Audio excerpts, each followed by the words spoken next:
Finding your dream home isn't easy. But when you do find the perfect match, it's just meant to be. All right, sweet cheeks. Strawberries and cream, Batman and Robin. Kirsty and Phil. Phil and Kirsty. Whichever's your preference. Yeah. We're back, and... There's no stopping us. Come on then, show us in, show us in. Blimey. In our brand new series. we're once again trying to make property dreams come true. Yes! Yeah. Across the country. It's a beautiful, beautiful, beautiful house. As we deal with high expectations. I'd love to be not between the eyes. Thank you. I'm not sure you're allowed to do that, Phil. And a lightning-fast market. It's not selling like hotcakes, it's selling before the flaming cake is baked. Ta-da! We'll try and find all the answers. You know, there is that saying, location, location, Yes. location. This week, we've got something to shout about. Oh, Phil! Please remember to tell Gemma that there's a dishwasher. I think she might have heard.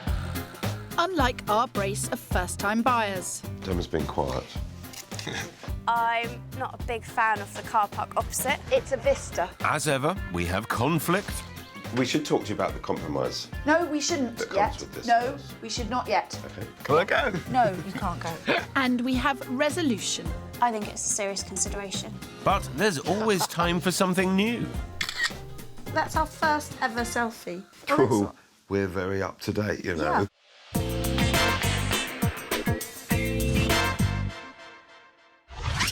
This week we're house hunting in Kent, with two couples, both of them first-time buyers. But this is no place for newbies. Houses are flying off the shelves and prices are rocketing. You have to keep your wits about you. Kent is London's lush next-door neighbour, where the average house price is around £192,000, nearly 2.5 times less than the average in the capital. But Kent may not remain a good value commuter hotspot, as property prices have risen 7.1% in the last year alone. And for first-time buyers with limited funds and experience, it's a tough time to get a foot on the ladder. I'm with young lovebirds Gemma Cameron and Barney Clark. They are ready to take the plunge and buy for the first time together. But in the current circumstances, it's unlikely to be a walk in the park. Meanwhile, I'm trying to find a first nest for couple Gemma, yes, another one, and Robin Ackworth. Only just back on British soil, they've spent the last 3 years in Singapore through Robin's job as a solicitor. During the time we got married, brought some cats, trial babies, and then we got a real baby. Welcoming bouncing baby Beatrice into the world made the couple keen to return from overseas to live nearer friends and family. They're currently renting in London, close to Robin's work. But being in Asia for 3 years has left them completely in the dark about where to buy. Their only guiding light is a romantic dream of an English home. Living in somewhere like Singapore, where it's very modern, we're very keen on a period house. Yeah, we're looking for a quintessential English property to live our typical English lifestyle. Sash windows. Rebelling from Singapore. Yeah.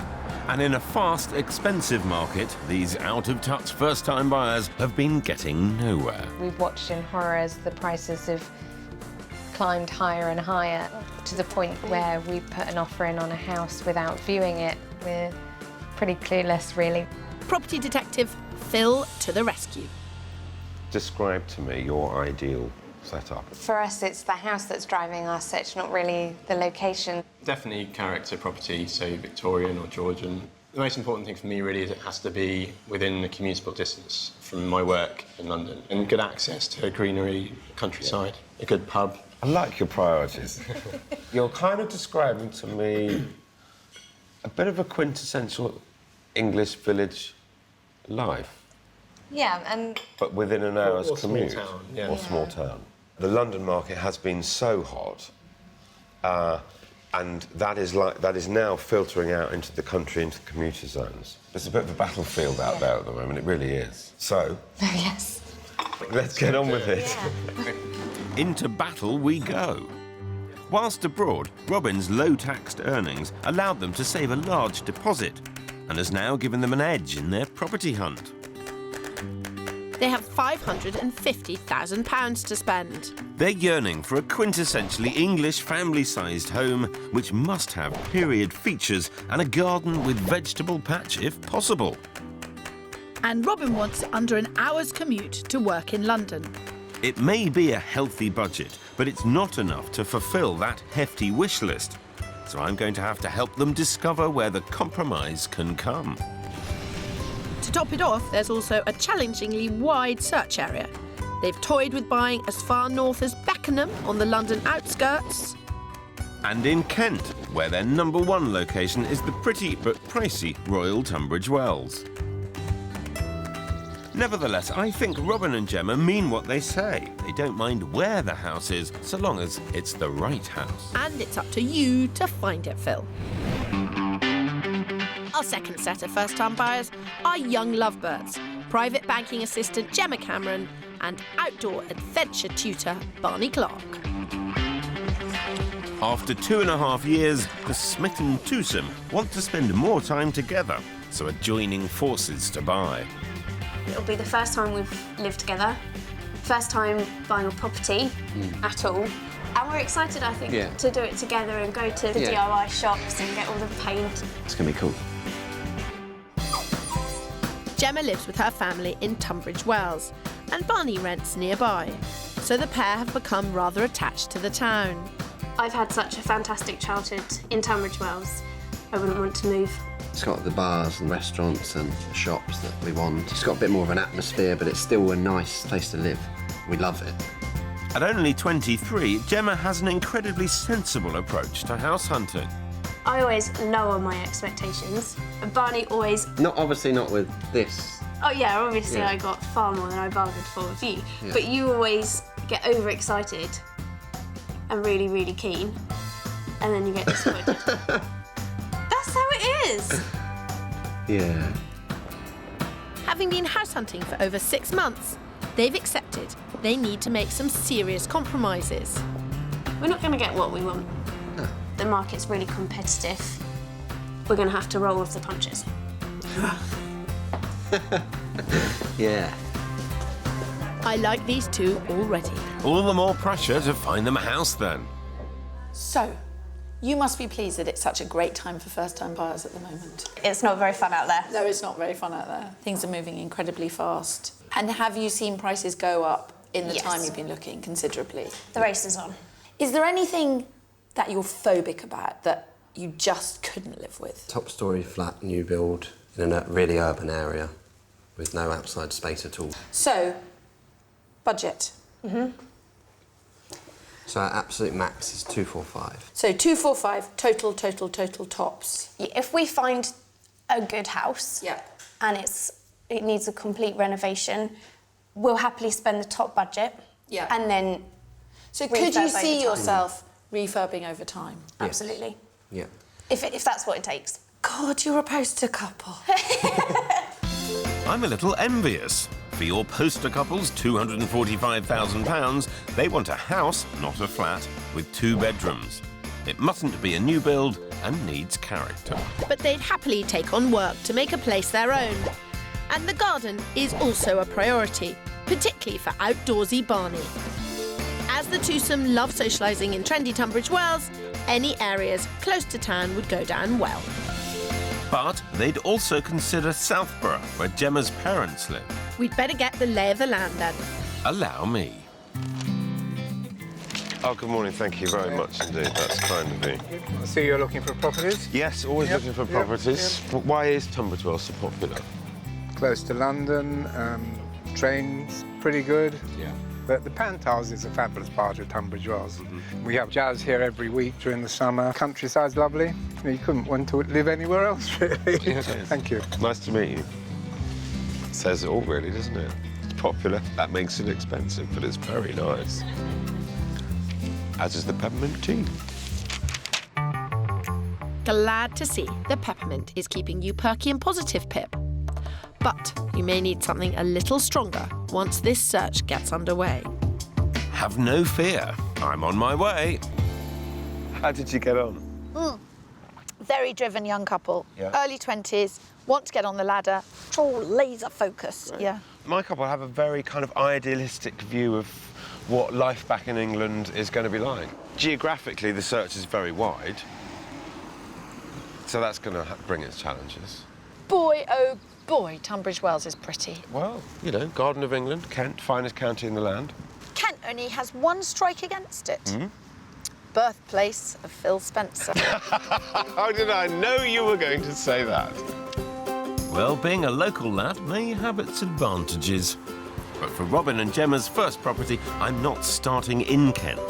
The couple want a quick commute to London as well as to rural surroundings.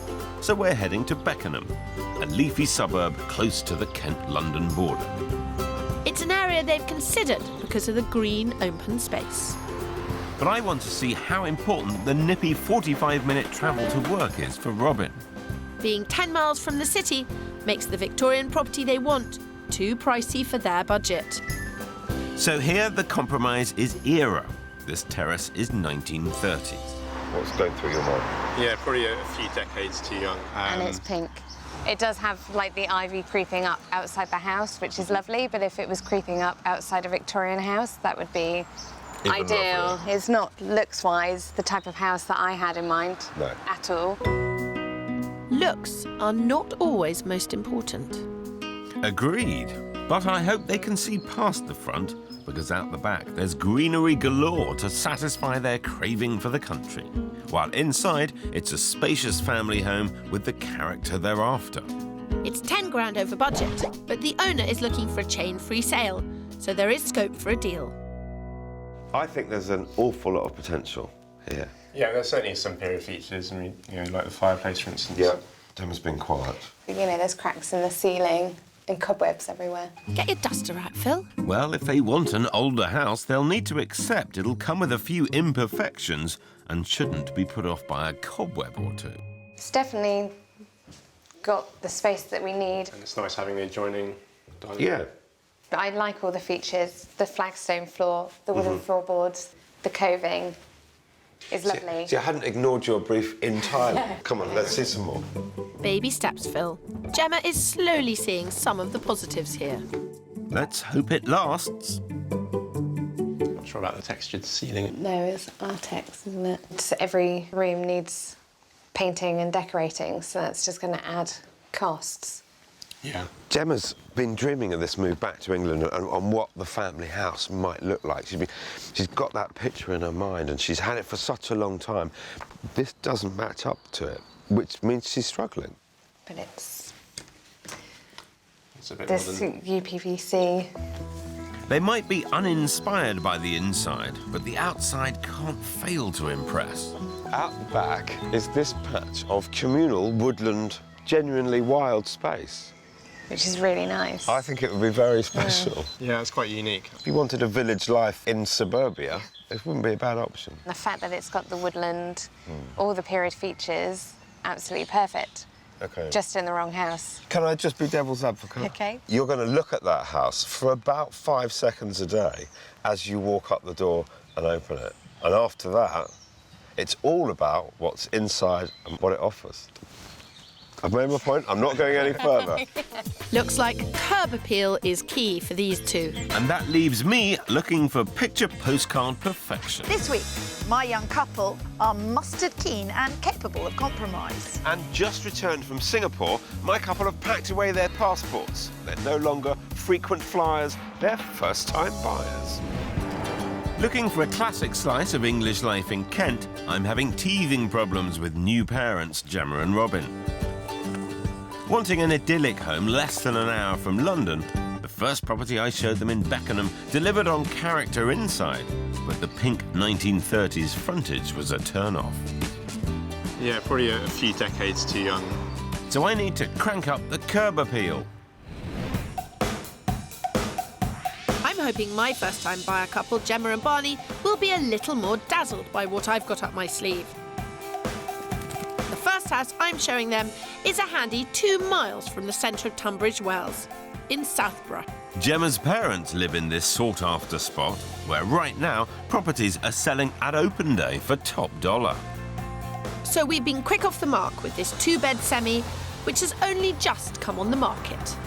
I'm here to get you into a house before anyone else has seen it and before the open day on Saturday. OK, that's exciting. And this is it. OK, busy road. That's not so good. Are we 5 out of 10? Are we 3 out of 10? Are we 6 out of 10? Probably about 5 because Five. of the road Oh, at the moment. yeah. What would you need to find in there to bring it up? Nice garden 2 where bedrooms. you can't really hear the road. Right. She's a right girl, isn't she? You've done well there, Bonnie. I'll say it, you've done well. Behind closed doors, away from the road, this place should rev them up. It's got 2 reception rooms, the required 2 bedrooms, which are both good sizes, and there's potential to extend into the loft. It also scores points with a pleasant, low-maintenance garden. On the market for 240 grand, there will be 5,000 left for this proactive pair to make it their own. So, first impressions of this room. It does feel small. It's a sort of cosy size, isn't it? Right, let's move on because I think this house has more to see.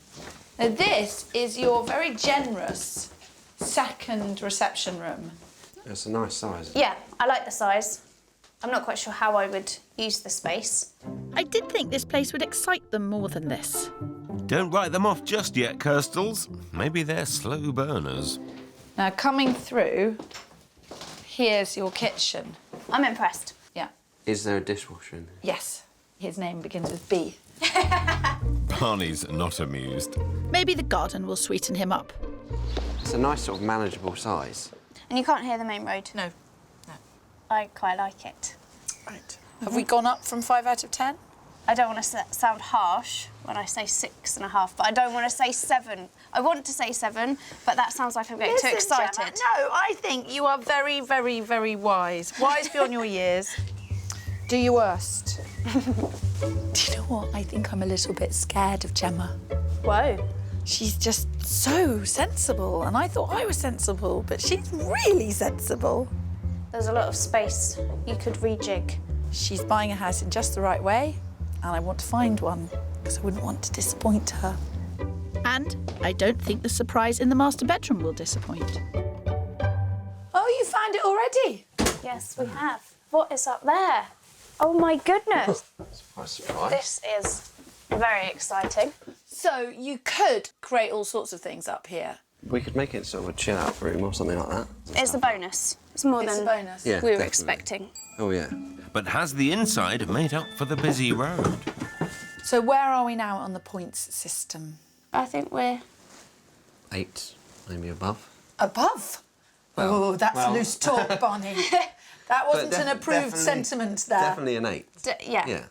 A definite Yeah. 8. Definite 8. Well, I'm very happy to live with a definite 8. I think it's a serious consideration. Yeah, definitely. Fittingly, a very sensible response. But it's fair to say we've got a contender. Robin and Gemma were given a reality check at the first house, which clarified that a pretty property takes precedence over a quick commute. So I've scrapped London's suburbs and headed further afield to deliver the dream of quintessential English charm.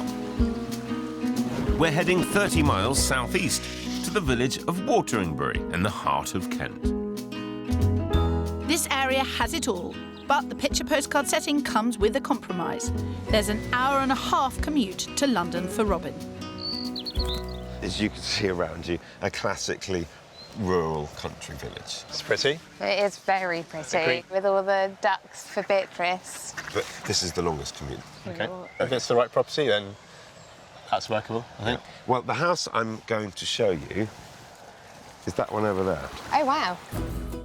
Parts of this quaint cottage are Georgian. It has not 1 but 3 gardens. One with beautiful views of the mill pond. And it's equally as impressive on the inside, with a 28-foot living room, second reception and kitchen diner. And upstairs, there are 3 bedrooms. It's beautifully decorated throughout, so Gemma and Robin wouldn't need to splash out on redoing it. 25 grand over budget, it has been on the market for a while, and I know there's room for manoeuvre. It's quite a quirky house, but stacked full of character. This is a beautiful room. Yeah, it could be a dining room and And a sitting living room, room. potentially, unless there is another dining room. There is, actually. OK. Should we go and see it? Yeah, let's go and have a look. This place is deceptively large. This is the room with the sensational view of the pond. Yeah. It's a beautiful, beautiful, beautiful house, and it's ticking all the boxes in terms of the way it looks. This place has warmed Gemma's heart. Upstairs should also fit Gemma's romantic view of an English home. And then this is the master bedroom. Oh, wow. It's really, really beautiful. The dressing room could be a fantastic nursery. Yep, especially if we have another one. Thinking long term, see? This is the house which offers everything they've dreamt of, especially Gemma. But can they live with being this far from London?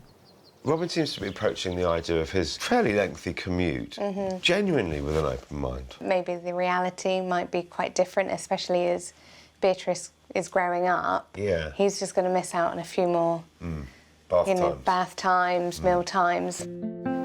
Location is becoming more important than they first thought. But my priority was finding the right house. This peach even has the veg patch they want. I'll actually have to grow some vegetables now. Strawberries. This is amazing, but That's a bit far away. it's a bit far away. But you don't get English Shangri-La on London's doorstep. Is it somewhere you could genuinely see yourself and Beatrice living? I think so. I think it's got that potential. Yeah. The question is the commute, really. Yeah, fine. But I'm getting the sinking feeling the commute may rule this beauty out. This search isn't over yet. I want to show my 20-something first-time buyers the kind of pad they can afford closer to the bustling social scene of Tumbridge Wells. So I'm taking Barney and Gemma 2 miles south into the centre of town. Royal Tumbridge Wells is of high standing in the property market. 2-bed terraces here can fetch 450 grand. A whopping £205,000 over Gemma and Barney's budget.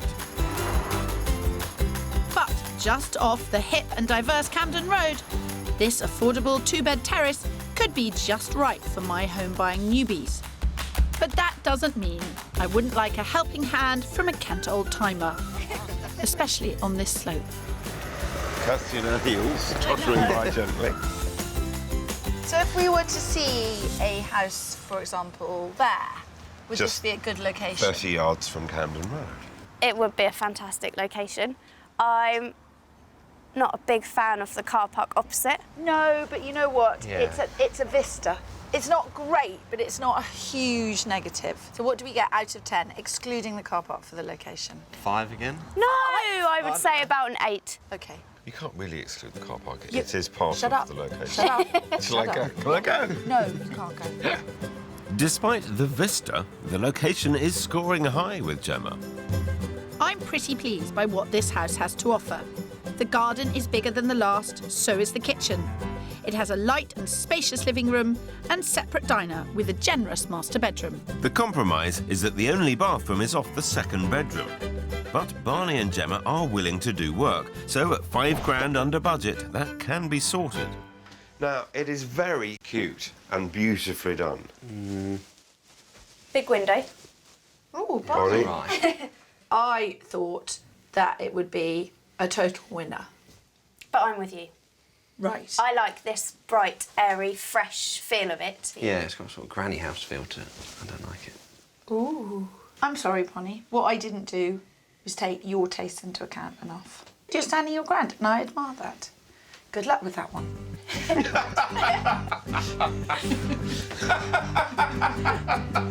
Seriously though, this is not a laughing matter. I do really want to please both Gemma and Barney. Hopefully the dining room will be more up his street. I'm not feeling angry for it, but I can see it's definitely, it would be a step onto the ladder. But you're feeling less positive towards it than you did the previous house. Yes. Yes, definitely. Oh, this is so interesting. We should talk to you about the compromise. No, we shouldn't That yet. comes with this No, house. we should not yet. OK. Trust me on this one. I know how to handle these two. You show Gemma the upstairs, Good luck. I'll work on Barney. It's pretty good. I like this. You like this, yeah? Bet you can find a dishwasher somewhere. Yes, there's a there dishwasher. you go. Oh, Phil! Please remember to tell Gemma that there's a dishwasher. I think she might have heard. OK. In fact, I think the whole street heard. Barney's warming to the place. And desperate for his very own patch of the outdoors, this garden's another step in the right direction. There's much more soil in this garden, you see. Are you feeling a bit chirpier now? Yes. More positive about this house? Yeah, definitely. Okie doke. Keeping open-minded has paid off for Barney. Phil, I'm trusting you to explain to Gemma how easy reconfiguring the bathroom would be. Well, the solution is simple.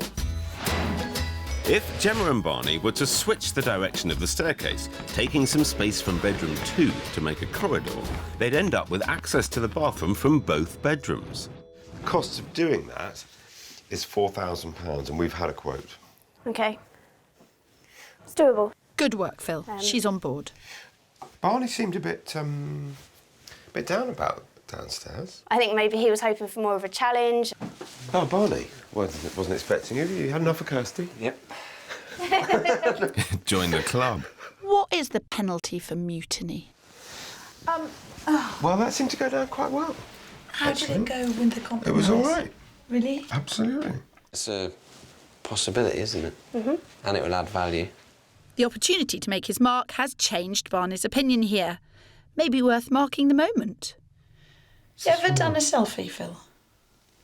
What, with you? No. We're going to do this. You press it. OK, I'll press it. There we are, Phil. That's our first ever selfie. Cool. We're very up to date, you know. Yeah.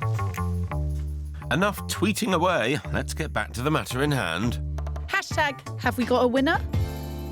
We've seen 2 properties, both of which might be contenders. Yeah. Yeah, definitely contenders. Definitely contenders. Yeah, we've got a lot to think about tonight. That's how I like to end a day. Now, that's how it's done, Phil. That is how it's done. Yeah. This week, I'm house hunting for a pair of expats who have given up the high life in Singapore in search of the good life in Kent, vegetable patch included. And I'm facing a right royal challenge in Tumbridge Wells, helping a twosome desperate to live together. Finding a first home for love's young dream is one thing. Securing it in this market is quite another. And these level-headed lovebirds have kept a very open mind with the 2 properties I've shown them so far. And you can't hear the main road. They're a breath of fresh air. Compromise really is key in such a manic market. So far, I've had an uphill struggle finding Gemma and Robin's first idyllic family home. Initially, the property was priority, not postcode. But Robin's travel to work in London has become a hot topic. Yeah, the question is the commute, really. Yeah, fine.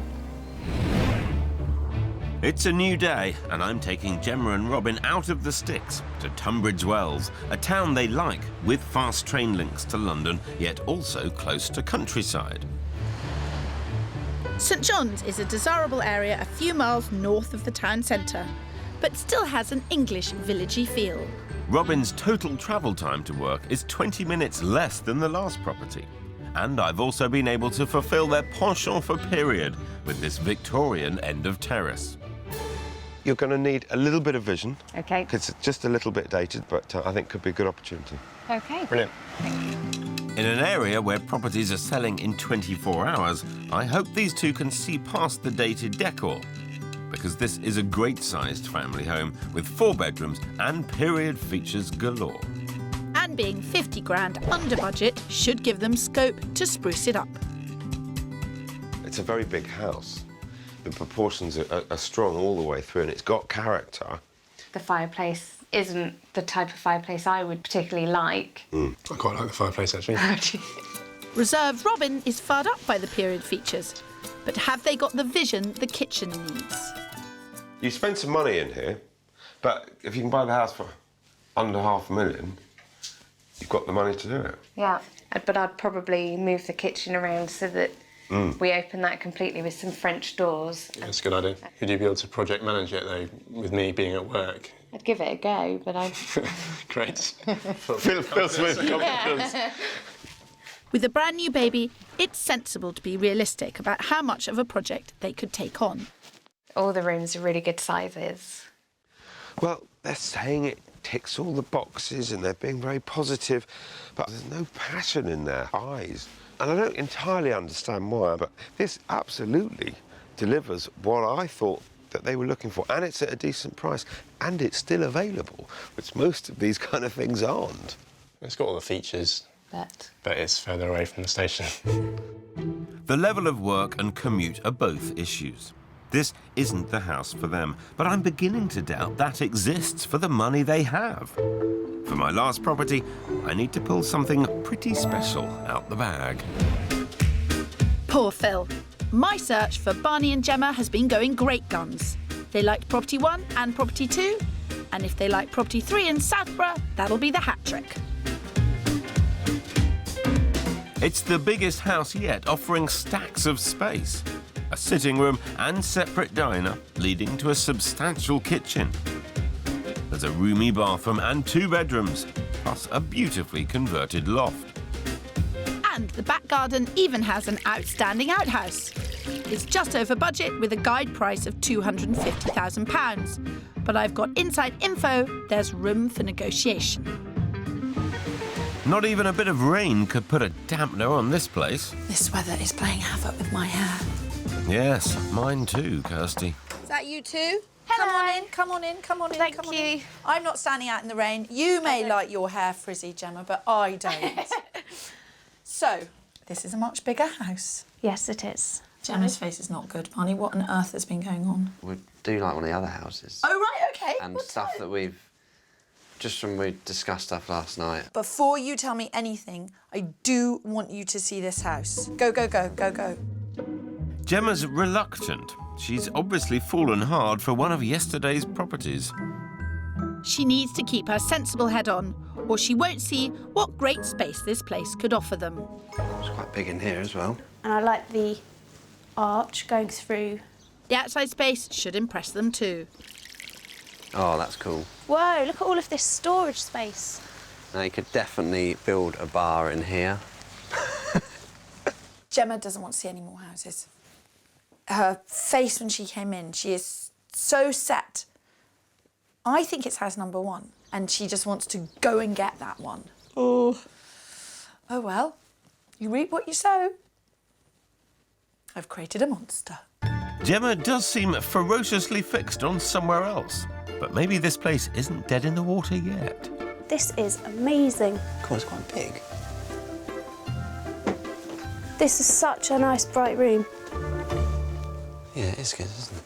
So this was unexpected, wasn't it? Yes, Yes. it was. It's, So has it changed your view? it's very big. It would take time to grow out of this house. I think we might be rattling around in all the space, just the 2 of us, and we don't have any immediate plans to expand. That's fine. You've just broken your mother's heart. Right, this house is too big, too scary. It's a future house. Yes. That leaves us with 2 houses, one of which you're very keen on. Yeah. Property 1, the cosy, cute 2-bed in Southborough, has lodged in their hearts. So back we go. Right now, I'd be happy to win over either head or heart with Gemma and Robin. With shifting priorities between curb appeal, character and commute, I can't get them a more central spot for their budget, so I need to find a house that will wow them. And I think I found it in Southborough, a patch of Tumbridge Wells they're not familiar with.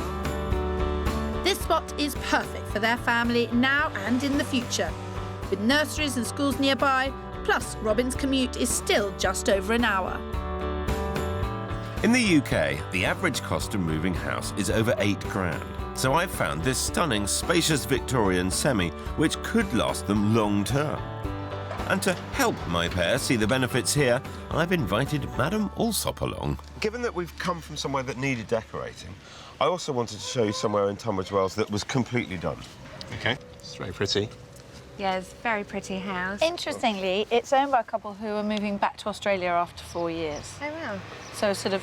Reverse. Yeah. Which means there's no The other chain. way. Okay. This house is a jewel in the crown of Royal Tunbridge Wells. It's the biggest I've shown them and needs no polishing up.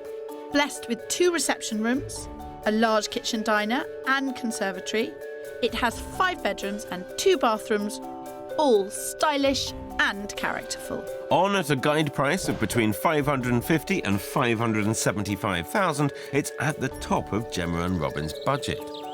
It's completely finished Yeah. and done up. They've kept all the features. I like the way it's been done. Nice fireplace. PVC windows, bit of a shame. Oh, don't get me started. No, please don't.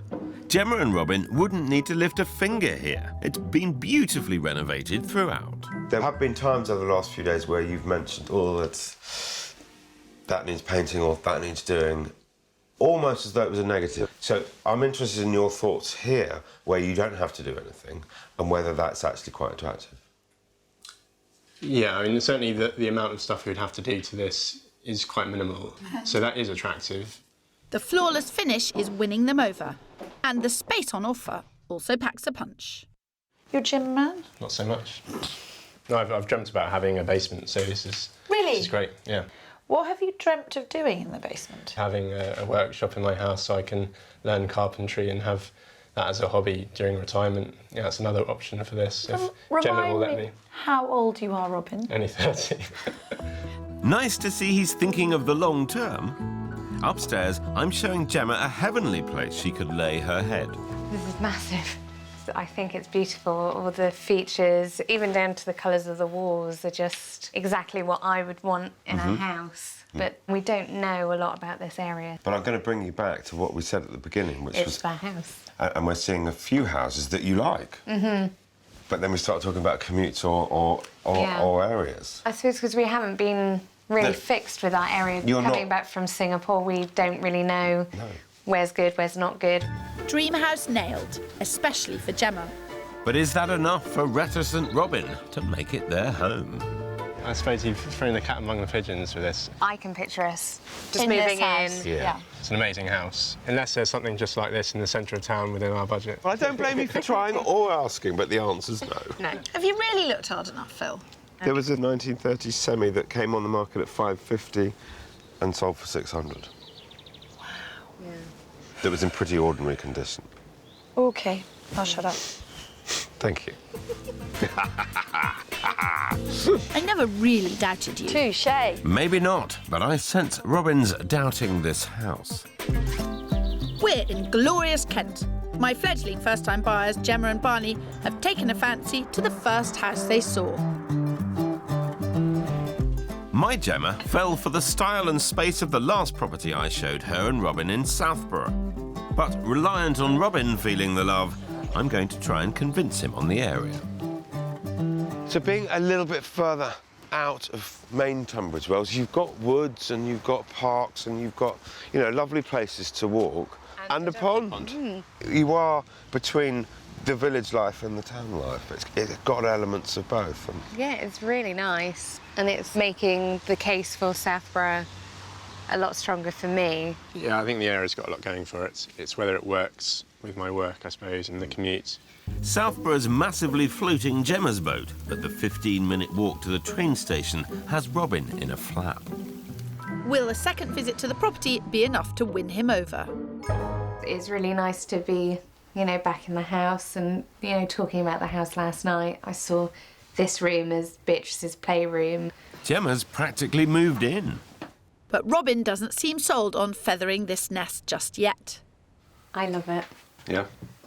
But it's, you know, it's for us to, well, for you to take the walk to the train station. I'm still finding Robin just a little bit difficult to read. He's a lawyer, so probably playing his cards close to his chest. Gemma, on the other hand, is being very imaginative about picturing the family living here, but just not sure about Robin yet. Don't know how this is going to go. And if they don't make some fast decisions, that potentially perfect house could go. Well, hopefully that was useful. Over with Barney and Gemma, they already know and love Southborough and fell for the feeling of Property One. So we're back to reevaluate its pros and cons. How does it feel out on that road? As noisy as I remember. No surprises there. Which is the bit that you're both interested in seeing again? It was a case of just checking it all over once more so that we're definite, which I think we are already. Just being in here, it feels good. They've still got that loving feeling. But second viewings are all about the practicalities. And here it's whether they can compromise on the busy road. You can hear it, but it's not... I can't hear anything now. But you're quite a heavy sleeper as well, aren't you? I think they want it. If they do, we have to keep our cool. It's fresh to the market, with a guide price of £240,000, and it has an open day in 48 hours. So, you're settled here now? Yes. I don't think anything's changed. Yeah. We like it. Yeah, we do like it. But what I am going to do, there's no time like the present. I'm going to see if we can put in an early offer and get this house off the market. Phil, it's Kirsty Allsop. While Miss Marple does some digging, my search for Gemma and Robin's dream family home has come to an end. But has Gemma's affection for the 5-bed in Southborough rubbed off on her other half? It's got a lot going for it. It just feels a little bit like we're on the outskirts of Tumbridge Wells. You are? And the place, although it's got a few shops, doesn't really kind of have a centre or an identity. You know, it's a bit of a walk to the station. It just doesn't quite achieve what we're hoping, I suppose. Living in central Tunbridge Wells is not going to offer the quintessential English life with a veg patch and all that goes with that. And I think the reality of actually viewing these houses has made us realise we're not quite at that stage. I've got a horrible feeling they've ruled out their dream home. Are you now saying it's the area, not the house? It's both. No, it can't be both. It can't be both, because you'll still be crunching this through in 6 months' time, and it'll cost you another 5%. We don't need our dream home right now. You know, we only need 2 bedrooms, really. But I was trying to find your dream home. I've just been looking for your dream home. Well, I wish you the best of luck. I really do. Thank you. Just keep the momentum. Keep momentum. Keep out there. Don't leave it too long, because it's hot out there. Yeah. We showed them just what they asked for, but it turns out it's just not what they want. Ooh, Phil, I feel your frustration. Over with Barney and Gemma, it's down to me to find a way to secure this house for them on at a guide price of 240 grand before the open day. Right. Okie-doke. As you probably know, their top budget is 245, so I think the question of cancelling it for 250 is not open to us. And I know that 70% of the people who are looking at that house will also be first-time buyers. The only thing in my clients' advantage is they really don't have to give anyone notice, and they really can wait until your clients find somewhere else to go, and they can move entirely flexibly. I think probably the best thing to do is for them to wait until after the open day and see how it goes. Thank you. Bye.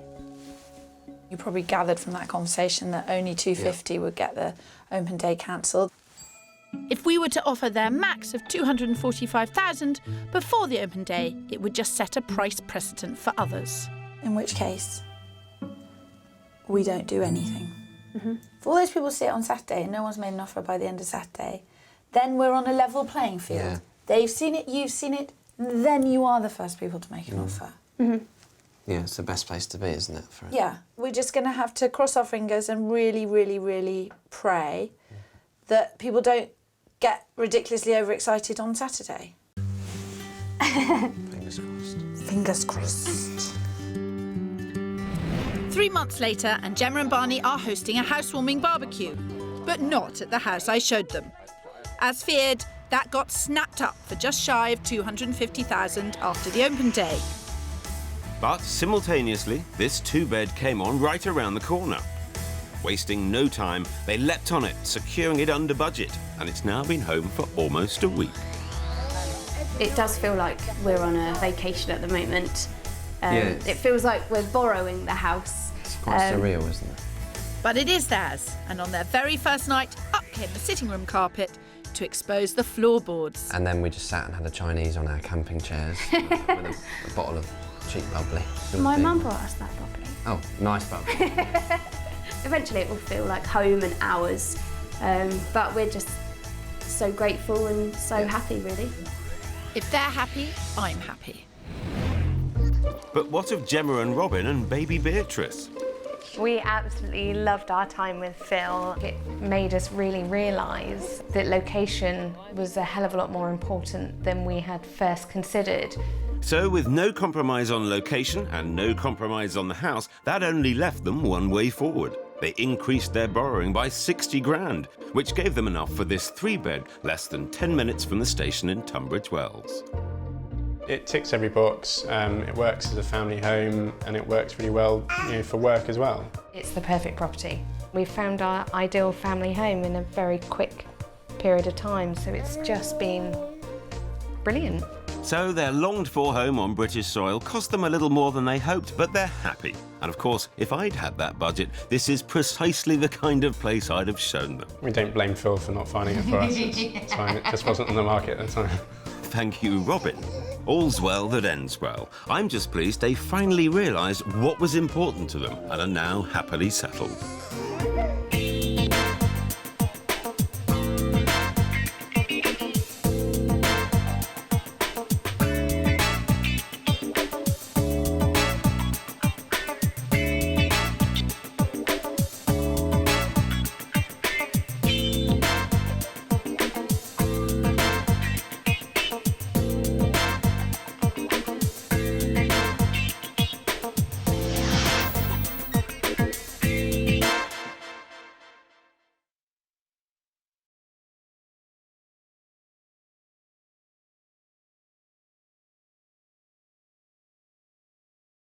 This time, we're left scratching our heads. I'm really struggling to find out why I feel so negatively about it. You sound sad when you say it's really nice. It's really nice. Being led a merry dance When are we going to get off this roundabout, Phil?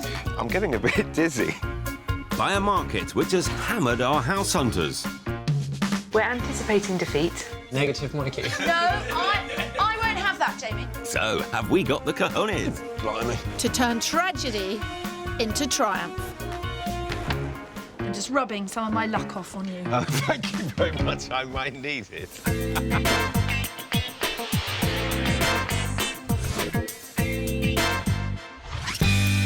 We're in East London, where the market is so competitive that open house viewings actually mean closed doors for many buyers. But we're the A-team, and we're determined to help 2 sets of first-time buyers get their feet in the door.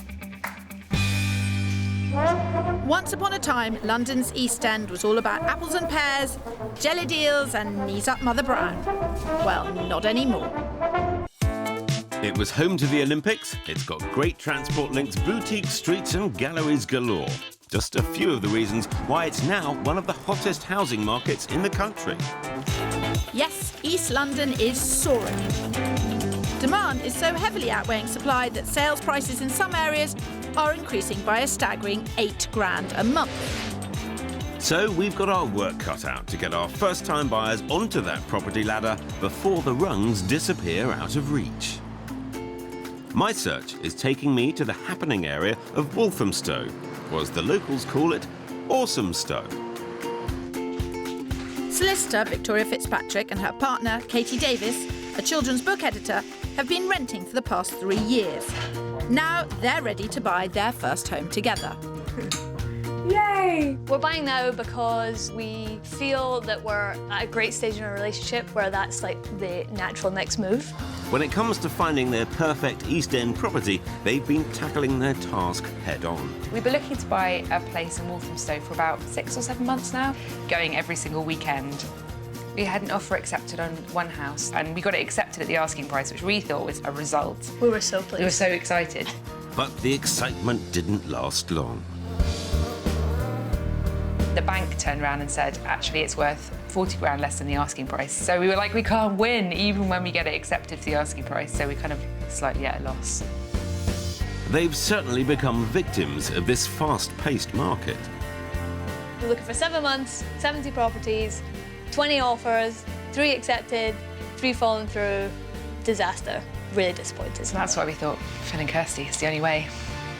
Well, they said it, Phil. Over to you. Katie, Victoria, by all accounts, you've been having a bit of a shocker, haven't you? In fact, a very large shocker. Yeah. We haven't had trouble finding things that we're interested in buying. We've just really struggled to secure a property and then follow through and actually obtain it. So it's been difficult. And in terms of the property itself, what are the key things we've got to get right? We'd like to have at least 2 bedrooms, really, because we want to be able to stay in the property as long as we can. We would really like to have a separate eat-in kitchen and living room, just to have a bit of space in the property. Okay. So the ability to sit down and have dinner at a table is key. We spent all of our time in the kitchen in our flat at the minute. I was just doing a bit of research last night, looking at what sold prices have done in Walthamstow over the last, year. They've climbed by a staggering 37%. That's, on your budget, that's £2,000 a week, which is just mind-boggling. It is, yeah. It's not going to be easy. I think we're going to have to roll with the punches. Slugger Spencer, get your gloves on. The girls have £425,000. They want a minimum of 2 bedrooms and would like an eat-in kitchen with a separate living area. They'd prefer their own front door and some outside space, but that's not a deal breaker. As far as size goes, they're not looking for a mansion, but they won't go for anything pokey either. The girls want to be northeast of the city in Walthamstow, staying close to the sought-after area of Walthamstow Village. And bordering their search area is Leytonstone in the borough of Waltham Forest, where I'm trying to find basketballing best friends Jamie Watson and Mike Sulu a house to share. Sure. Which could be a tall order. The boys met at uni in Birmingham 9 years ago.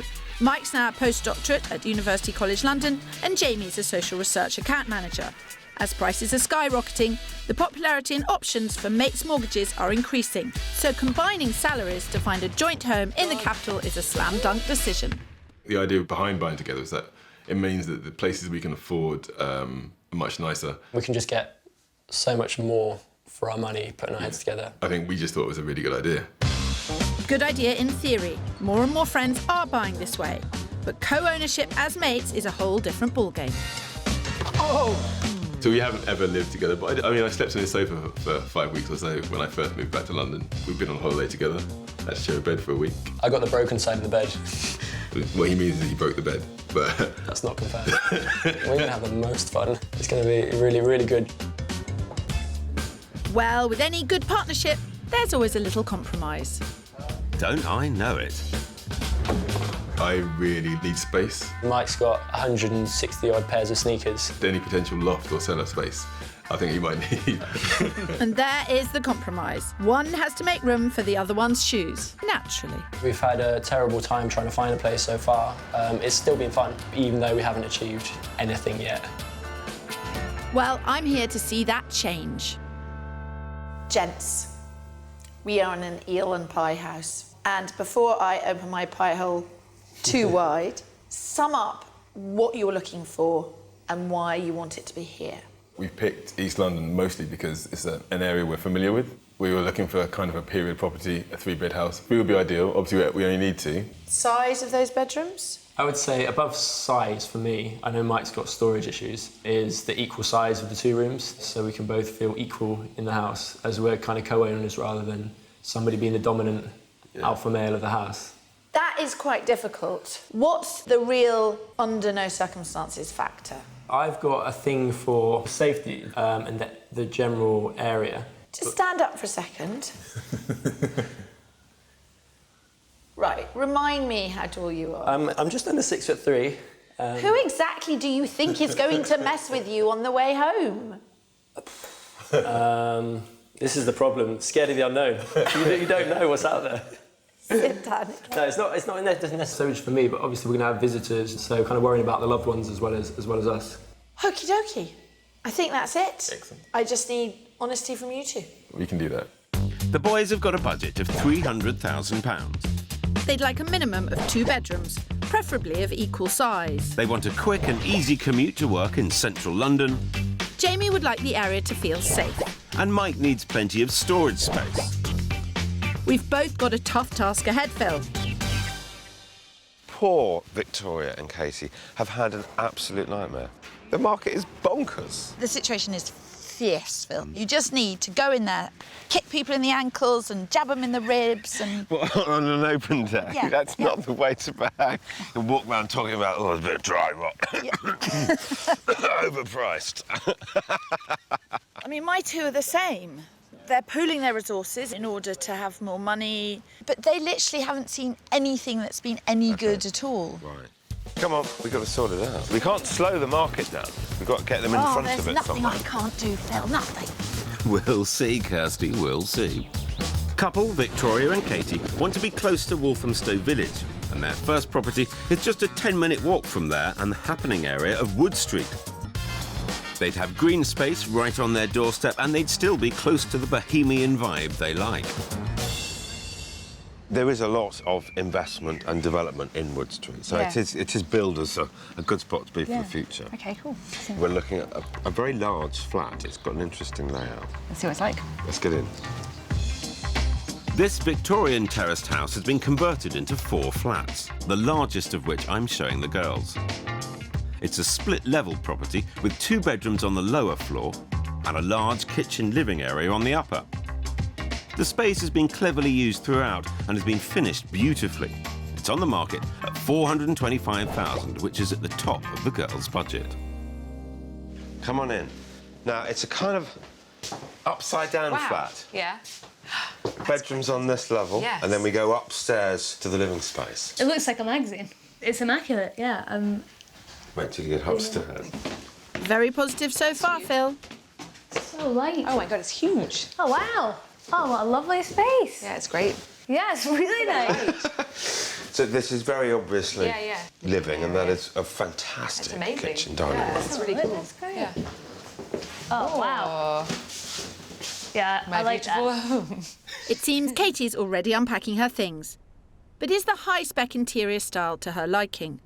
I think it would be great to live in a place with this sort of space in it. I sense And a the kitchen's but. lovely.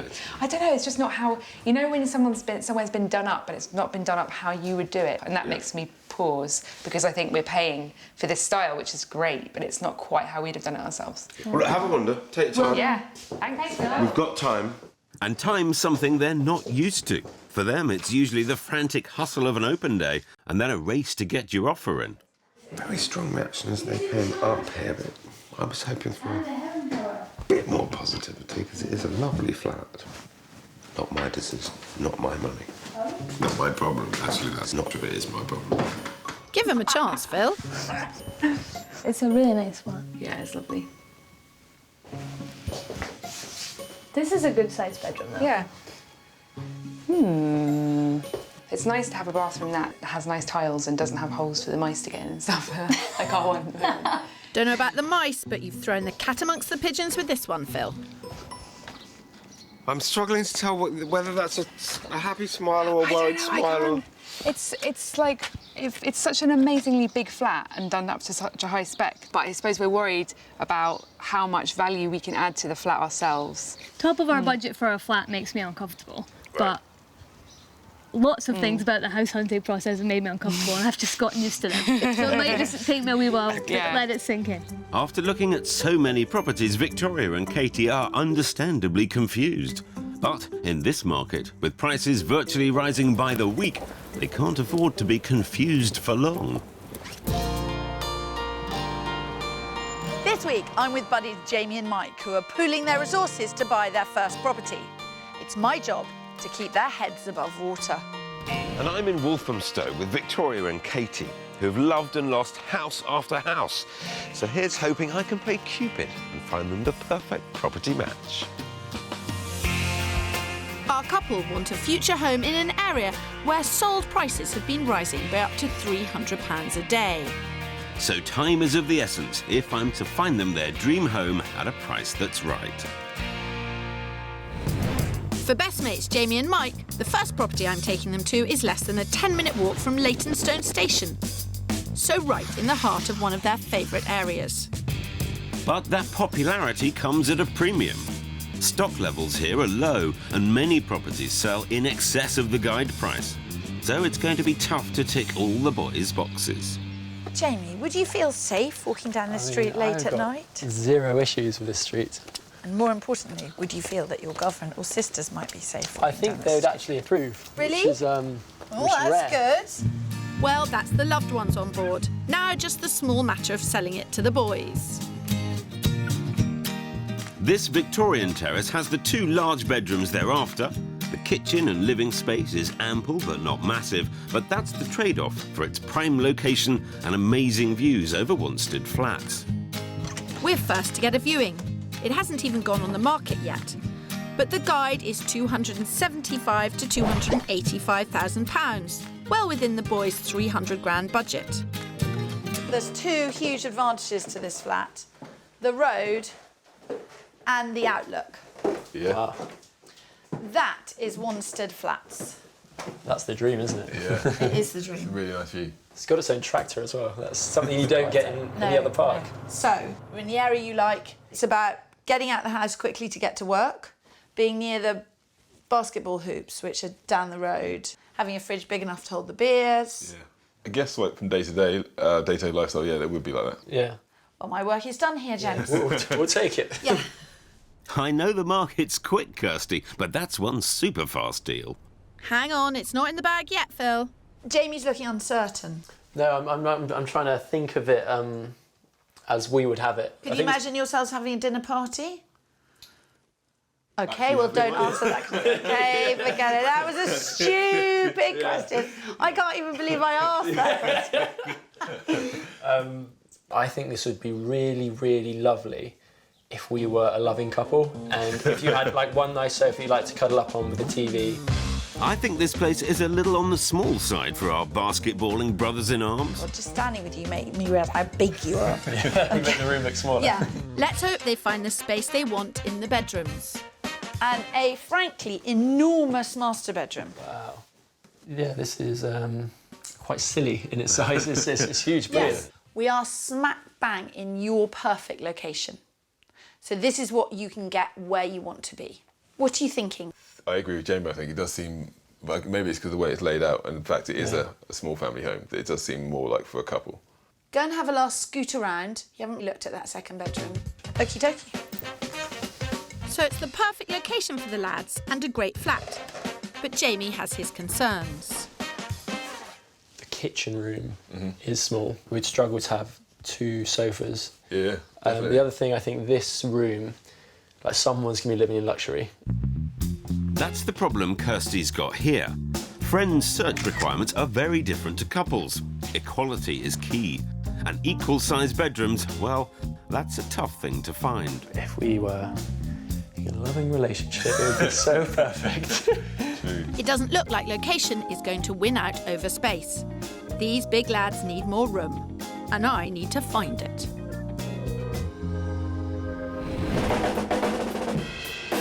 Back with Victoria and Katie, and after finding it hard to gauge their feelings on the immaculately finished flat, I'm taking them to see a house.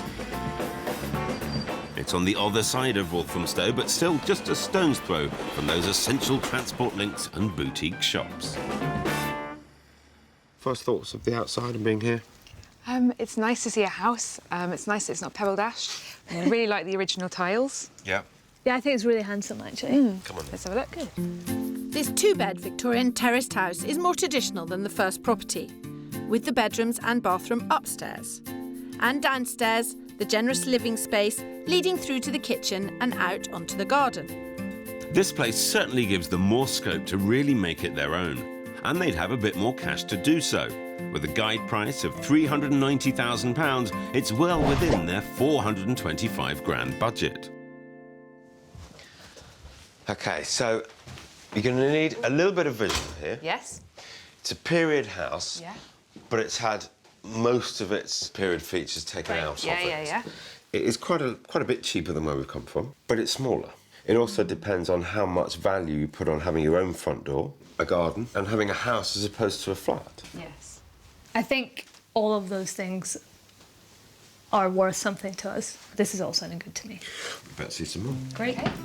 The girls are viewing this property with open minds, and I admire their positivity after the experience they've had. You've really been through the mill, 6 months, and you've had a lot of bad luck. How are you both coping with it? I think kind of sometimes we're full of hope. You know, sometimes you see someone, you're like, yes. But a lot of the time, it just feels a bit relentless. Once you conclude this, and you will conclude it. We will. It will happen. How's that going to feel to have your own, your own little bit of England? It feels kind of, it sounds very cheesy, but a bit like a dream come true because it just feels so unlikely at the moment. Well, you better see what Victoria thinks. Yeah. find some extra space. This is a little bit small. This is what we've got at the moment, and it's a bit tight, isn't it? This is not a great sized bathroom. And there's no window. You know, I am absolutely feeling the pressure this week because they've had such a difficult time and the market is just so intense. They need a bit of luck, and I'm just desperate to find them something. I hope this could work. So do I. But by the look on those faces, I'm not sure the kitchen's winning them over. I could do some washing up. Look at the wall. There are cupboards in it. I think with a little love and a splash of cash, the girls could make this into their dream home. I think we feel quite good about it. I think we're slightly disappointed that it's had a lot of its charm taken away. Chimney breasts, cornicing, things like that. Katie? I do think it's a little bit small, and especially because we saw the size of the flat earlier on. Yes. I know that that's what we have to weigh up. So will you give it some thought overnight? Will do. We've got other things to see tomorrow. We'll reconvene in the morning. Sounds good. So the girls have some thinking to do. Back with the boys, and it's time for me to give Kirsty a helping hand. The second property for Jamie and Mike is in East Ham, an area they have tried searching in before, but with no luck. That was before they started searching with us.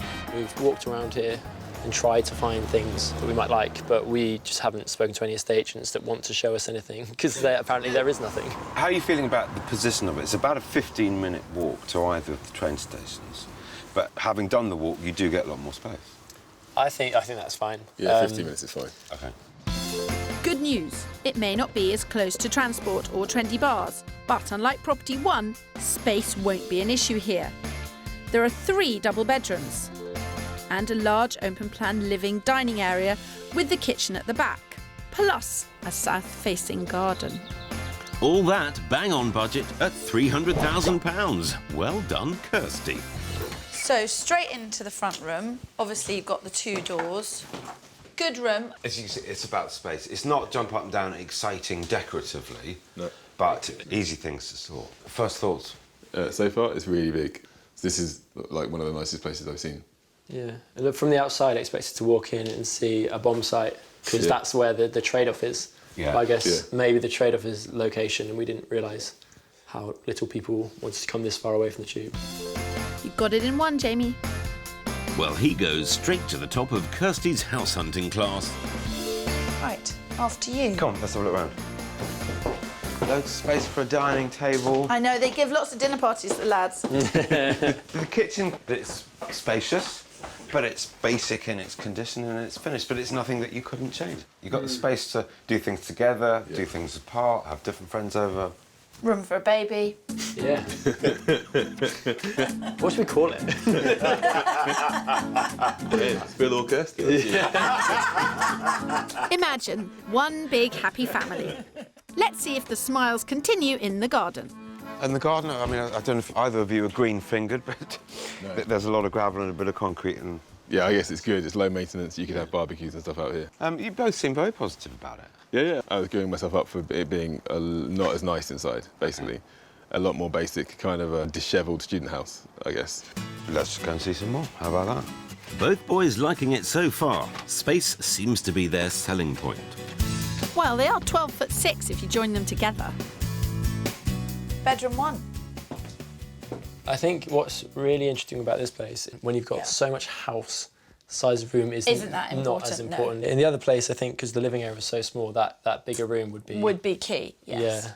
But yeah, this is... I'm continually surprised by this place. Bless, he's a model student. Can I get a Jamie every week, please? Phil Spencer, just so I know I'm not barking up the wrong tree, You are. as it were. But you usually are. Is Mike as happy as Jamie is? Yes, absolutely. Thrilled? Thrilled. OK. Work, I think it's absolutely inspired property search. OK, I'm going to do something quickly. I'm just rubbing some of my luck off on you. Oh, thank you very much. I might need it. Appreciated, Kirsty, though nobody likes a show-off. As the same as the other rooms, it's massive. You're right, Phil. And although this place gives them everything they want, I've got a feeling something's worrying Mike. I'm really struggling to find out why I feel so negatively about it, because there's really nothing... There's nothing wrong with it. It's an odd one. Yeah. Odd indeed. What is going on? Have you had a chance to have a look round and think and a chat about it? Yep. I think it's maybe the first time we've disagreed. Yes. Oh, no! Well, I'm enthusiastic about most things, so I can see the positive aspects, and I thought for Mike, the size would overrule everything. Apparently not. No. So, I mean, I really like the house. The space is amazing. But I think the overall commute from here would be much longer than it would be from the flat that we saw in Leytonstone. The thing is that this, in Leytonstone, it would be at 340 or 350. It won't hang around. It won't hang around. OK. Okey-doke. Thank you. Not at all. Maybe you should have kept some of that luck for yourself, eh, Kirstles? Shame. Obviously, size matters. But for Mike, not as much as the commute. Victoria and Katie have decided it's a no to the two-bed house I showed them. Not enough room or period charm. So that's one property out of the running. And there's bad news about what I'd planned to show the girls next. Good morning to you. Good morning. What's happened with the viewing this morning? OK, yeah, we had 54 viewings on Saturday. We had 12 offers yesterday. It went for a little bit over the asking price. OK, gutted. Right place, right time. Definitely. Yeah. Which I'm not in. Thanks, Tony. No worries. Cheers. Yeah, see you later. I need another option, and fast. Kirsty, if you've got any more luck, I could certainly use it over here. This week we're working in East London, where the market is making our heads spin, so Kirsty thought it was a good idea to come into the playground and go round and round and round just to make us all feel better. 2 properties in, and best buds, Jamie and Mike, are struggling with what it is they want. And couple Victoria and Katie have already said no to one property, and another was sold right before our viewing. When are we going to get off this roundabout, Phil? I'm getting a bit dizzy. After the disappointment of losing that viewing this morning, I've managed last minute to line up something pretty special to show them instead. Come on, you two at the back, keep up. And I'm excited about this one, as I think it could be close to perfect. It's not on the market yet, and it's slap bang in the middle of their #1 area, Walthamstow Village. See, my good luck has rubbed off on you. I don't know what I'd do without you, Kirsty. It couldn't get better in terms of access to the station and the village, which is amazing, but I'm kind of interested to see how big it is. This flat is small, but in my opinion, perfectly formed. Come on in. This 2-bedroom flat's in an old converted fabric factory. And although it's half the size of the upside-down flat, it does have an amazing, if somewhat unusually accessed, shared garden. The guide price is £400,000 to £425,000. But it wouldn't need any work doing to it. It's finished to a high standard and has its original sash windows, which I'm sure the girls will love. Oh, isn't it lovely? Oh, it's really cute. It's very nice. This is very nice, isn't it? This is like a dream. It is like a dream. It's green, it's peaceful. You wouldn't even imagine you were in London. As it's common ground backing onto a railway line, this beautiful garden is unlikely to be built on. The likelihood of that being built on is Slim. super slim. Slimmer than I'm ever going to be. How about the living spaces? As you can see, it's open plan through the kitchen. Yeah. It's in beautiful condition. This is cool. It's almost kind of New York, Brooklyn-y chic. Yes, I that's really like exactly it. what I thought. It's cool. Let's see some more. Great. Right, okie doke. Victoria, shall I help you outside? Yep. No, I'm thinking I'll just swing. Blimey. You got You're right there, Phil. You got out of that very delicately. You're not allowed to live here. It's a different world, that. Absolutely stunning. This is a much smaller place than I was banking on buying, to be honest. It's so much cooler than I thought we could get. We'll see.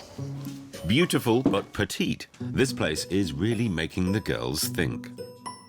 This is super cool. It is like something you see in Brooklyn. Yeah, it's really lovely, isn't it? It's a kind of fantasy flat. While Katie gets lost in the dream, Victoria's trying to keep her feet on the ground. Katie seems more romantic. She wants to fall in love with somewhere, but you've kind of got the sensible head on. Is that right? One of us has to think, can we afford this? Is it a good idea long term? She's a bit more about the heart and how she feels about it. So it's just a case of who wins, the heart or the head. And that's the big question. Time to get Kirsty out here for a conflab. Now, this should be interesting. And I don't just mean the chat. I'm trying to do this in a dignified manner, Phil. Didn't they teach you that at finishing school? Oh, I tell you what, I nearly just swore at you, Phil. That would scarcely be the first time. Well, isn't this lovely? It's so special. I think it's posed a terrible quandary for them because they're worried that it is too small. But it's fascinating because Victoria, she's so the sensible and practical one, but she's really being torn by this. Yeah. So we're actually making quite a big shift in the plan, which was buy something that's long term. I know. But now, because we're in love with this amazing flat, we're thinking, sod it, we'll move in 2 years. I know. I don't know. How are you guys doing with this?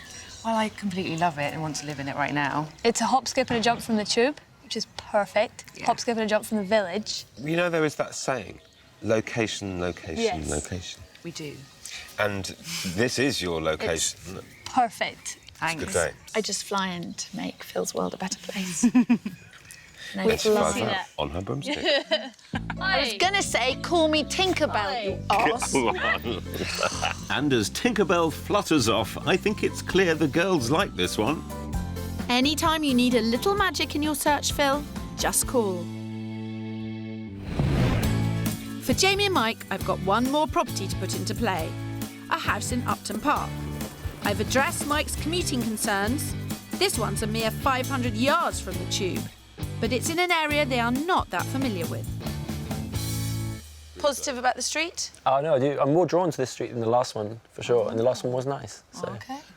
Good start. And this Victorian terrace is big, with 3 bedrooms, 2 reception rooms and a modern kitchen. It's got the added bonus of a converted loft and outside space too. It's on the market at £285,000, 15 grand under budget. So, in we come. So a little bit smaller than the last house, but they have put in double doors in that wall. Yep. And there's a room in the attic, but essentially it's a 3-bed with 2 bathrooms. Sold. Yeah, we'll take 2. No, yeah, it's amazing. Yeah. And what we've seen so far. Yesterday, they started positively, but Mike ended up changing his mind. I just hope we don't have the same result today. So, nice bathroom. Yeah, again, it's great. It's great. Yeah. It's all just super, super positive. Yeah, really positive. Even Mike, sensible Mike. Is... Negative Mikey. No, I won't have that, Jamie. I don't call him negative Mike. He is not negative. He is just a bit different. And different is good. Different is good. No, I really like it. Yeah. I'm waiting for the but. Trust me, Phil, there won't be a but. Master bedroom. What do you make of it? Yeah, I'm pretty surprised. I thought obviously something has to be bad about the house, but we haven't seen anything so far. I'm worried about the second room, because if we get through that, then we are all in. Yeah. Go and have a look. Okay. See if you can find the downside to this house, and come back and tell me what you think. Okay. Now that's the look of a confident woman. Ooh. So this isn't so bad. No, this is a very big second room. So I think I'd be happy if both the rooms were like this big and having this one as a... Yeah. But yeah. Keeps winning. Yeah. Stay winning. Upton Park. Yeah. As I hoped, living space, tick. Bedrooms, tick. And they've not seen all of it yet. Wow. I didn't expect this either. This is perfect, I think. Yeah. I was a bit confused after yesterday, not sure if I knew what I actually wanted from a house, but I think this might be it. I really hope so. But I'm not letting it go to my head. They've been this positive before. What do you want to do now? Have it. Yeah. Right. We'd like to have it now, please. Well, what I would say is circle the block. Make sure you're happy with the immediate area and make sure you're happy with the commute. Excellent. Let's go. Excellent. I'm doffing my cap to you, Kirsty, and I just hope their walkabout keeps them this excited. With the girls, we're still in the heart of Walthamstow Village, and their final property isn't a small, chic flat. This house. Amazing. Well done. I've just had the first viewing. There is an open day in 3 days' time, Yeah. but we're ahead of that for now. Okay. Well done on getting the first viewing, Phil. If the girls love it, a good offer may stop that open day from ever happening. It's quite small, but it's very pretty. Very Let's cool. get in. Fingers and toes crossed. This delightful Victorian terraced cottage is close to the girls' original dream. Open brick fireplace, stripped floors, 2 decent-sized bedrooms, kitchen diner, and a landscaped garden. $425,000 is their ideal budget limit, but this is offers over, so they'd have to push into their reserve to secure it. It's lovely, isn't it? Really sweet. It's so cute. It's really cute. It is. I mean, cute is Yeah. the right word. Yeah. It's really nice. I love the kitchen. Oh, really wow. pretty, isn't it? You sound sad when you say it's really nice. It's really nice. I know. I'm imagining it's quite a lot of money. That's going on in my head. It offers in excess of 425. That makes sense because it's so pretty. At the beginning of our search, we were looking at properties like this, but we very quickly realised that on open days there are 40 people that want it. So we couldn't compete with them, and that's why we stopped looking at pretty places. I know what, you're holding it back because you don't want to be disappointed. We're anticipating defeat. Should we move on? Yeah, let's do it. Well, in fact, why don't you two head upstairs? Okay, cool. Thanks, Phil. I really feel for them. They've viewed 70 properties, offered on 20, had 3 offers accepted, and they've all fallen through. Spare room. It's really nice. Dreamy It's window. really pretty. They've had such bad luck, so they're just expecting more. What are you thinking about? You don't know, They you're all just have confused. completely different. I know, because the flat is bigger than this, and so it makes you kind of wonder. That's the decision, isn't it? It's doing a big flat or a small house. I don't know. Okay. I don't know how this is going. Kate and Victoria look really disappointed when they walked in this house. Their kind of whole body language just slumped. They've just been battered and bruised by the market here. I don't know how it's going to go. Really don't.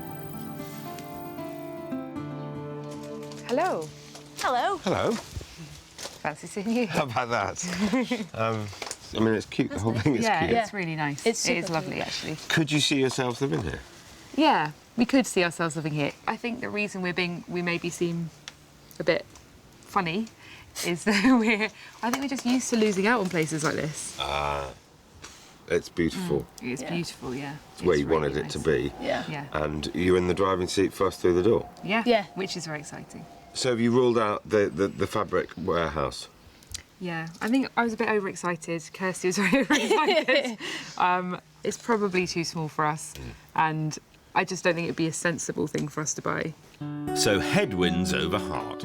A home with room to grow into is clearly the most important thing. What would you like to do from here? Of the property I think we need to see again, it's the first flat we need to see again. Yeah. We know we like this one. Yeah, exactly. Yeah, it's lovely. Cool. Okay. All right then. There's Thanks, a Phil. Okay. So it's between this place and the upside-down flat for the girls. And my boys have narrowed it down to 1. I just hope they love the Upton Park area as much as they like the house.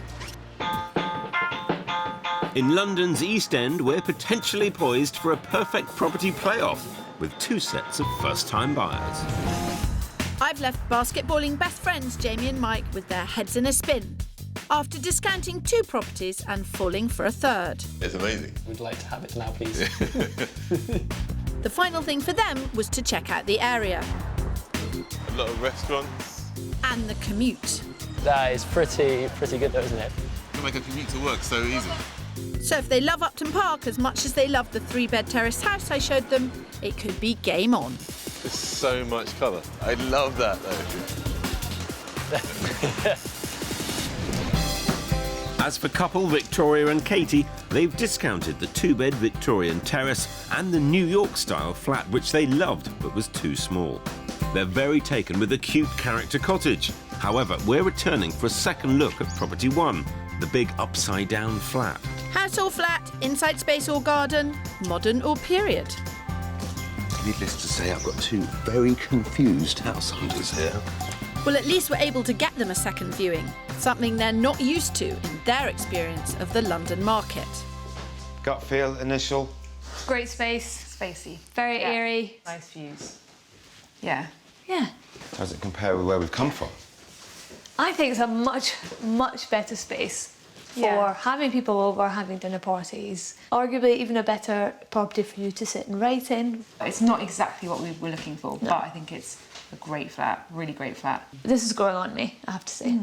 So why don't you have a wander? Have a wonder. Thank you. Picture your things here. Great. It's very difficult for them. This whole process has been difficult for them. Been quite difficult for me, but I'm not the one that needs the house. Well, let's hope it continues to grow on them. It's huge.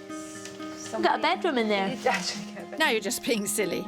It's time for some serious reflection as they assess their priorities. What do you think about this house in terms of long term rather than the short term, this flat? It's almost twice the size of that house. Yeah. No, I do like the amount of space in here. It's kind of amazing. We'd be relieved, I think, in the long term that we went for a bigger place. Yeah. Than a smaller place that was really gorgeous. We could maybe try and make this a bit more our view of gorgeous. Time to find out what the girls are thinking. Will the size of the flat win out over the character of the cottage? If there was ever an excuse for a glass of wine, I think this is it. Where are we at? You must be fairly tall now, you? It's a pain because the two properties we've loved are too small. We don't love the big flat, but we think we could be happy there. Actually, I think I'm growing to love it, and I think we could absolutely love it if we just changed a few things about it. It was a relief to go back into that large space and feel like we could just spread out and get on with it. I think it's worth having a go, putting a low offer in. I would suggest we try and just open proceedings at about 405. That's exactly the number that I had in mind. Yeah. That's 20 grand under the asking price. You're going to have to work your magic here, Phil, to get these girls some long overdue good luck. Hi, I'm just sat with Katie and Victoria. The figure that they've asked me to submit to you is at 405,000. OK. And that's the ball rolling for the girls with a low opening offer. Let's see if it works. Jamie and Mike have fallen for this 3-bed house in Upton Park. After their walkabout, I want to know if they think they could call this area home. Are you happy that this is the house for you? Absolutely. Yeah, definitely. We both love it. Let's make that call. Adam, it's Kirsty Allsop. That property is on offers over 285. What is your client wanting to get for it? But after chatting with the agent, things aren't as straightforward as I'd hoped. There are 21 appointments booked in for Saturday for different people to look round the house. But he did say, I think 290 is her figure. I think obviously we want to get it for as little as we can, but 290 is definitely doable, so. But just as we're settling on how much to offer, the agent calls me back. Hello? Yes. Right. OK, bye. Good news, bad news. The bad news is that it's a higher figure than we thought. OK. The good news is that she has said she will cancel the viewings for 295. Yeah. OK. Are they willing to meet that price? It's a big decision for the boys. I would probably like to split the two values and go in at 292.5 and see if they say no. And then if they do, we go up. What do you think your client would say if I said we could go to 292,500? Yep. Looks like they're holding out for the 295. I am happy to agree a sale at £295,000. OK, brilliant. Bye. The house is yours. Perfect. Excellent. Yeah. Can't really toast with cake and some half-eaten shortbread. I think you absolutely can. Celebrating the purchase of a house with edible glitter. That's what I like to see. Now that's called having your cake and eating it. Result. No pressure, Pip, but don't let the side down. Well, I have been cheeky and gone in at 405,000. 20 grand under the asking price. Hello, Phil Spencer. Blimey. Yeah, we are a long way away. My offer of 405 is rejected. Tense times as the girls increase the offer to 415. That's still 10 grand under.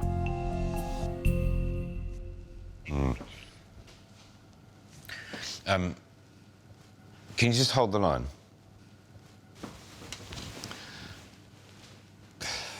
They want 420. 1,500, let's go. 416 and a half. Yeah. If we can tie it up today, 416 and a half, but we would need to tie it up today.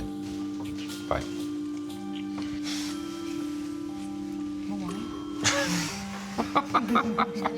Seven months, 70 properties, 20 failed offers. Could this be the phone call to wipe away all that bad luck? Hi, Tammy. We're a bit nervous at this end.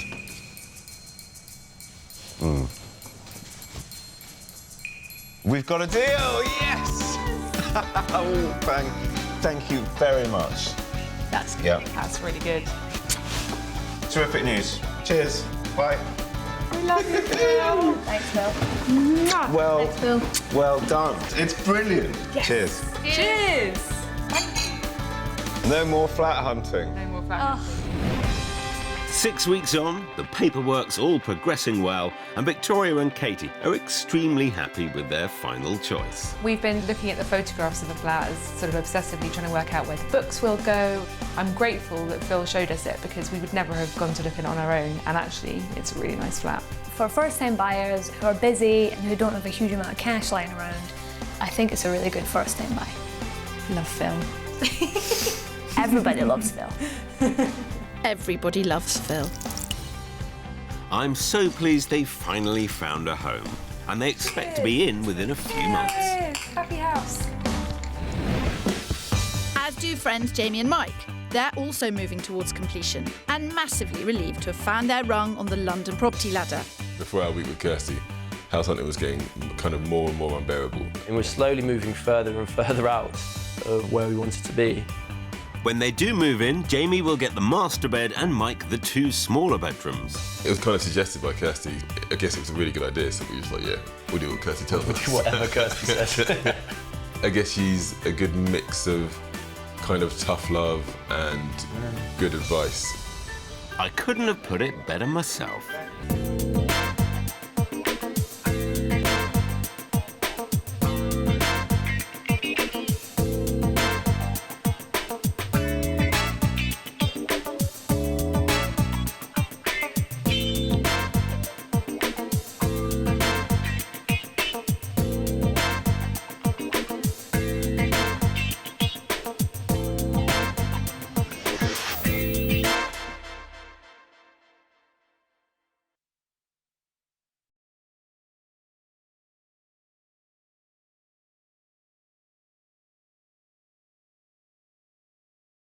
This time, we're going the extra mile to get our house hunters what they want. We'll try magic. Ooh, I'm feeling it. I'm thinking with my witchy ways. Friends in high places. I think it's a sign from God, isn't it? And hypnosis.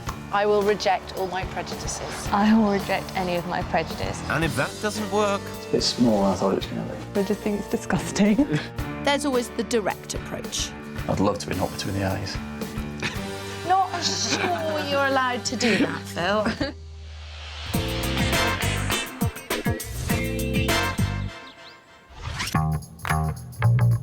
This week, we're in the heart of England on an urgent mission to find family homes for 2 couples with demanding deadlines. I'm with a couple who've lived rent-free for the last 3 years in a family property, but now the bulldozers are moving in and their luck is running out. And the clock is also ticking for my couple. They're desperate to relocate before the birth of their first baby in just a couple of months' time. Sounds like it could be sleepless nights for us. But at least we're searching in 2 of the prettiest counties in the land. I'm working in Northamptonshire, famed for its industry and well-heeled shoes, where the average price of a semi is almost 128 grand. Whilst 40 miles west, I'm in Warwickshire, where house prices are 19% higher. Thanks to its position close to the Cotswolds and a wealth of tourist hotspots, a semi here will set you back 152 grand. With swathes of countryside and charming chocolate box villages, it's plain to see why our couples are smitten with these scenic spots. I'm helping management professionals Rinku and Sundar Bula, who are looking for their next home together. And I'm with expectant parents Steve Oliver and Sally Allen, who, along with their 2 dogs, are currently renting in Berkshire. We absolutely love it, the countryside. We're out and about with the dogs every day. We also like the peace and quiet, the tranquility. As much as my pair love the rural setting in Berkshire, they can't afford to buy here. So they've decided to relocate to Warwickshire, where their money goes further. We've got family that live in the northwest and the northeast, so being a little bit closer to them would be great. But not too close, eh, Steve? Means that we're still a couple of hours away. There's not too much of a chance of them popping around for a cup of coffee without being invited. Wonder if Steve will still be saying that when there's a babysitter needed. Sally certainly isn't planning on compromising their active lifestyle. We'd like lots of nice walkways on the doorstep so we can take the dogs out across the fields, places we can cycle round, hopefully near some stables where I can do horse riding. But it's not all play with this pair. Steve's work in the drink industry means that he has a couple of important criteria. It's absolutely crucial that I have a space in the house which I can use as an office or a study. Preferably with a better view. And that's not all. I must have a good local, I must be able to go on Sundays and read my newspapers and take the dogs with me. Purely for research purposes, of course. It'd be lovely. Steve and Sally were searching on a budget of 550 grand, but with a baby on the way, they're being careful and have dropped to 475. With a new search location nearly 90 miles away in the villages around Stratford, it's no wonder this search has stalled. So guess who the pressure's on now? Congratulations. Thank Congratulations. you. All Thank you very changed. So you're due in about 2 months. Yep, just over 2 months. You've left it a little bit late to call me, I might just add. I mean, what's been happening over 18 months? Why haven't you found something? We've got quite a strict criteria on what we'd like. Maybe we need to be a little bit more flexible. Would you do work to a place? A little bit, but we're not very good with handiwork. Very good at knocking things down, not necessarily good at building them back up again. So I think it is quite tough for people to search for a long time in one place with a particular budget, to then move it to a relatively unfamiliar area and reduce the budget while still thinking, I'm going to get everything. we probably need your help to guide us in the right direction and tell us where, if we are being a bit picky, we may need to compromise. We're certainly professors of the science of compromise. I just hope these 2 turn out to be model pupils. With their budget of $475,000, they'd like a 3-bedroom character house with office space, a big garden for the dogs, and ideally a village pub for Steve. While Phil struggles manfully on his hunt for a good local, I've got a search of my own, 40 miles away in Northamptonshire. I'm with Rinku and Sundar, who got hitched 4 years ago. Since then, it's been good times, especially after Sundar's uncle made them an accommodation offer they couldn't refuse. Yes, good shot. We've been quite fortunate that we've been living in a family cottage for the last 3 years. We live in such a beautiful house with space. Living rent-free on a 16-acre plot in the genteel surroundings of their uncle's care home, they've settled into married life. Beautiful lines, Sundar. And all the lovely space in this house really suits their lifestyle. When we do have social functionings, they're not 2 or 4. They're in sort of the masses, and both of us have very large extended family. How's the food? Well done. Amazing. But their luck is about to change as the care home's expanding and their beloved cottage will be demolished in 3 months' time. It's going to be a big change because we've been quite fortunate living here with such luxury.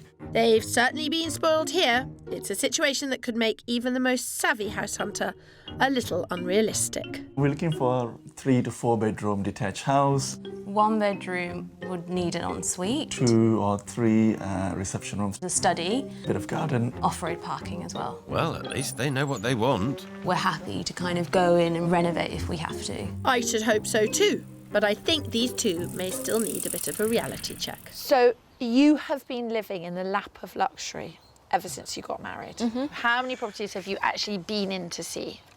I've only seen 2, and then I gave up. I've struggled, but maybe Sundar's more realistic. Sundar, how unrealistic do you think your wife is? She can be very unrealistic at times. After a week, I do get over it. I think we've got to get the torture started, because the sooner we break into the reality of what we can get, the sooner we can get to the other side of that. Yes, time is ticking. We better start. Yep, that bulldozer's only getting closer. Demanding they may be, but during their rent-free living, these two have saved hard and have 300 to 330 grand for a house with up to 5 bedrooms, 3 reception rooms, and a garden for Sundar to cultivate his stripes. And preferably not too far from Rinku's family in Northampton. The dream would be a peaceful village to the north. How did you get on? You just met them? Ooh. Ooh, I'm feeling it. I'm thinking with my witchy ways. I'm thinking... He says she's the tricky one. I bet it's 50-50. I'm feeling a little bit hard done by because they've been searching for 18 months and now they've given me a timetable of 2 months before the baby arrives. You know, they're never going to be in a new home before the baby arrives. They're just taking you out for a ride, see if you can find them something they couldn't find. I'll be able to do that. Yeah, clip clop. Come on, Phil, giddy up. With that vote of confidence, it's time to trot off to my first property. I'm taking Steve and Sally 7 miles south of Stratford to the village of Upper Quinton. Nestled beneath Meon Hill, this scenic spot is a designated area of outstanding beauty, and I'm confident this charming chain-free house on the edge of the village green will work for their tight timescales. 16th century, detached, it's quite a big house. What are your first thoughts? It's very picturesque. It's lovely. It's nice. I like the area. All we can hear is bird song. Hope the inside gives them something to chirp about. Indeed it should. Both reception rooms are packed with traditional features. The 4 bedrooms are perhaps a bit small, but that's the price of period. For the man who needs to work from home, Steve will love the study, complete with view of a south-facing garden. And it's bang on budget at £475,000. Straight into a big reception room. How do you feel about this in terms of its character and size? I like the beams. I like the fireplace. I agree, yeah, it's lovely. Very nice feel. Good. Good start. And through to the dining room. Another fireplace. Yeah. Lovely. And it leads through to the kitchen. What do you make of that? Nice farmhouse kitchen. Probably needs a little bit of updating. Yeah. It's just a little bit smaller than I probably hoped it would be. Hopefully the upstairs will seduce them. This is the master bedroom. Nice and light. Slightly smaller. We'd struggle to get our furniture in here, definitely. You could open it up, whether there's a shower through there. Okay. So you could open it up, but you'd lose the shower.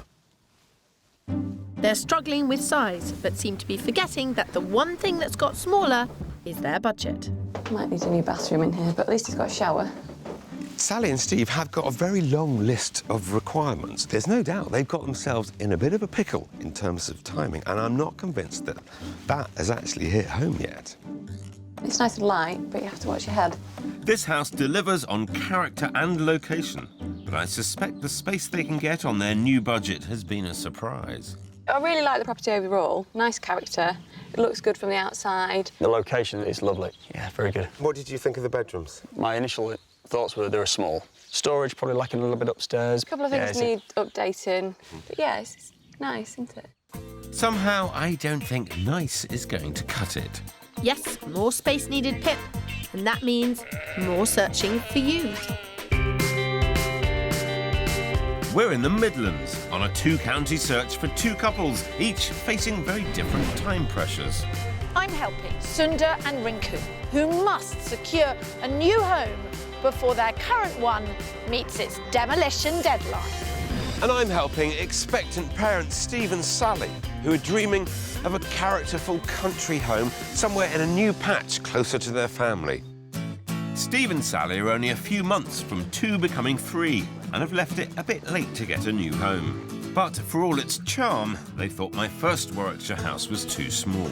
We'd struggle to get our furniture in here, definitely. So I need to up my game.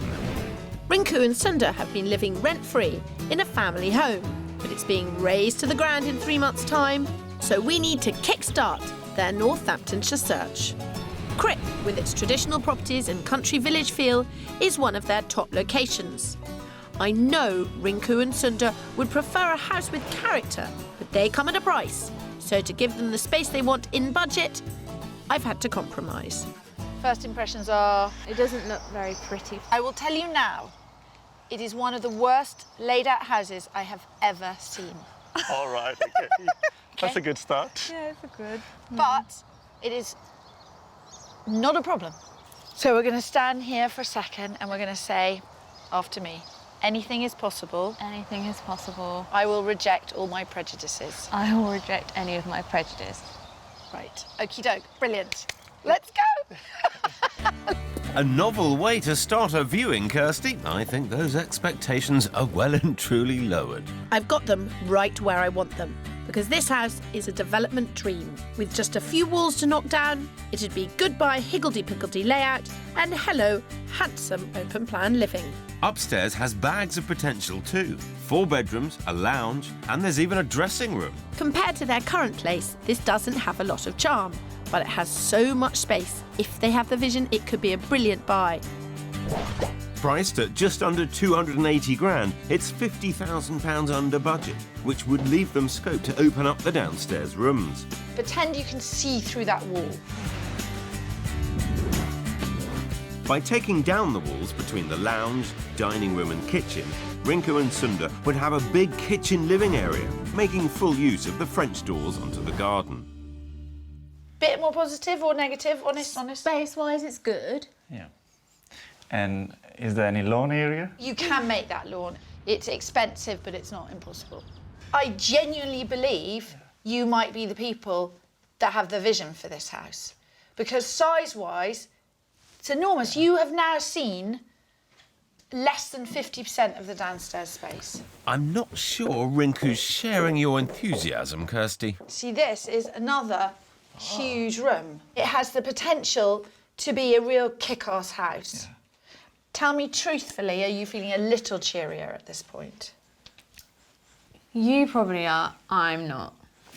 She rejected all her prejudices on the doorstep, but now Rinku's inside. It's a different story. It's the 3rd bedroom. This is the 3rd one. Yeah. It's a hard sell, this house. Most people wouldn't have the vision for it. But it is a corker and it could be fantastic. I'd only pay 150 for this house because I just think it's disgusting. I don't think even we can get that kind of a deal. Hopefully Sunda feels differently. Can you, either of you, imagine yourselves living in this house? No. No. I just can't get over how it looks from the outside. I mean, certainly I'm not shy off the work and, you know, what's involved, but I do want to have a lawn. In terms of space and light and potential, this sets a very high bar. Looks like this one isn't enough of a Bobby Dazzler. But some lucky person is going to get a whole lot of house. And I hope Rinku and Sunda have started to understand what their money can actually get them. Over in Warwickshire, Steve and Sally weren't tempted by my first character house in Upper Quinton, so I'm taking them to Warmington, another lovely location with village green, pond, and something else they've asked for right on the doorstep. Steve, I remember somebody saying they wanted to be near a village pub. Well, there it is, about 2 doors up. You can't get much closer than that, thank you. And that's the house that we're here to see. Fantastic. Looks lovely. If the last house felt a little dated, then this stylish cottage with 2 reception rooms and 3 double bedrooms should have all the bling they're after. There's no 4th bedroom for Steve's home office, but this loft has bags of potential. There's a lovely back garden with plenty of play space for their dogs. And priced at £450,000, it's 25 grand under budget. This is lovely. Lovely, isn't it? Absolutely. Yeah. I love the doors that open outside. It's got a nice feel to it. Spacious. It's exactly the kind of thing we're looking for, isn't it, kitchen-wise? It's an easy room to love. But the garden might take a little more vision if that 18-month search is going to end here. You've got the nice kind of sun track with barbecue and a bit of entertaining social space. Lovely. And it leads through, and there's grass and sheds and trampolines and what Goes have you on through down the there. back. How do you feel about this? It's an odd layout, actually. Yeah. The actual size of it's good. I've got to confess, I agree with you. The size of it is quite good. The layout is a little... Might need a bit of just, tweaking. Yeah, it just takes a bit getting used to. Yeah. But upstairs, I don't think there will be any problems with the layout. Oh, this is very nice. Very nice. Very nice indeed. And I've got a master plan to create that study space for Steve. Converting this loft to create a large bedroom, including the staircase and dormer window, could be done for 20 grand.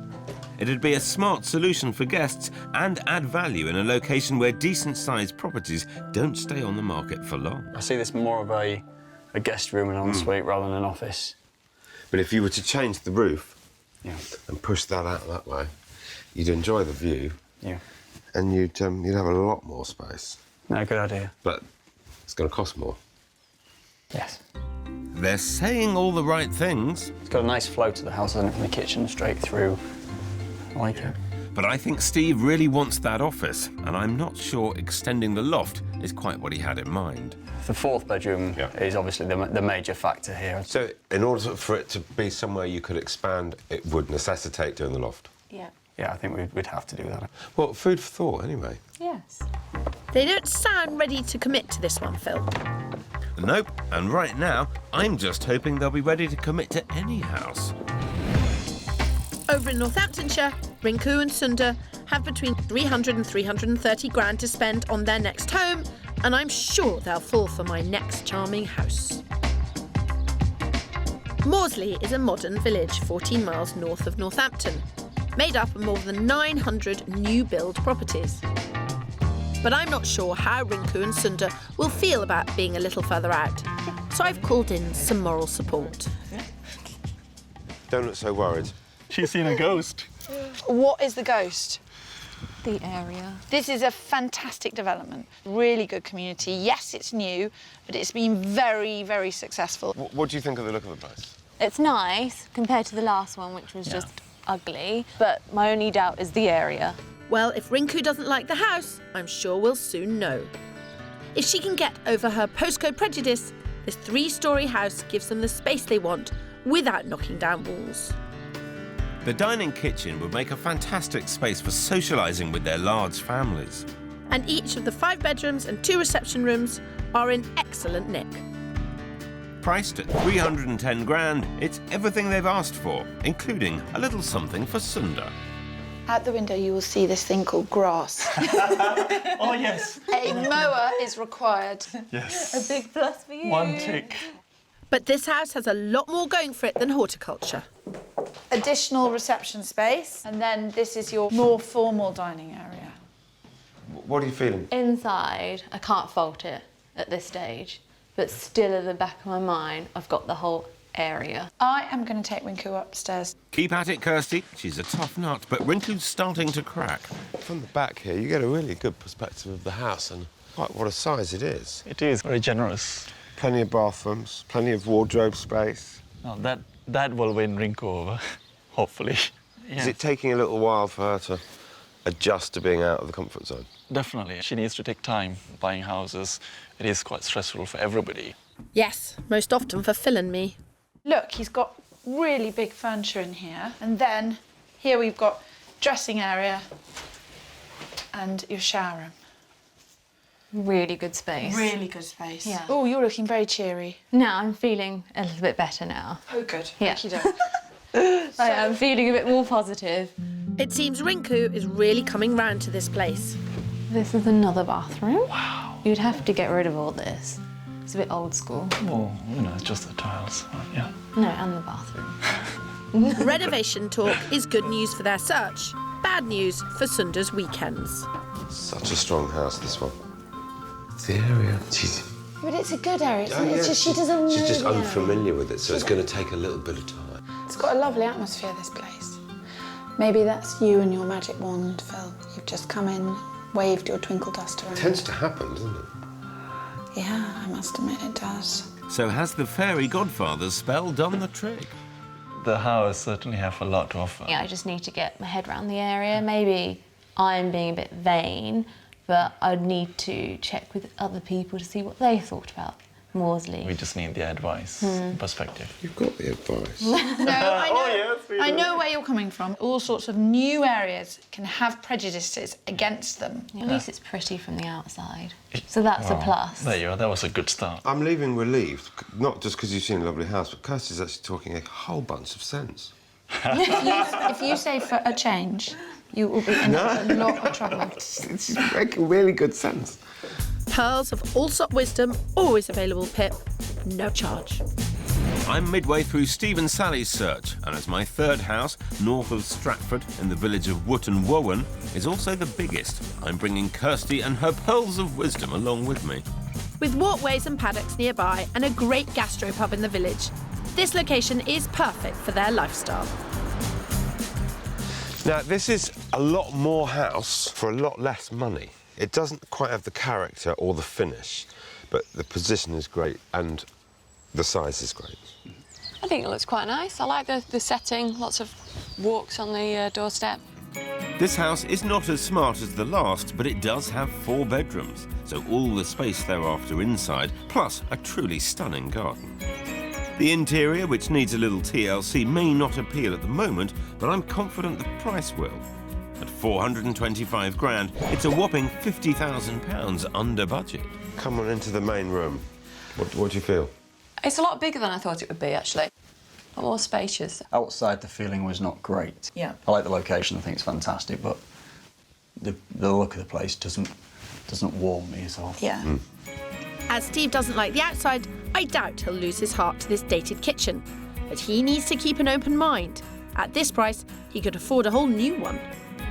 You could easily have something here, open up this bit, done. Bob's your uncle, much better kitchen sitting room. I mean, there's a lot of space out there. There's a lot of space and out a lot there. of light. It's worth thinking about, isn't it? Steve's gone a bit quiet. I'm not convinced that he has grasped the urgency of this search, but I think Sally may be seeing the potential. This is the master bedroom, which is actually a really good size. It's decent size, yeah. Have you seen prices differ in the time that you've been looking? They're creeping up, yes. Yeah. That's the thing that worries me. Babies can be kept in chest of drawers and born anywhere. You could find yourself 6 months from now looking at things which weren't as good as the things that you're seeing now. Trying to stay calm. That's very good. But let's not forget we're 3 houses down, and sometime soon one of these two needs to make a decision on a property, or their baby might end up in that chest of drawers after all. It's very strange. From the front of the house, I was very sceptical. The back of the house, the garden, it looks significantly... No, it's a different setup altogether. How are you feeling about this baby business and moving house at the same time? I think it'll be a challenge. Sally seems quite relaxed about things. She seems quite open-minded. She's taking it very in a stride, yeah. It's really good. I think the house thing's probably stressing me out a little bit more than her. I think she's on baby stress, and I'll take the house stress. Yeah, there's a lot to happen all at the same time. Yeah, I think we'll have a lot more luggage. You will have a lot more luggage. More storage space than we've currently got. Well, Steve, then this house, the biggest we've seen, should be just the one for you. Sound advice from a seasoned pro. All right, sweet cheeks. How are you? I'm a little bit confused. No, I don't think it's confusing. I think that they don't have the urgency. You would have thought if they were having a baby, there would be some urgency, but I don't feel it. Wasting my time. That happens quite often, though. And these two don't have much time to waste. Well, the dogs would like it. There's lots of space, isn't there, for them running around. It's nice and safe as well, isn't it? Contained for the dogs and the baby. Yeah, they'd love it here. It's the first house we've seen with some proper garden. Fingers crossed their wander round has helped them to get the measure of this massive plot. How are you doing? Yeah, good. Overall, certainly Warm warmed into up. it a bit. Certainly warmed up. Are you still looking for the thing which really knocks you between the eyes? I'd love to be knocked between the eyes. Well, not something to say to Phil right now. Thank you. I'll do it for you, Steve. I'm not sure you're allowed to do that, Phil. OK, gloves off, back to the matter in hand. But we've got another house to see. I'm going to try and knock you between the eyes this time. This one is definitely in the running, but it's seconds out. And one more push to find that belter of a property. This time, we're in the Midlands, where time is fast running out for both sets of house hunters. One of our couples is expecting a baby, and one of our couples is expecting a bulldozer. What's needed now is new homes fast. Steve and Sally have been on the hunt for a year and a half, and now with only a couple of months before their baby's due, they're struggling to decide on a new home. I like the location, I think it's fantastic, but outside the feeling was not great. And my couple need to start making decisions too. Rinku and Sundar have been living for 3 years in a place owned by their family, but it's set to be demolished in 3 months' time. They've seen 2 houses. They hated the look of the first. This will need to be ripped out completely. And the location of the second. At the back of my mind, I've got the whole area. So I'm pulling out all the stops with a handsome house in Cold Ashby, a location Rinku likes. But it's my last chance and even the weather is against me. I think it has got everything they want, and I'm really crossing my fingers. Good morning. Morning. This stylish 5-bed home has all the space they've asked for. The kitchen diner and sitting room, which look onto a lovely lawn, are perfect for entertaining. And should they need more reception space, there's a separate annex in the garden. But getting everything on their list in a charming location doesn't come cheap. Priced at just under £325,000, this house is at the top end of their budget. What are the feelings on the location? Positive. Positive. Nice location. Yeah, compared to yesterday, I feel more upbeat. Thank goodness, because for some reason I don't cope well with failure. Kitchen? Really nice. Very nice. Spacious. Yep. And I think the mood is only improving, Kirsty. This is actually a really nice big room. Yeah. It's got a proper fire. Lovely fireplace, yeah. Could work. Be good to see what upstairs have to offer. Go and have a look upstairs, and then shout if you want anything from me. Okay. Hopefully upstairs it will stay upbeat. Bedroom number 1. Ah. That's Ensuite, that's what we wanted. got a lovely view from here. And garden's a good size for you to maintain as well. But all this space costs, so that means compromise. What about financially? Yeah, we'll have to just see what we can do. Maybe less shopping for you and less takeaways for me. No holidays? Yeah, no holidays for 2 years. No, 1 year. For 1 year, yes. 1 year I can handle. For 1 year. Looks like Rinku has negotiation skills to match yours, Kirsty. It's a good, strong house. Part of me thinks when you're young, you should buy the one that might be available around 250 and do it up. But that's just me. I'm really an old skinflint. But I think these two want to seal the deal on this one. I think it's a sign from God, isn't it? But not without a little advice, of course. Mum, it's me. Can you come at 1 o'clock then to see the house? It's really nice. Uncle's just said yes, he can make it as well. Excellent. So that's good. So, what do you think, having seen upstairs? Amazing. Honestly, it's so nice. I just feel like it's our house that's just been plotted in this village. I'm 100%, as long as when my mum and uncle see it, then I'll feel happy. I think we've nailed it, but this search was tough enough when there were 2 to convince. Now it's 4. Is it double trouble for me? Steve and Sally warmed to my last super spacious house, but it would take a little work to make it their dream home. So for my last house, I want to show them a simpler option in the charming village of Commuter, 10 miles southeast of Stratford.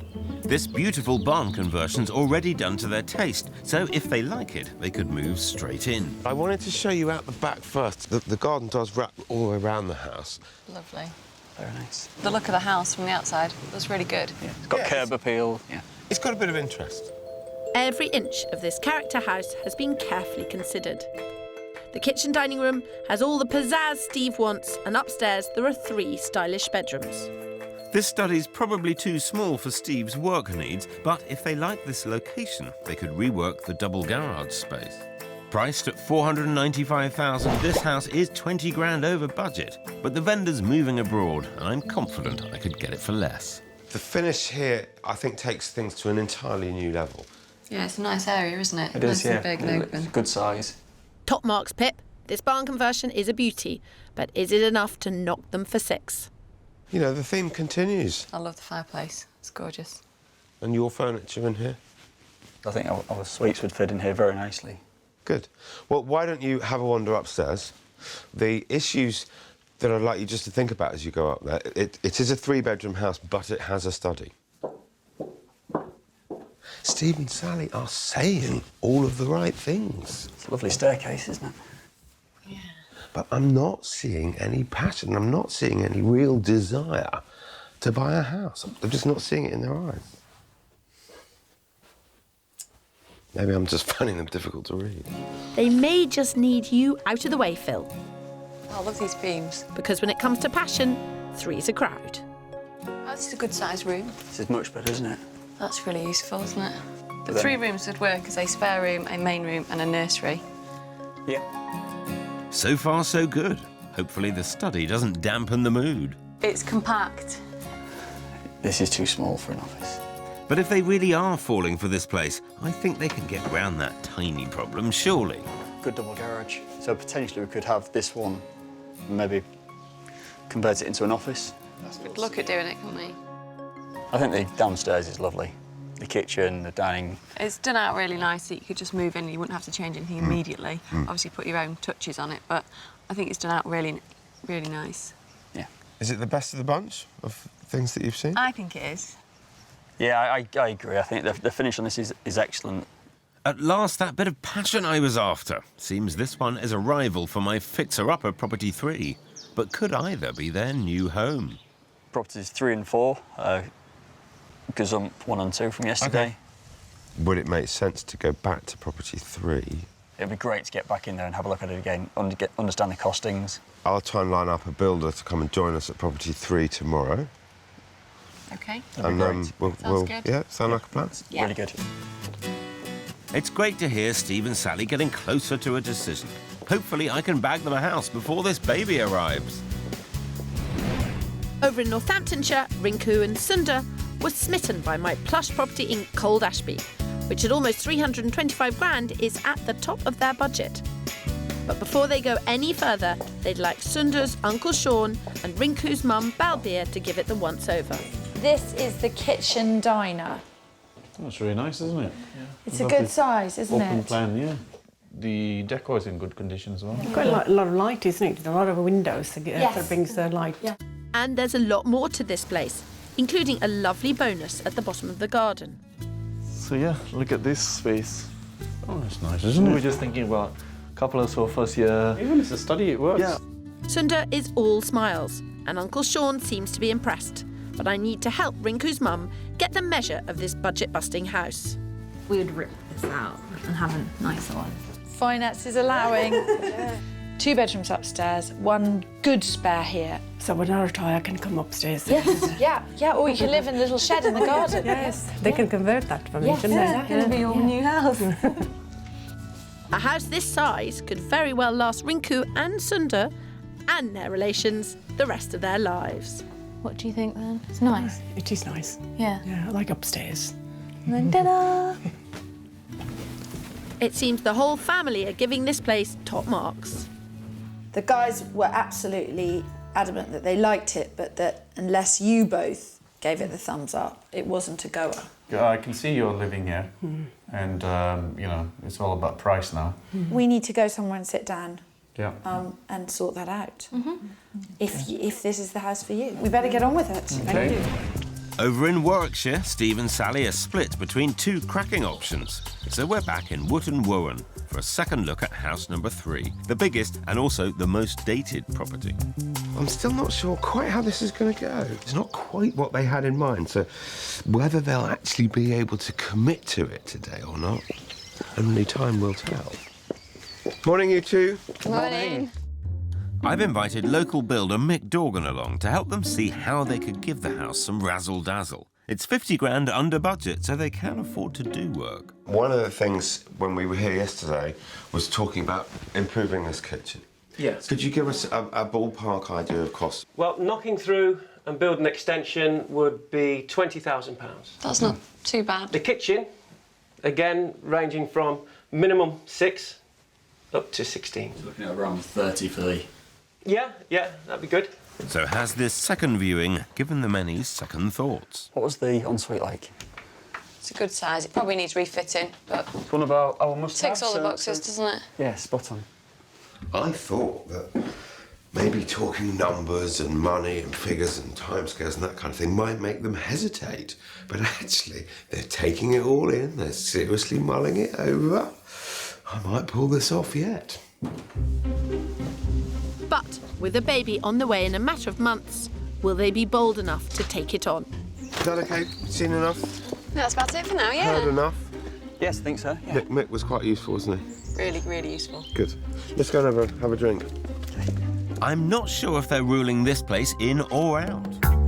We're in the heart of England, helping two couples find dream homes fast. Rinku and Sunda have fallen for my priciest Northamptonshire property. At just under £325,000, the Cold Ashby house is at the top of their budget. So we've been crunching the numbers and they've decided to submit an offer, 10 grand under the asking price. So yeah, I think we'll be comfortable with 315. As the agent is heading out, I need to get straight on the telephone. Richard, hi. I have spoken to my client and they have come up with the following proposal. They are prepared to exchange immediately. They're chain-free, they're not selling anything, as long as they can get the house for, and this is the crux, for 315,000. But it's not the answer we'd hoped for. Right. OK, bye. That was very firm. And that means that the client has a preset lowest limit, and he said we don't come anywhere close to it. It's disappointing news, especially for Rinku, who's lost her heart to this house. But she's not the only one. They've got 2 viewings on Saturday. He said, in a rising spring market, my client has every confidence of getting the asking price. Now that they realise they have competition for their dream house, the reality of it all is hitting hard. We'll have to have a bit of think about this, and just to see really what we'll be comfortable of paying. 50 miles away in Warwickshire, the clock is ticking for my expectant parents who want a new home before their baby arrives in a couple of months. They've been swithering between 2 houses, a beautiful barn conversion and a less stylish but much larger 1940s house. As my indecisive pair are split between the two, we've come to the local pub. Well, it would seem fitting.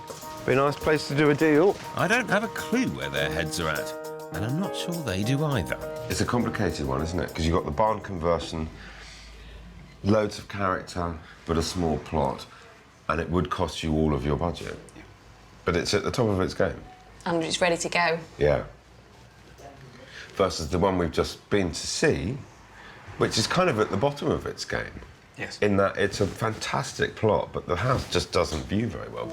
Yeah. Super spacious house 3 has an asking price of 425 grand, 50 below their budget. But it'll take a lot of cash to turn it into their dream home. It's probably purchasable for 10-ish, but your costs of renovation, about 30-ish. You've got the house of your dreams and it's under budget. So, what do you want to do about it? Not good at making decisions. I think we should go for it. It's exactly what we didn't want at the start of this process. It is. Don't love it in the state it's in at the moment, but we could do. If we bought it, did all the work to it, would we love it then? Its location. Yeah, location's great, size is great. And you're never going to get everything. But at some point, you're going to have to go, I know I hate making decisions, but actually, we need to sort this out. Yeah. No, I think we should do it. I think it's the right thing to do. We can get it for a good price. Let's do it. What should we go in at? 400? I think we start negotiations low, yeah. It's been a long journey for my pair, but now they've finally reached a decision on a house, I need to clinch this deal. Good afternoon. Could I speak with Borgia, please? We've just had our second viewing, and my clients, they do like the house very much. We are struggling justifying the asking price at 425,000. So the offer I've got for you today is for 400,000. Great. Cheers. Bye-bye. The die is cast. Now, all we can do is wait. With their first offer rejected, Rinku and Sunda need to decide just how hard they've fallen for the 5-bed house in Cold Ashby.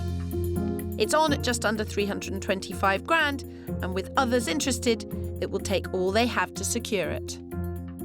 I think we can reconsider, I suppose, our offer, and we can look at perhaps, going straight for the kill.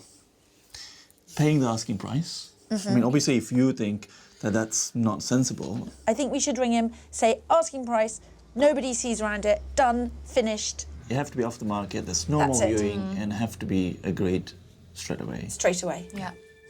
They both desperately want this house, and with their current one being demolished in just 3 months, I hope I can secure it for them in time. Richard, it's Kirsty. If someone were to make an asking price offer, would the viewings on Saturday be stopped? I would like to officially make an asking price offer. Right.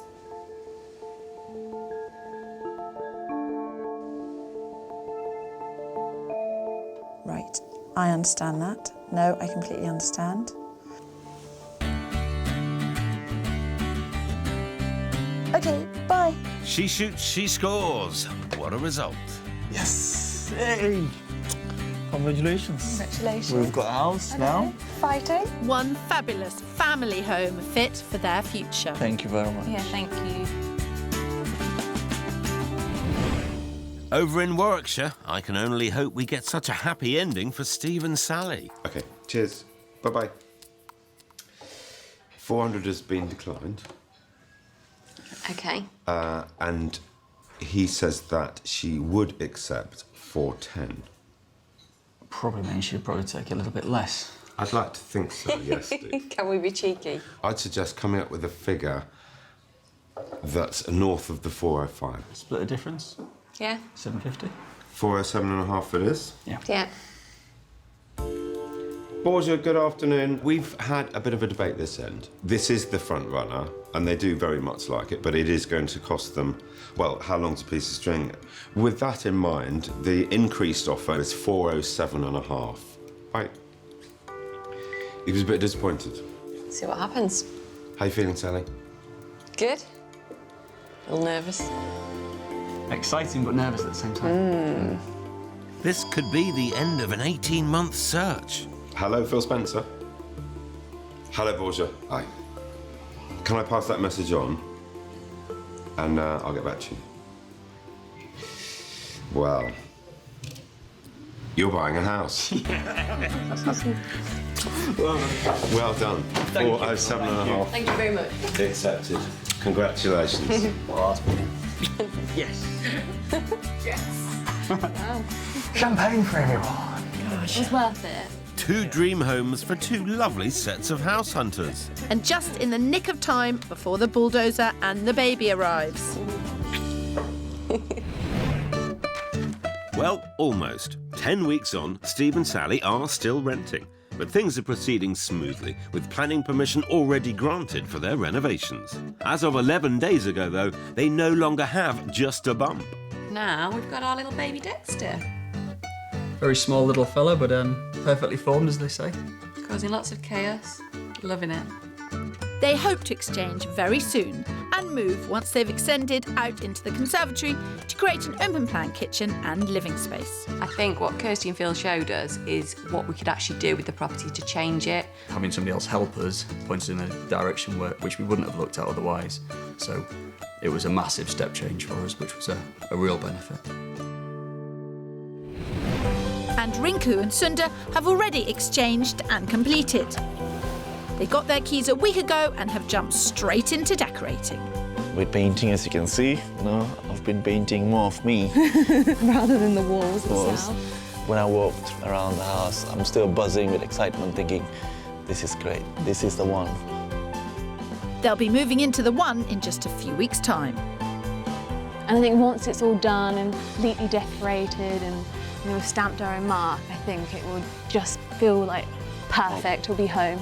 And thankfully, a home with no bulldozers on the horizon.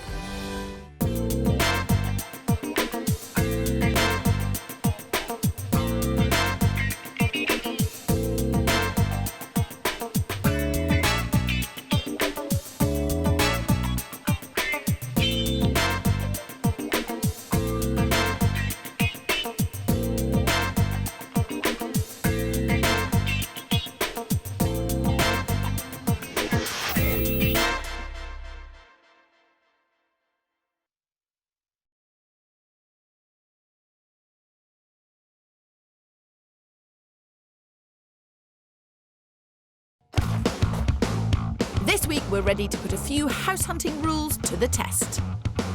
I'm sure they'll listen to you, Phil. Know what you want from the outset. I want to keep those windows. It's not actually ours yet.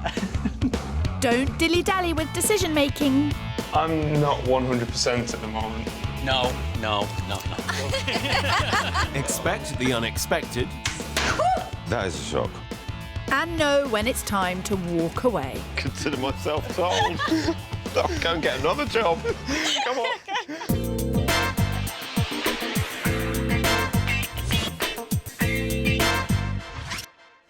This week we're searching in Manchester, where it's all about postcodes and plot sizes.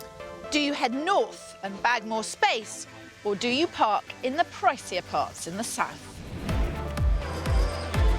Metropolitan Manchester, a city that saw house prices rocket by a jaw-dropping 21% last year, faster than anywhere else in the UK. Even London. Demand for properties in the popular southern suburbs means house prices are high and there's very little stock. However, in the historic mill towns to the north, prices are less inflated, and some areas have seen the market drop. So we'd better get on the case for our two sets of house hunters, both on the move to gain more space. I'm searching south for couples Sarah and Claude, who've outgrown their bijou city rental and want to buy for the first time. I'm much better at saving money than Claude is. He spends a hell of a lot more than I do. Completely unfair. No, it really isn't. Meanwhile, my pair, Catherine and Andrew, are racing to find their dream home in the up-and-coming northern and eastern parts of town. It was on the slopes that snowy sparks started to fly for these adrenaline junkies. You did look pretty hot in your skiing outfit, to be fair. After 4 high-octane years together, electrical engineer Andrew and marketing analyst Catherine now keep active with beloved rescue dog Dexter. Oh, you went your bar. He basically rules our existence. He does. He really does. The happy trio live in a bungalow inherited from Andrew's great-aunt. They got stuck in and gave the place a full facelift. Basically, the walls and the roof is the same. Everything else is different inside. But it wasn't all plain sailing. It was a very difficult period. It was under pressure, 14-hour days, 16-hour days for We didn't spend 7 much days a time week. together. It got to the point I was like, can we please stop talking about the bungalow? And here we are wanting to do it all over again. Undeterred by a bit of hard graft, they're going to rent their pristine pad out and search for a new but bigger place to do up and turn into their next home together. They aren't fixed on a specific spot, but Catherine does have some key criteria. Being in an area where you feel safe as well is important to me. Ideally, I'd like to be quite near the countryside, going out for long walks with the dog and just being able to get lost at the weekend. Over the last few months, the pair have lost out on some cracking opportunities. No thanks to hard-nosed developers snapping up the best bargains around. Tough task. I know exactly who these two need to help them. Why aren't you staying on in the bungalow? Bursting at the seams. The attic, despite being boarded out, is absolutely bursting. The garage is bursting. What is it bursting with? With my tools, we've got 3-4 pair of skis, 5 pair of ski boots. You are going to chuck some stuff out, aren't you? There are other factors to consider, right? So, I'm just getting down to brass tacks, you know. I wouldn't want to find I was just searching for house to house and ski boots. there are other things to fit in it as well. So, why do you think you haven't found something?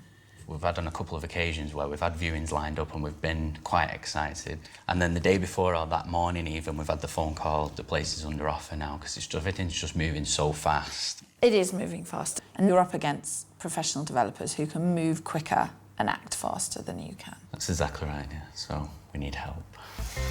That is why I'm here. Developers of Manchester, beware. Indeed, I'm ready to sniff out the ripest renovation jobs around. These two have 185 grand for the house, keeping back 15,000 for renovations. They ideally want 3 bedrooms, a decent-sized private garden for Pooch Dexter, and the potential to create an open-plan living space. Not fixed on area, Andrew would like to be near the M60 for his commute. So I'll be focusing my search north and east of the city, where their money will go further than in the south. It may be a large patch, but I'm competing with developers who are also on the lookout for prime properties. You're not the only one with a property mountain to climb. My couple are also first-time buyers, but strategy analyst Sarah and accountant Claude are set on the pricey properties south of the city. They're a pair who don't hang about. Within months of love blossoming, Sarah moved into Claude's rented bachelor pad in the heart of Manchester. The flat's absolutely tiny. It's a one-bed flat for the two of us, so that's been a bit of a struggle. I like things to be very neat and tidy, and around the flat there's lots of things that are left out. Things on top of the wardrobe. I've got to put the golf clubs in the bedroom. So that's why we're looking just to get some space. Somewhere to put your shoes. Some rooms. They may be first-time buyers in their 20s, but the pair want to jump a few rungs of the property ladder. I think we're looking for a 3-bed semi-detached house. Somewhere where we've got enough room to bring people around, so a good-sized dining room would be nice. Ideally, a bigger kitchen. That's always been the centre of the home for me. And close to the tram stops as well for work. That'd be quite useful. Got that, Phil? Yes, it's a big ask, especially as during their 7-month search near pricey Didsbury, they've been outbid on 2 houses. But it's not just the expensive market that's a stumbling block. I'm definitely more head. Sarah's more definitely heart. more heart, yeah. Working in finance, it makes me more cautious, whereas I think Sarah sees a nice kitchen or some nice decor and a house sold. We sound so fluffy. Fluffy may not be a bad thing, Sarah, because I'm worried a market this hard could bring you both down to earth with a bump. One of the major building sites I was just reading a published report saying that Manchester is the most active, busy market in terms of price rises than any other city in the UK. Yeah, this is it. So you ring, even if they come up on a Thursday, you ring and all the viewings are booked for Saturday, and then it's sealed bids on the Monday. So it's a tough market. You know, describe the ideal house. I've lived in flats the last 6 years, so I'm pretty adamant that I don't want to be surrounded by lots of people anymore. So for that reason, I don't want to live in a terraced. Okay. So Didsbury is the priority? I would say that's, yeah. It's quite an up-and-coming sort of area. It's good for young professionals. There's lots of cars in there. It's up and come. Just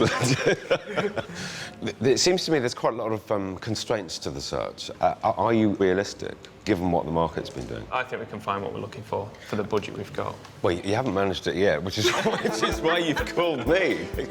And this search isn't going to be a walk in the park, even for a hardened professional. For their 250 grand, Sarah and Claude would love a semi-detached house with a little character. They're hungry for a generous portion of entertaining space, including a kitchen diner. Plus 3 bedrooms. But with their hearts set on Didsbury, one of South Manchester's most sought-after suburbs, my biggest challenge might be area. So I think I'll need to expand their postcode horizons to get them the house they say they want. Well, at least you're not trying to pip eagle-eyed developers to the post. For me, there's not going to be a lot to look at. I just need to find the one thing which the builder hasn't got there first. I don't quite know what I'm going to do because my brief is so unrealistic now, and they're convinced that it's not. The area's going to have to stretch. I don't think the area is that fixed. I think that's the extraordinary thing about Manchester. That a lot of people are fixed on one area when there are all sorts of good other areas. Yeah, you're right. I think this week it's not about location. Yeah, you heard it here first. Unfortunately, my two, Sarah and Claude, don't agree with you on that, Kirsty, and that leaves me with a tricky search in their #1 spot, Didsbury. I want to start by showing them what they can afford here, and the first house I've found is just a mile away from the popular Burton Road. I'm offering this young pair the vibrant location and lifestyle they're after, but that means compromising on character and space. And how's that going to go down? It is this house here. Semi-detached, 1930s. First impressions are it looks quite nice. Yeah, good. It's a nice little road. I'm glad Claude's seeing the beauty in small things, because behind closed doors there are the 3 bedrooms these two want and a lovely garden, but there's just one reception room. And to create the hub of the home that Sarah craves, they'd need to extend the kitchen. But if they can handle all that, despite being in dear Didsbury, this place is £5 grand under budget. It's a lovely little house, but because we are walking distance into West Didsbury, little is the operative word. But it is beautifully done. Yeah, lovely fireplace, nice doors. Yeah. It's on the market at just under 250,000. Okay. Okay. So it's kind of a good benchmark for us all about what your budget buys you in the market now in West Didsbury. This room feels quite small for a dining room and living room combined. I don't think either of them are feeling the love. They may be feeling claustrophobic, though. Quick, Phil, show them how to make it bigger. So not quite the kitchen diner that I know you were hoping for. No, it is quite small, isn't it? Yeah. However, it does have potential. Would be possible to extend into the side. I'm subject to planning, but I know other people down the street have done it. Okay. But in the short term, could you live with this? Gut feel is I think I'd find it quite hard to live in such a small space. This is what their money gets them in their top area. But it seems a small house means big problems for me. When you get a double bed in here, how big do you think it'll feel then? Might be quite constricted. Well, unfortunately, it sounds like this is a non-starter. They've written it off pretty much straight away. I can find houses, but I'm not a magician. I can't just make them cheaper. I always thought you carried a wand in that suit, Phil. Come and join me out here. Nice little south-facing garden. How am I doing? I think it's in a very nice location. I think we'd struggle to live in the downstairs. I'm not sure there's enough room there, particularly with the kitchen. You guys started by saying location is the priority. You've seen what your money buys you in Didsbury. Yeah. It's not quite big enough. So let's go off and explore other areas and other things and other styles. Yeah. And you might decide, actually, no, Didsbury is really important. Let's get back to Didsbury and make other sacrifices. Yeah. OK. Sounds good. Yeah, lovely. Come on then. I hope you're going to pull something better than a small white house out of your hat, Phil. Well, if this search doesn't improve, I may need to find a glamorous assistant for immediate help. We're in Manchester helping two couples desperate to upsize. Sarah and Claude want to ditch their tiny rental flat, but does their cash match their criteria? Catherine and Andrew want a renovation project, but they're going to have to be quick off the mark if they're going to pip the builders to the post. After Sarah and Claude's first viewing in their #1 location of Didsbury, it's clear they can't afford the room they crave here. I think I'd find it quite hard to live in such a small space. Catherine and Andrew are also trying to find themselves a bigger next home by bagging a renovation project. But even in the more affordable parts of the city, decent projects are like hen's teeth. Lucky the mother hen of house hunting has strutted into their search then. And I hope I'm off to a flying start, east of the city in Ashton-under-Lyne. Nestled in the foothills of the glorious Pennines, there's lots of green space here for Dexter the dog and a decent commute for Andrew. Catherine isn't convinced on this location, but I hope the cracking house I found will win her over. Here we are. First impressions? It looks really good. I really like the detail around the front door. Oh, it's really fantastic. The road is absolutely Road is perfect, lovely, isn't it? Yeah. Excellent. Okie dokie. Very excited. Right, let's get in. Catherine seems to have seen past the postcode already. Let's hope the inside excites her just as much. This home may look stuck in the past, but it has massive future potential. There are 3 good-sized bedrooms and some wonderful period features that you'd be mad to lose during renovation. There's a great garden with access to a wooded valley, perfect for walks with the pooch. And the splendid outhouse is ideal for Andrew's tool collection and ski boots. On the market at £185,000, they'd have 15 grand to make it fabulous and bring it into the 21st century. Good space. It's really a good space, isn't it? Yeah, it's fantastic. Yeah. Could literally swing plenty of cats in here. You could swing plenty of cats. Yeah. So this is currently the back sitting room. You see through the hatch. That's what is currently the kitchen. The wall that would have to come down is that one. To get the open plan living space Andrew and Catherine want, it wouldn't be complicated to take out the wall between the kitchen and sitting room to create a fantastically modern room in this old house. So what you'd end up with is a really big kitchen diner with this lovely picture window going to this garden. Now, you've got to fence off the bottom of the garden for Dexter, but there's all woodland and everything, so you can walk out there. That is amazing. You've seen enough? Yeah. Wow! This is a very good start. I wasn't expecting such a big reaction. Don't knock it. Oh, look at the fridge! Awesome. I know, it's awesome, that fridge, isn't it? And there's lots of original features you could save and make part of the look of the house. Look, you see, look. Oh, don't trap your fingers. Like the guillotine. Thank God it didn't smash! I wouldn't be putting my head in there if I were you. Fear not, Phil. I think Lady Luck is on my side today. Don't jinx it. It's just it's a bit of a funny shape at the back, because obviously the bay on the back of the dining room, and then the door comes in, and then the bay goes back out again. Yes, you just design the kitchen round it. I think, like everything, you just make a feature of the things that make it different. Go and have a look upstairs. So, wildly enthusiastic first reaction. But I'm going to stick my neck out here and say, is a little worried that maybe Andrew overanalyses the houses. Not far off. That's what my gut is telling me. And my gut is quite experienced. My gut tells me Catherine's going to do her level best to win Andrew over here.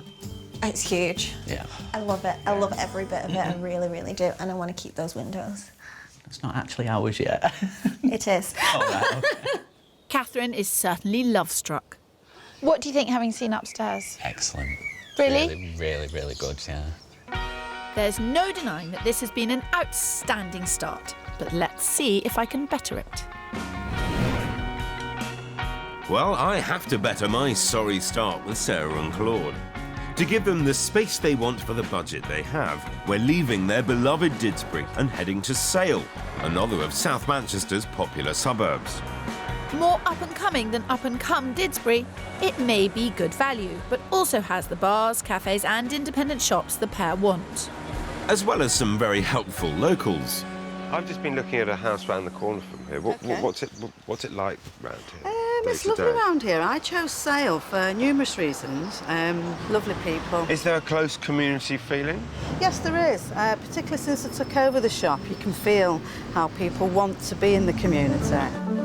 This area offers everything they've asked for, and I'm excited to show Sarah and Claude the sizable three-bedder I've found.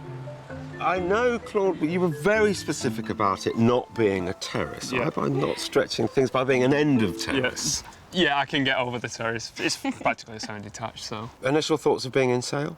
We like Sale. Yeah. We sort of viewed a few properties in Sale. You get slightly more for your money.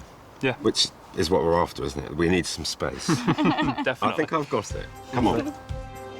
It's not just Didsbury we're leaving behind. They're a house-proud bunch in Sale, you know. And the owners here have something to be proud of. This is a good-looking house with almost 50% more space than the last place. With 2 reception rooms, 3 bedrooms and a side extension, they'll have more rooms than they know what to do with. And it doesn't stop there. There's fantastic outdoor space. It's also 25 grand under budget, which will hopefully be enough to make sure they're sold on sale. Now, as it stands, it's not a kitchen diner right now, Yeah. but it could very, very easily become one. There's a serving hatch there through to the dining room, so this could so easily be taken out. Just pop next door and you see what I mean. Well, this is the first of 3 reception rooms. Right, wow. OK, seems like quite a lot of space. This is on the market at 225,000. I thought it was going to be more than that, actually. I thought it'd probably be up to 240, 245 mark, so that shocked me a bit. I'd say I'm more shocked by those red socks. Kirsty and I often say that people make their minds up after about 10 seconds of being in a house. What's your gut saying to you now? I'm intrigued. I just want to see more. I'm interested to see what upstairs is like. Yeah. He's smiling. He doesn't want to be smiling because he's in Sale in an end of terrace and he's doing his best. I do smile occasionally. Does that smile mean they're beginning to think outside the Didsbury box? It's a really good size. Yeah, I like this. Well, obviously, a far more positive viewing on my hands here. I mean, they came to me and said location was the absolute priority, but inside of one viewing, I managed to move the goalposts, and it's going really well. They can see themselves living here. Mind you, experience suggests that it's not all done yet. Experience isn't everything, Phil. This is quite nice, isn't it? Isn't it lovely? Yeah. Yeah, it's certainly nice outside. Yeah. Having 3 reception rooms downstairs is fantastic. I think the bedrooms upstairs are a good size as well. I'm not hearing many negatives. I think we like it. I think it's opened our eyes and didn't realise we could get all that space for that little money. Yeah. They may not have any negatives, but I'm afraid I do. I'm led to believe there was an offer made on the house this morning. OK, yeah. I've got other things lined up to show you, but if you do make a decision, then we shouldn't hang around. Yep, none of us can afford to hang around in this market. With Catherine and Andrew, we need to move fast before developers snap up all the best projects. I've brought them to Bredbury to test how much of a property challenge they're willing to take on. Unlike the last area, this is one of the couple's top locations. Andrew, we have bust a gut searching for a property in this area. We have managed to find one £20,000 cheaper than the one we saw this morning. OK. I feel a but coming on. There is a but. Someone got in this house and decided to do a bit of work to it, and now it looks like an episode of DIY SOS. This place requires a huge leap of faith, but if Catherine and Andrew can see past the fact that it's been abandoned mid-refurb... No. Yes, it could become a lovely home. They'll have to put their renovation money where their mouths are, but it has the space they're looking for, with 3 bedrooms and an open-plan kitchen diner.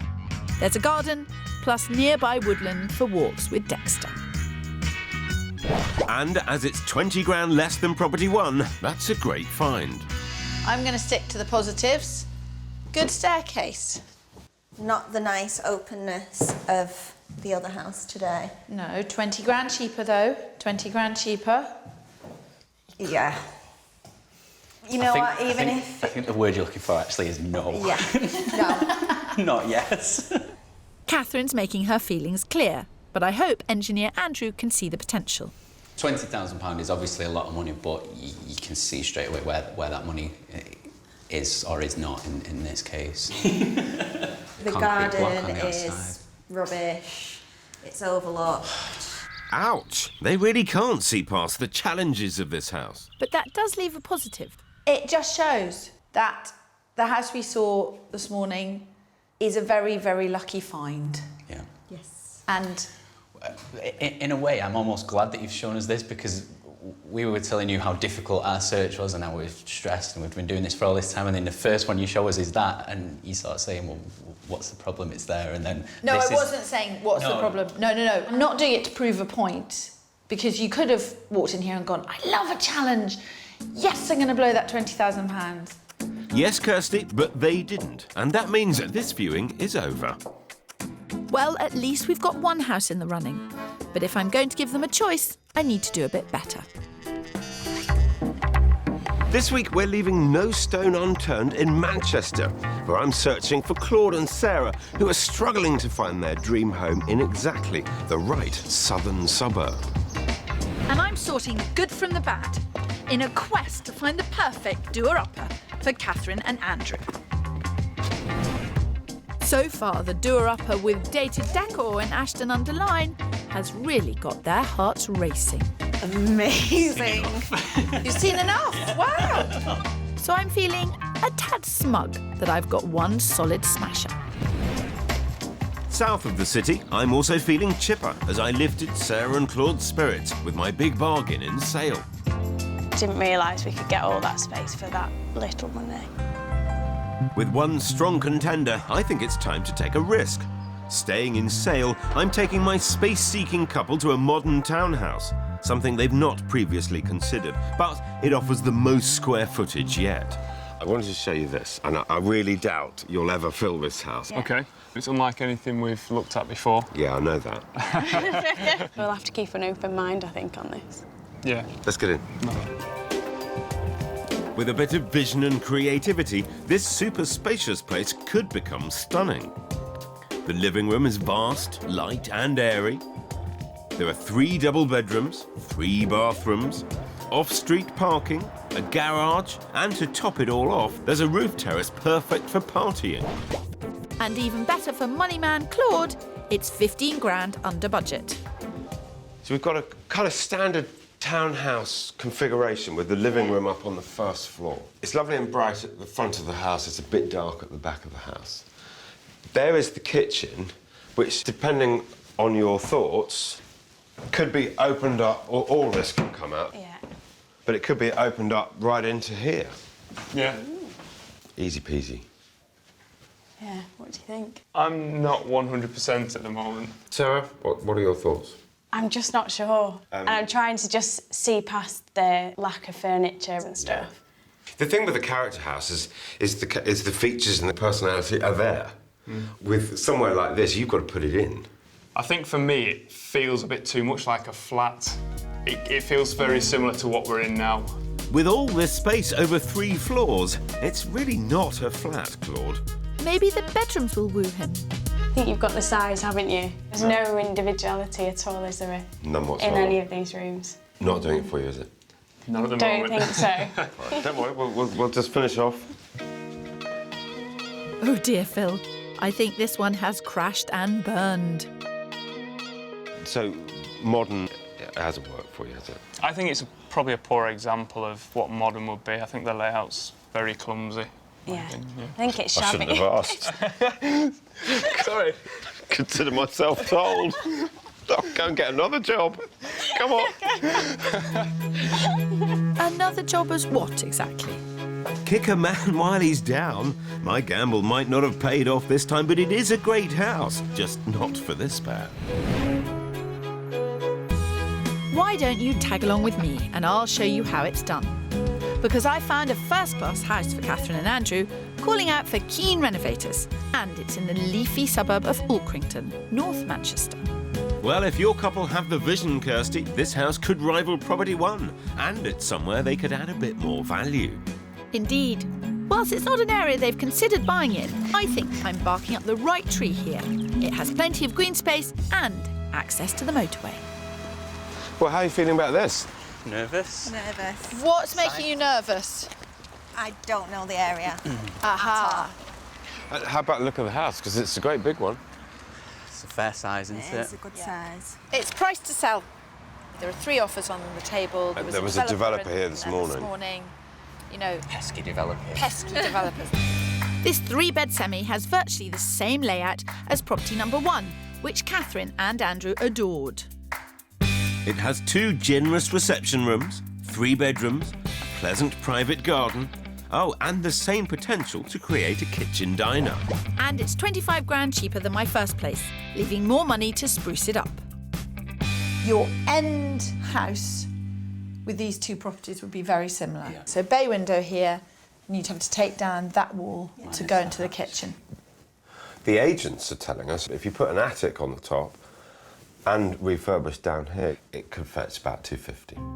That's certainly got Andrew's thinking cap on, but I'd like to know what's going on in Catherine's head. So upstairs is really very similar, although the bathroom's already as one, unlike the previous house. Oh gosh, it's big. It is big, isn't it? I mean, what's your gut feeling? It seems really nice.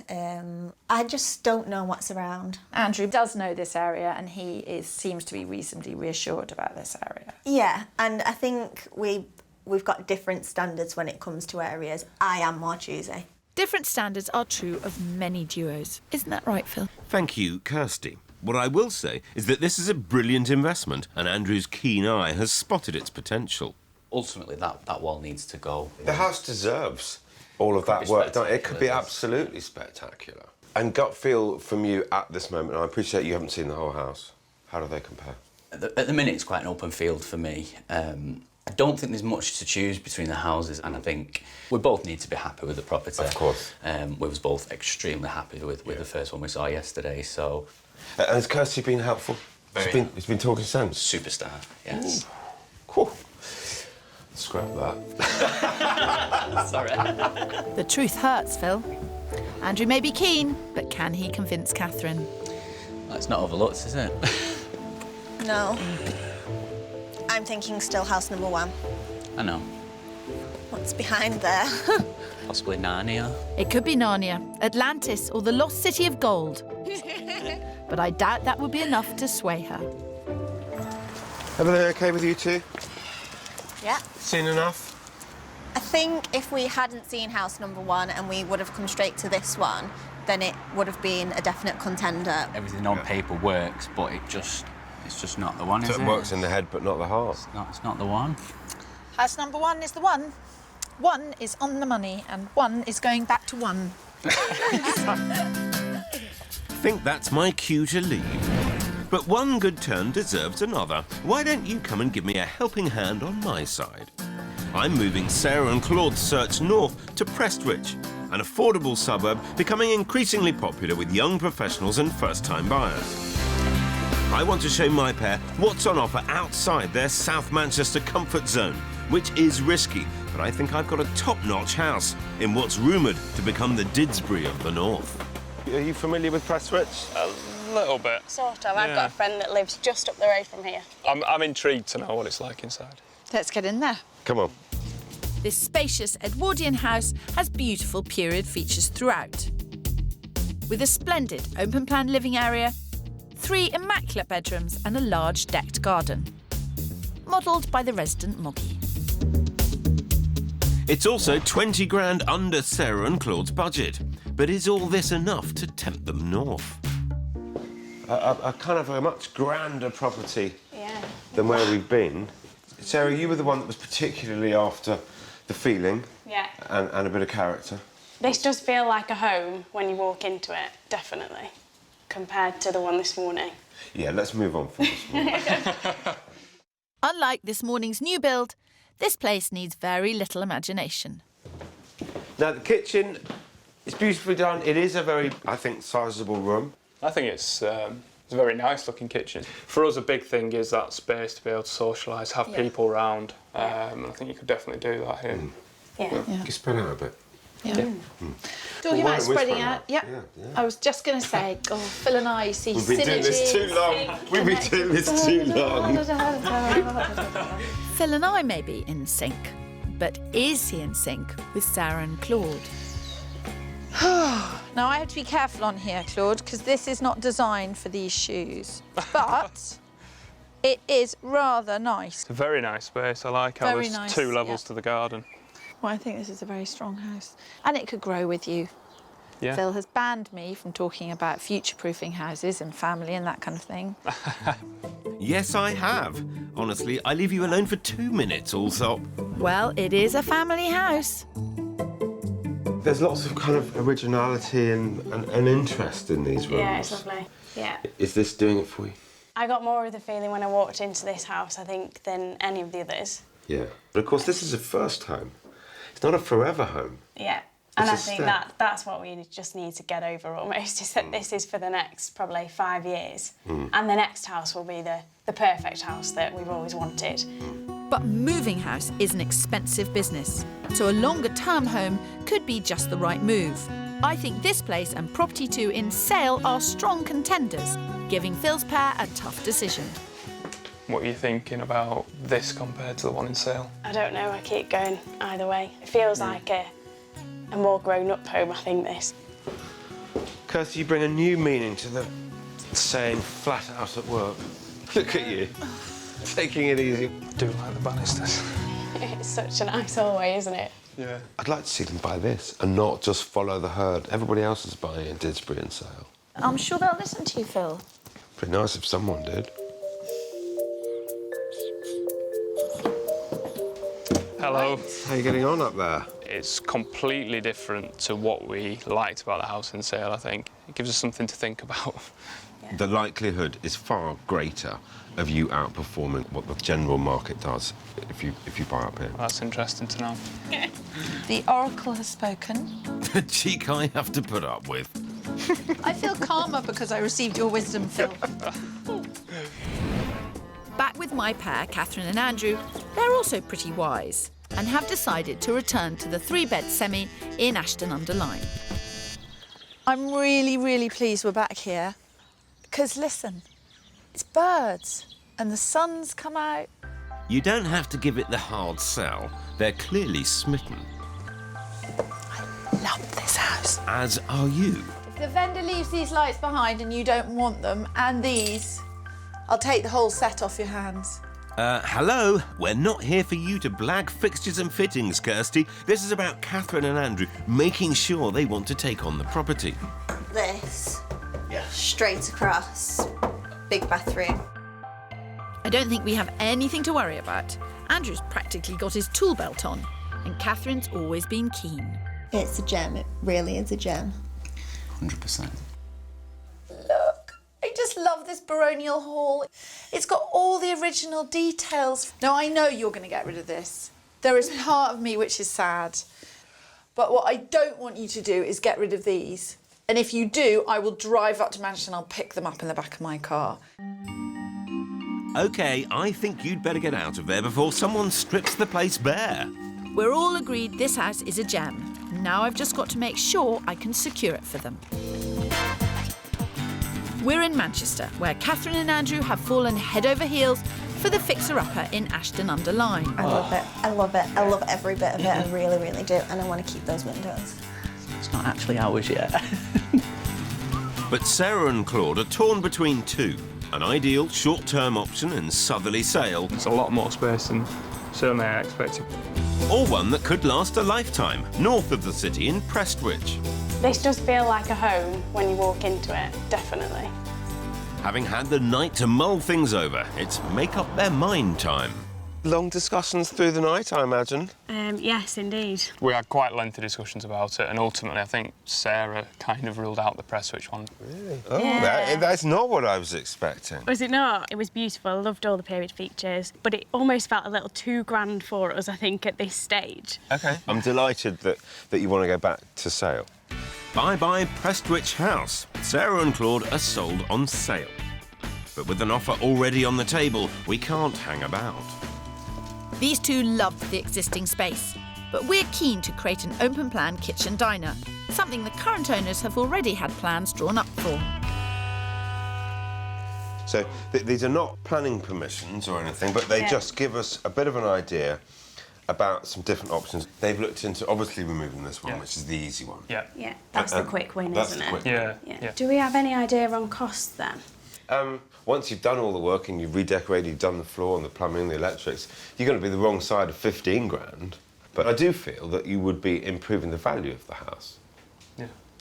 That is a pretty penny, but this place is in great condition, so they could do the work when they're ready. It's a decent kitchen as it is at the moment, isn't it? After 7 long months of searching, it's up to Sarah and Claude to decide if we've found them the right house. We've had a chat about it, and we do want to put an offer in. OK, terrific. Good news. As you know, it's on the market at 225,000, and there has been an offer. I think we should just best foot forward. Look, you said you want 225. We're not going to muck around. Here's 225. But I genuinely don't think there's any point elongating the negotiations because I think you'd lose. Yeah. Happy with that? Yeah. Let's do it. Oh, I like a decisive couple. Fingers crossed. We're offering the full asking price, so hopefully this one will go smoothly. Danny, hi there. It's Phil Spencer here. They very much like the house. But we do understand that there is another party that's interested. So they're happy to pay the 225,000 if the property could be taken off the market as of today. Much appreciated, Danny. Good luck. Thank you. Bye. He certainly appreciates a quick decision, and he certainly appreciates the fact that you've offered the full price. Yeah. Let's hope the vendors will be just as quick and decisive with their answer.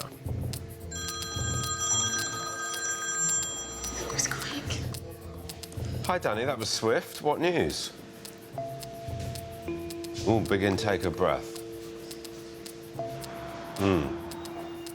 OK. I'll come back to you.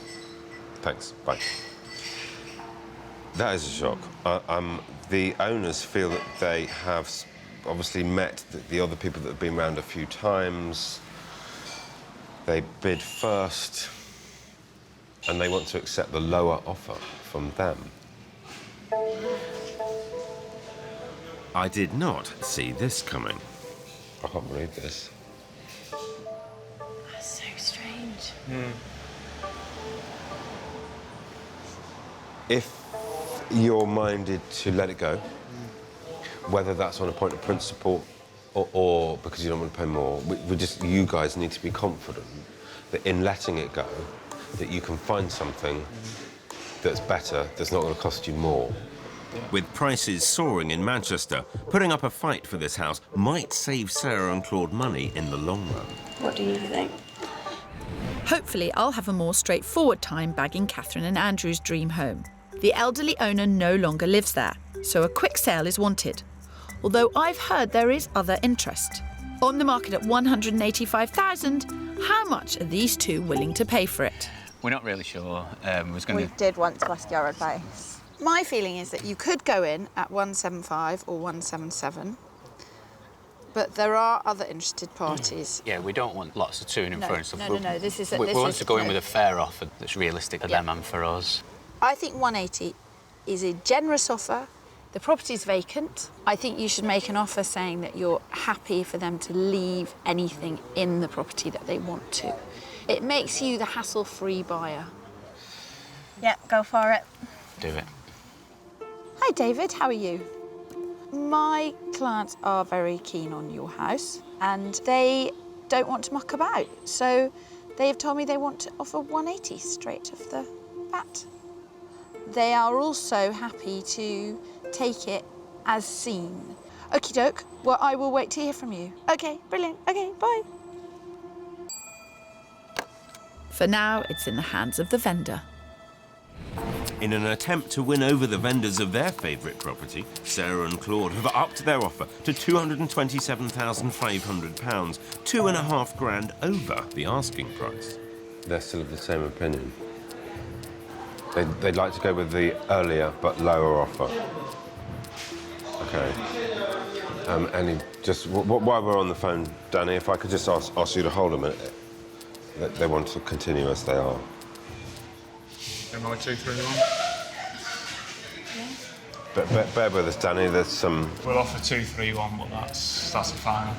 2, 3, 1. Danny, they will offer what I consider to be a premium. They'll offer 2, 3, 1 in order to tie this up.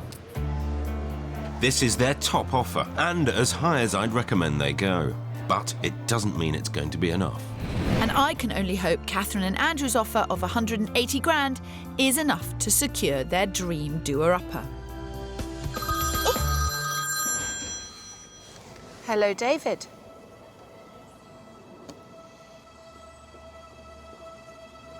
Right, OK. In the meantime, I will provide all their information with you for the memorandum of sale, and I couldn't be more grateful. Brilliant. Okie doke. Thanks so much. Brilliant, David. OK, bye. Oh, yeah. Do you know what? Do you know what clinched it? You saying you could leave it as it was? Yeah, taking the house as it was. He said it's going to save them so much money not having to clear out the house. Thank you so much. Congratulations. Thank you so much. Not at all. We shouldn't really do this with water, but it's good to stay sober when buying houses. Clever Kirsty, sound advice. But over here with our best and final offer on the table, water won't cut it. Hi, Danny. We're very anxious at this end. How did you get on?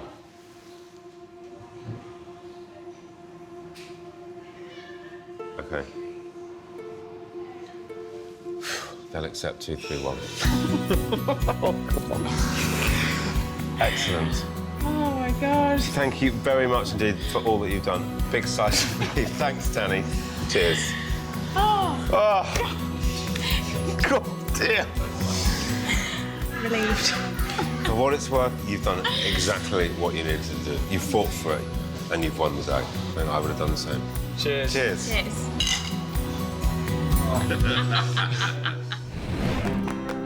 7 weeks later, and having met the vendors face to face, Sarah and Claude obviously made an impression because they managed to get the price down. So the price that we agreed on was 229 and 250. All quite amicable, and we all sort of celebrated over some Prosecco afterwards. But now, with the survey done, they think the house needs some work, so they're negotiating with the vendors once again. I do want the house. It's just got to be the right price. Having made the mental shift beyond Didsbury, this is not a house they want to let go. The thing that Phil did was open our eyes a little bit, sort of broader than Didsbury, just to show us what else we could get for our money. So finally, we've managed to find something that we both like and that hopefully we'll be able to secure. And Catherine and Andrew have also dabbled in a little après survey renegotiation. The valuation meant the vendor accepted $175,000, $5,000 less than their initial offer. Things are now progressing smoothly and they're hoping to have the keys within a month. Once we get the keys, I think we'll literally be bouncing about the place, won't we? And once the bouncing stops, the renovations will have to start. We are not keeping that horrendous cladding in the hallway. I'm sorry, Kirsty. I forgive you. And don't forget, I'm coming to collect any unwanted features. Cladding aside, the property's a great find. It's absolutely perfect. It's just what we wanted. We aim to please.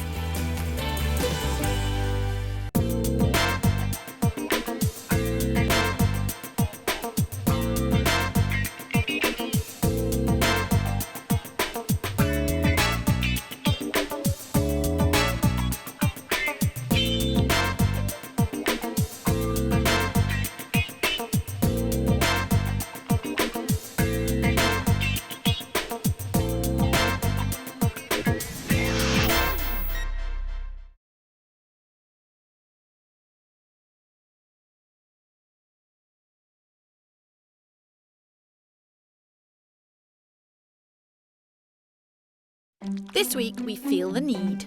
The need for speed. Come on then, show us in, show us in. With a market that's moving quicker than you can say sold. It's not selling like hotcakes, it's selling before the flaming cake is baked. Our property newbies will have to make fast decisions. I don't feel my heart is like 100% in it. Do we mean we're maybeing this house? No, well... No. Oh, damn. We've no time to waste. Phil! Phil! Yes? If we've any chance of winning this property race. I think I might have just struck it lucky. Oh, doesn't he look smug and pleased with himself?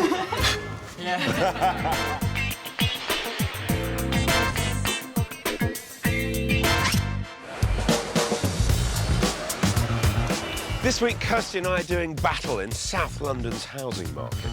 I'm coping with Brixton's balmy price rises, on top of which my couple have expectations that are somewhat pie in the sky. No better in Croydon, whose popularity is at an all-time high, making it really tough going for my first-time buyer. We sound like a couple of old moaners. I am an old moaner. I'm very long in the tooth. I'd forgotten about that, yes. It's a good job we're property veterans, as the London housing market's a tough old cookie to crack. Prices are sky high, with the average studio flat here setting you back a whopping 300 grand. And with property prices shooting up by £4,500 a week, it's getting harder and harder for first-time buyers to get on that ladder. Which is why our 20-something house hunters need our help. I'll be with Charlie, who's upping sticks and leaving the family home to lay down roots of her own in Croydon. And I'm heading to my old stomping ground, Brixton, to find a slice of South London for childhood sweethearts, Cleo and Ben. So we met at school. I was 15, he was 16. 16. I just noticed this girl behind me following me. And no, I'm joking. And then we just met quite early on, didn't we? Yeah, I think within 2 months of you joining the school, we were an item. So. Yeah, and it just went from there, really. Young love. But now, after 7 years together, assistant brand manager Cleo and advertising manager Ben are fed up of flat sharing and are desperate to find a place of their own. Perfect! At the moment, we live in Wandsworth in a 3-bedroom house, and we live with 2 other boys who are lovely, but it's... messy. They're a bit messy. Oh no, but then they're going to hear that. We can't say that. So? We'll be long gone. You better hope so. The pressure's on, Spencer, especially with this couple's wish list. My dream Brixton flat has to be period house, has to have outdoor space. Our living area and sort of kitchen is quite important, isn't it? Because we want to have loads of friends round, have drinks, dinners, so it's quite important, that space. I'd love a decent-sized bedroom. I've got a lot of things, so have you. Too many. Yeah, too many, yeah. Everyone knows London isn't cheap, but unlike many first-time buyers, they have a large deposit in the bank and a £500,000 budget. My dad passed away when I was 17, and he left me money in order to be able to invest into first property. So I kind of think now's the best time, really, to invest in our future and somewhere where we're really happy with living. My lovebirds have been hunting for a nest of their own for 8 months. In Brixton, properties that go on the market on Saturday are often sold by Monday. And with around 100 potential buyers for every one on sale, we can't afford to hang about. So Brixton is the target zone. Yep. Yes, it is. As an area, I think it's got a great future. It has changed a lot, has improved a lot, and with that, it's got more popular, and of course, with that, it's become more expensive. We are going to have to talk about compromising at some point. I mean, have you guys discussed where a compromise could be found? I mean, outdoor space is something that we definitely maybe disagree slightly on. Yeah, when I see a property and it doesn't have that outdoor space, I automatically just think, oh no, it doesn't have that outdoor space. Just so long as you're mindful that I'm going to keep prodding you. Yeah. Have you thought of this? Have Sure. you thought of that? Do we have to have this? Because it's not going to be easy. Yeah. It's a battlefield out there, so we have to fight hard. Come on. Cleo's inheritance means they have a maximum budget of £500,000. They're after 2 bedrooms, and while Cleo wants a decent-sized living area, Ben's priority is some outside space. Location is key too. Having considered lots of areas within London, they've now decided their hearts belong to Brixton, and they want to be no further than a 10-minute walk from the tube station. A 2-bed flat with garden space around here can cost as much as 600 grand. So even with their budget, this is going to be a tall order. While Phil battles in Brixton, I'll be trying to conquer Croydon. A cheaper area of South London, an average property here will cost around 200 grand less than in Brixton. With great transport links and millions being invested in regeneration, it's one of the more affordable pockets of London. Which is good news for graduate consultant Charlie. She still lives with Mum and Dad, but is ready to spread her wings and buy a home of her own. Some of my friends think I'm mad. Some of my friends are thinking, why are you doing that? It's really young to get a mortgage. I kind of want to prove them wrong, I guess, and try and get on the ladder as soon as possible. I don't really want to rent and pay someone else's mortgage. I'd rather pay my own. Mum and Dad are helping with the deposit, and with a mortgage sorted in principle, everything's in place. It's just finding the house that's proving problematic. Since I've started looking, I've seen at least 1, if not 2 or 3 properties every weekend. Location is really, I'd say it's very high up on my list of things that are important. I have to be by a train station. The house could be beautiful, but if I can't get to work and I'm struggling with my commute, then I'm just going to feel miserable. You won't let that happen though, will you, Kirsty? Never fear, Phil. All stops here. There is next to no point in us sitting here discussing anything, because we should be in the car. Yeah, we should. Because the market in Croydon is so fast that while we are sitting here, houses are being sold. I know. You know, it's not selling like hotcakes, it's selling before the flaming cake is baked. No, it's impossible, despite the fact that you're also turning up with open days and there's 50 other people, 100 other people, and you're queuing outside in the rain, and it's sort of 2 in at a time, and you're just in, out, elbows barging everyone. So, no, it's not good. Right, okie doke, so, 2 up, 2 down. Yes, please. 280,000. Is there anything you just love? Just one thing that you think, well, I'm doing all of this, I'm taking it seriously, I'm not necessarily living where all my friends are living, I'd like to have X or Y. I'd say an entertaining space. I like having people over for dinner. Is there anything you can't stomach? Yeah, so the front door opening straight into the lounge. Like not having that kind of just little separation, if it's a porch or a front, like a little wall. Yeah. Okie dokie. Well, as I said, we have to get on with it. Sitting here is not going to find you any kind of house. So drink up, and we will head into the bear pit, which is the Croydon property market. Don't worry, Charlie. You've got Kirsty Grizzly Allsop on your side. Charlie has a healthy first-timer's budget of £280,000, but could possibly go to £300,000 for the perfect property. She wants a house with 2 bedrooms so she can rent the second to make the mortgage, and room to entertain is imperative for this social butterfly. As Charlie commutes into the city every day, access to transport links is crucial, making East and South Croydon her preferred areas, and she'd rather avoid heading into less popular West Croydon. Tricky times, but at least we have each other for support. Here she comes in her finery. Look at that. What are you banging on about? Nothing at all. Nothing at all. Nice to see you. How'd you get on? Met her? Yeah, no. On paper, easy. In reality, I think she may have set ideas about area. Okay. Well, my couple, I think they're lovely. They're kind of childhood sweethearts, and it's all very romantic and beautiful, and they're doing the right thing, but I also think they're being a bit naive about what's achievable. And it's one of those weeks when I just know I'm going to end up disappointing them. Well, you know what, Phil? The sun is shining. And, Yes. and in a way, I don't know, I think that may be all that matters. Finding the right flats is the general idea of this job. I think the sun's gone to your head, Kirstles. But for me, it's best foot forward and straight to work. Getting Cleo and Ben's search going in Brixton. With its buzzing market and multi-ethnic community, Brixton is booming at the moment, offering an amazing mix of places to eat, drink and socialise. If you're into food, I'd definitely say come to Brixton. It's really lively, it's vibrant, there's always lots of things happening. Potential for Brixton is fantastic. All of which make it a very popular place to settle and an expensive one. The average property here has risen by over $75,000 in the last year alone, so there's not a second to spare. The first flat I'm going to show Cleo and Ben is in South Brixton. It's a 20-minute walk to the tube, and I'm hoping the space it offers will make up for the extra hike.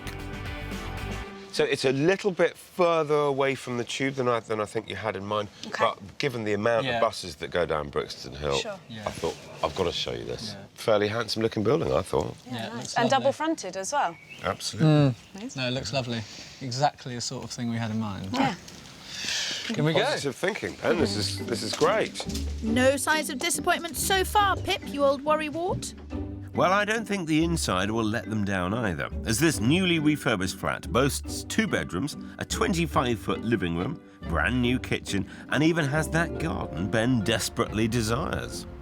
One man's garden is another man's patio. Well, that's London for you, and around here, properties with any outdoor space come at a premium. It's on for £550,000, but I know the vendor wants a serious and speedy buyer, so we could make an offer. So the master bedroom is at the front, lovely and light. Nice. I think it's a good size. It is. I'm just size. looking here though. It looks like the bed will come to like here. So it might it's looking a bit tight. The second bedroom is very similar size to this, so the second bedroom is quite generous for a second. Yeah, that could be my dressing room. Yeah, good. don't add one of those to the list, please. A girl can dream, can she not? There's no time for that in this market. The bedroom may have been a reality check, but the living room, well, it's a first-time buyer's fantasy. And the living room, Oh wow. Oh, wow. which is a big one, isn't it? Wow. It's really Yes, this is really big. And it opens through to the kitchen. The kitchen's small, but given you can have a massive dinner party in here. Yeah. Yes, I like the space. That's nice, that. I really like the space. Cleo's now making all the right noises. big. Oh wow. This is nice. Oh nice. Really nice size. Yeah, great size. For a first viewing, this is actually going really well. I'm very, very pleased with how they're reacting to it. Don't speak too soon, Phil. I like it a lot, but I don't feel my heart is like 100% in it. But I think the space in the living room's really good. That is great, isn't it? Great's good, but I need them both to be head over heels for the flat. Well, you better hope the bijou garden gets them turning somersaults. Outdoor space. Oh, great. How about that? Wow. Particularly for Ben. I know. He's the one that wanted it. This is pretty much spot on what I'm looking for. Give a boy room for a Barbie and he's happy. But what do you think about it as a package, the whole thing? I think I'm probably preferring it a little bit more than you. You wanted a slightly bigger bedroom, didn't you? But then it makes up for it because of the living space. Like, Yeah. That is exactly what we're after. Yeah, definitely one to think about. Yeah, that's a good spot. Yeah, After property 1, we've got a maybe. Yeah. Yeah. But we've got more to see. Yeah. But we shouldn't hang around. Yeah. A market this fast doesn't allow time for pondering the maybes. So you're going to have to find them love at first sight, Mr. Spencer. Surely not too much to ask. This week I'm searching for Cleo and Ben, who desperately crave a bit of Brixton's boho magic. And I'm tasked with finding a home to call her own for Charlie in Croydon. But competition is fierce and dream homes few. I've already shown my first time as a flat that has space aplenty. Oh, wow. Wow. Which is a big one, isn't it? Although Ben seemed impressed, it clearly wasn't the one for Cleo.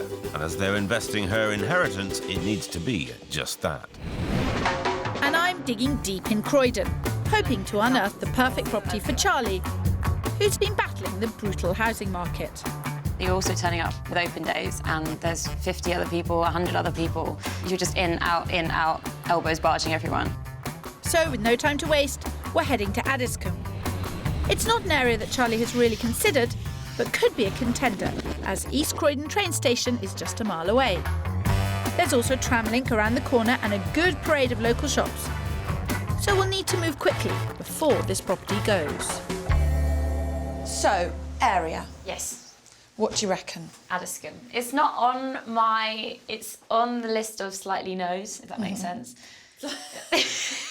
It's not on the top of the no list, it's just kind of near-ish the bottom of the no list. It's not like a definite no. Hopefully this place is good enough to turn all those no's into one big yes. Well, Charlie said she's after a 2 up, 2 down. But as they're in short supply, I want to see whether she's open to the idea of a flat. This one's got 2 bedrooms and a private garden. The current layout doesn't offer the open plan entertaining space that Charlie's after, but there is an easy fix. It is over budget, but Charlie said she'd be willing to stretch to $300,000 for the perfect property, which this could become. Right. Now, in my opinion, Charlie, the developer who did this flat needs his brains brushing. Okay.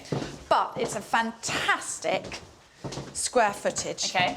And the reason I wanted you to head straight to this room is because that comes with the flat. Ah, okay. That entire garden. Oh. I think this should be your sitting room. Yeah. I think this should come down, which is very, very easy, much easier than you might think. Okay. Through there is the kitchen. Okay. I think your whole entertaining space should be across the back, into the garden. Yeah. That was my thinking. Yeah. Okay. How does it strike you? I do like the garden. The garden is nice. Not sure. Yeah, if this is supposed to be the master bedroom. Yeah. This is supposed to be the master bedroom. As I said, developer needs his brains brushing. Yeah. Reconfiguring this flat to give Charlie what she's after would cost around £1,000 in all, without losing any bedrooms.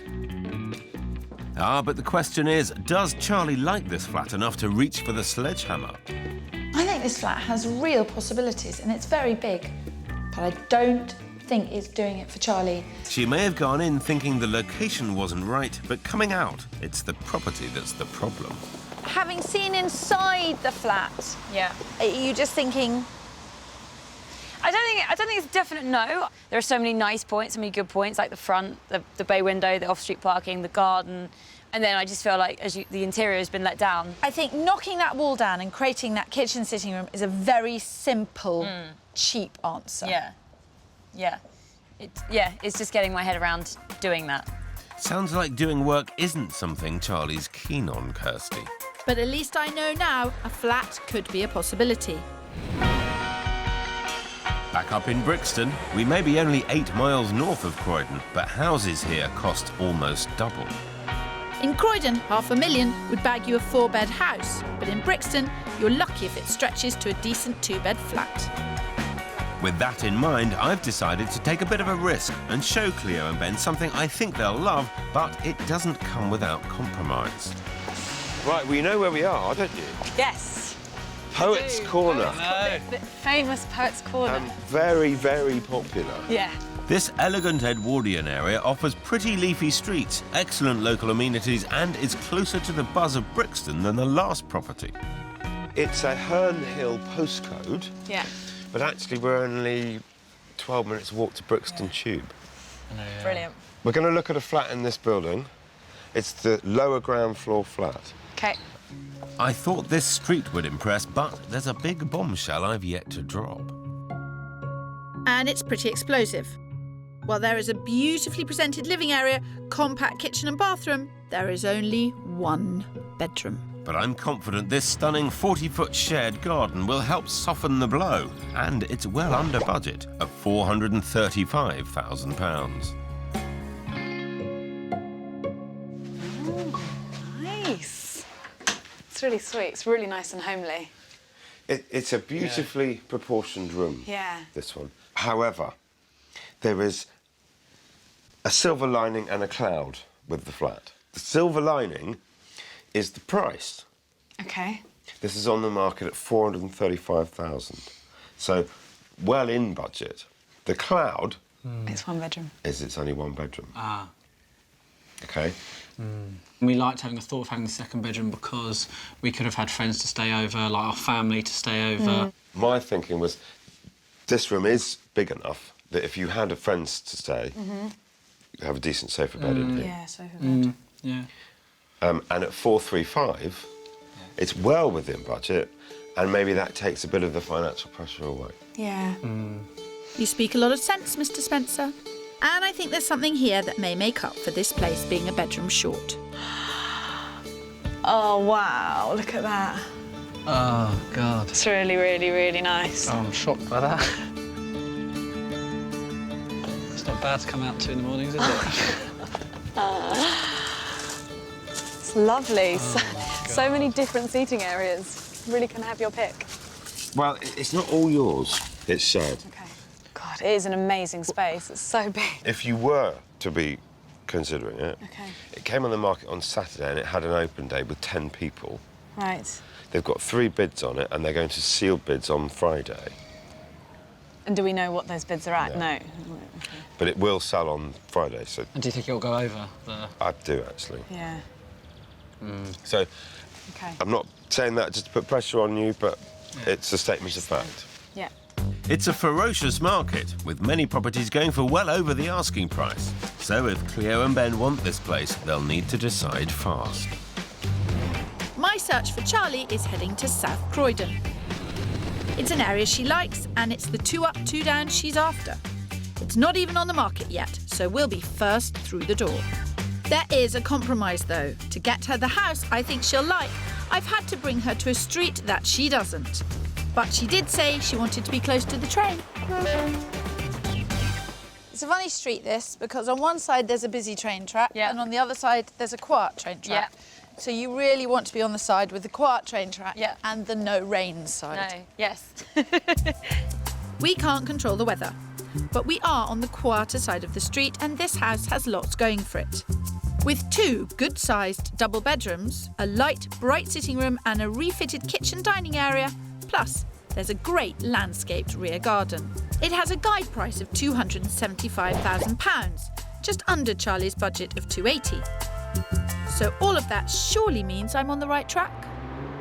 Are you thinking no to this street? You've got to tell me. It's not high. It is on the no list, just because I've seen about 5 properties on this street. Really? Yeah. And you discounted all of them? Yeah. Were any on this side? Yeah. And it was no, no, no. Yeah. Because of this road? Yeah, the road, there was other factors as well, but the road did play a part. So what would you have to find within this house to change your mind? OK, we've walked straight into the lounge. Yeah, not a so great that's start. not a great start, no. Good socialising space. OK. Yeah. Is that likely in a 2 up, 2 down? No. And what have the gardens been like of the ones you've seen? Mainly messy, very steep. I might still be in with a chance. I'm not giving up on this house. Like a dog with a bone. You know me, Phil. Once I get my teeth into something. So here is the kitchen. OK. OK. Okay. Right, I'm going to take you through to the garden, because obviously the kitchen has not knocked your socks off. I was hoping for better than that. I don't get it. It's a house, which she's asked for, in an area that she's asked for. True, but if she doesn't like it... One last push. This is nice. This is nice. No, this is nice. It is nice. This is It nice. is not concrete. No, It is... and it's not really steep like some of the others. I really like the garden. Is that a strong point? Do we mean we're maybeing this house? No, well, no. Oh, so close. No, it's fine. It's not your fault. Listen, it's not your fault. You have got £280,000 to spend. For God's sake, I should be able to find you a house that you want to buy. Is it a no, no, no? Yeah. Sorry. No, it's okay. OK, I'm willing to admit defeat. But you can't say I didn't give it a jolly good go. True, but as my teacher always used to say, must try harder. My search this week is based in bustling Brixton, where the property market is as fast-paced as the lifestyle it offers. And I'm in up-and-coming Croydon. This London suburb's popularity is making it very difficult for first-time buyers like Charlie.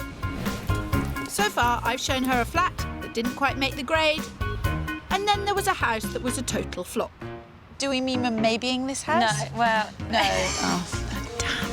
Whereas I'm faring a little better in Brixton with my couple, who are trusting me to help them invest money Cleo inherited from her father into their first home. My curveball in Poets' Corner hit the spot, but they struggled with it being just a one-bed. So for my next property, I'm adding back in the second bedroom and moving even closer to Brixton Tube, which is just over half a mile away. In order to kind of deliver the location, there are some sacrifices with the flat.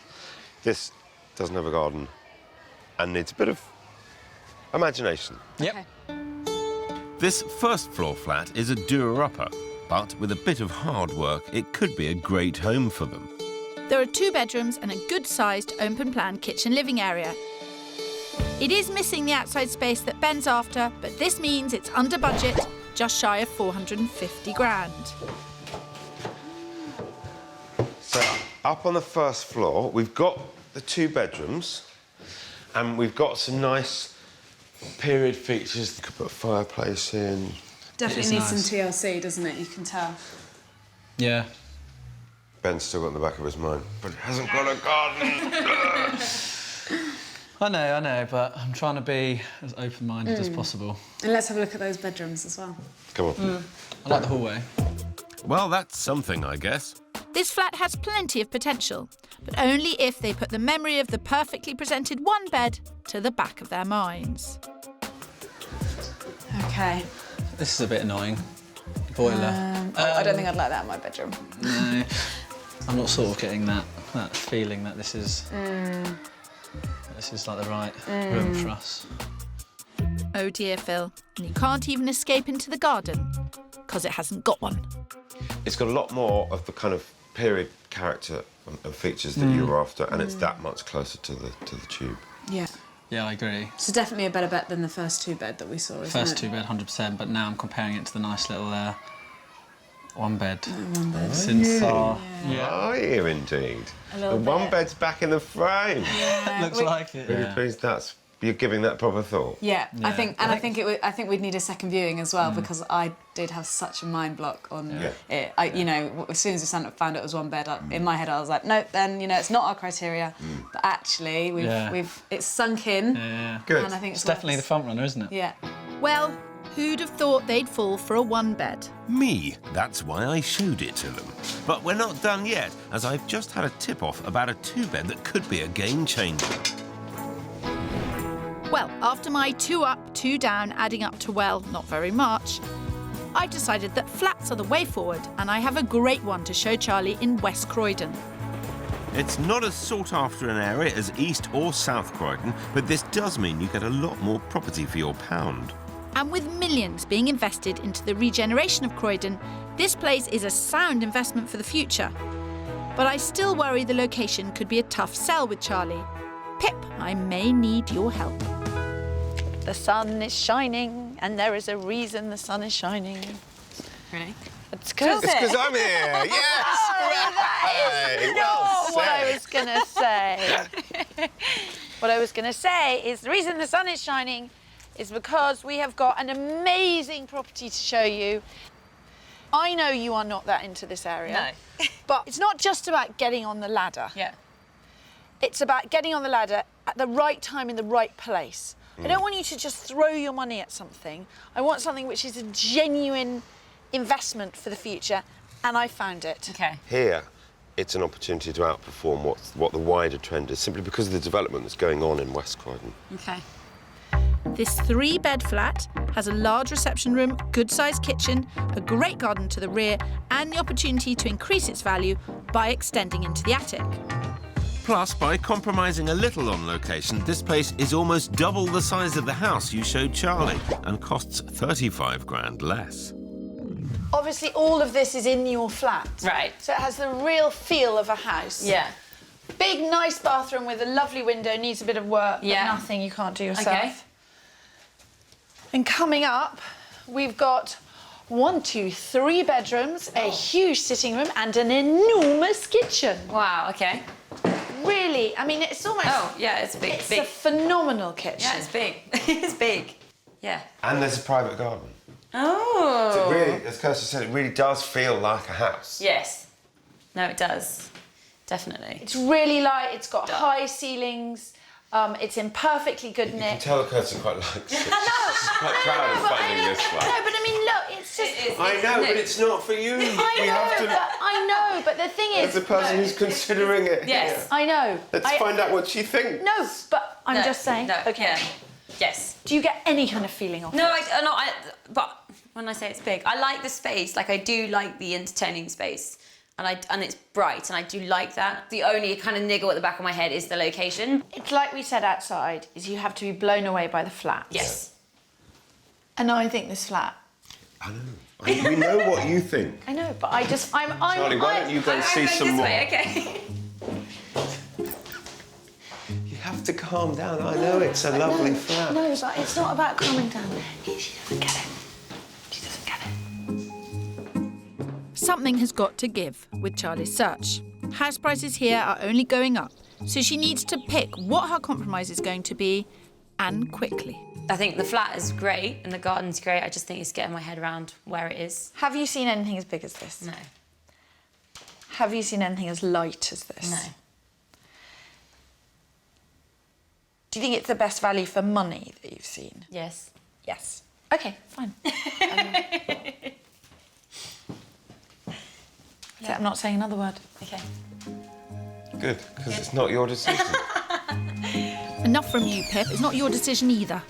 Right, let's go and explore this jungle, this urban jungle.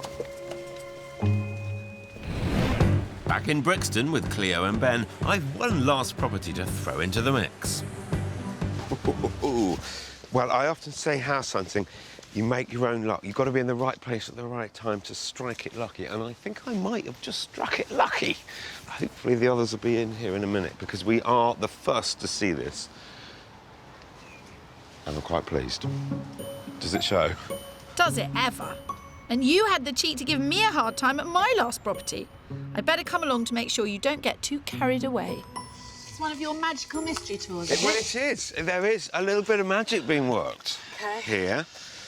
We are going to be the very first people to see this flat, so I've worked contacts over lunch. I've just had a little look at it, just for a couple of minutes. First of all, where we are, not only are we on a nice, secluded little access road, it's quite private. Yeah. Brixton Hill, just there. I know, we're really, really close. We're just saying this.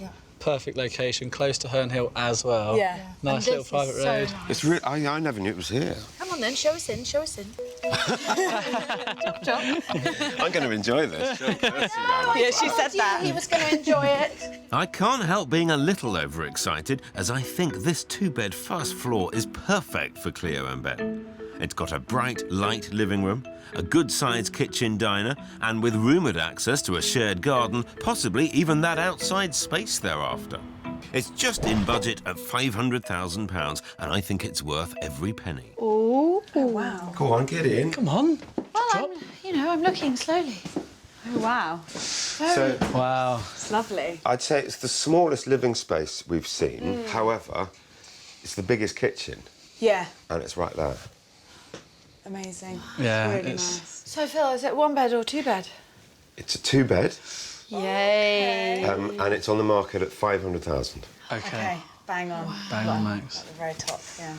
Oh, doesn't he look smug and pleased with himself? To be fair, I think I've every right to. Enough said. I love the view down there. I mean, the views from this flat. Very, very nice. Should we go and have a look at the main bedroom? Right, go on, go on, go on. You've done good, lads. You've done good. What do you reckon? I think she's excited. Do you think so? Yeah. Oh. Wow. It's lovely. I think this place could be a great long-term bet for Cleo and Ben. When you went to see the one bed and you thought, why do we need a second bed? You're right. Why do you need a second bed? But with stamp duty at 3%, that's taking a huge chunk out of that money that you're so keen to do the right thing with. Yeah, exactly. And when you buy something that you don't have to move from, whatever happens in your life, you're securing yourself. Yeah, that was a big reason for having a 2-bedroom, just kind of that longevity, 5 to 10 years. How is this comparing to the one bed?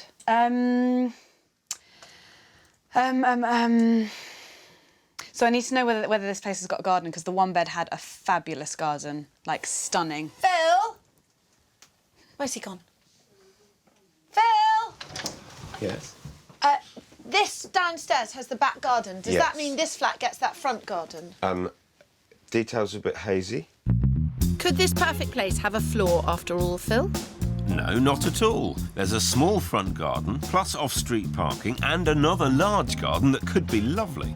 But it's so new to the market, how this is all split between the 3 flats is unclear.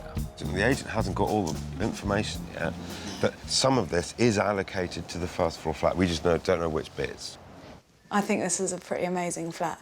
Compared to the other one? Well, the other one's a 1-bed, so I know. I think we've got a lot of Thinking. thinking to do, because we came into the search wanting a 2-bed, and this is a fantastic 2-bed with some outdoor space. And I haven't seen it yet. 6 minutes to Brixton.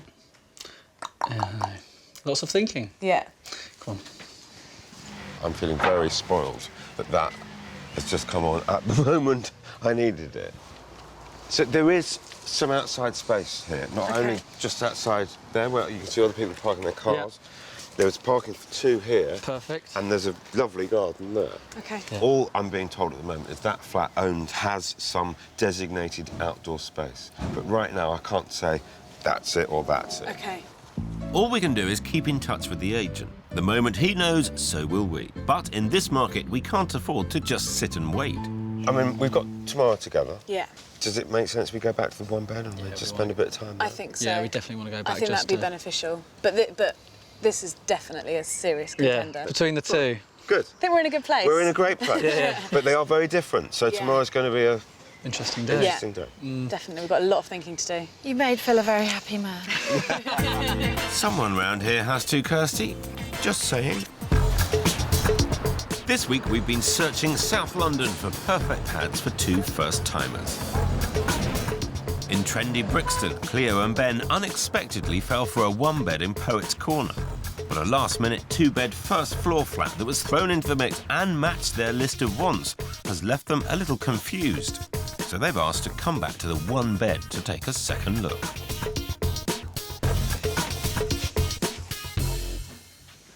Gut feel straight away. Oh, it is nice, isn't it? Yeah. It's a really, really lovely space. It's almost better than I remembered it.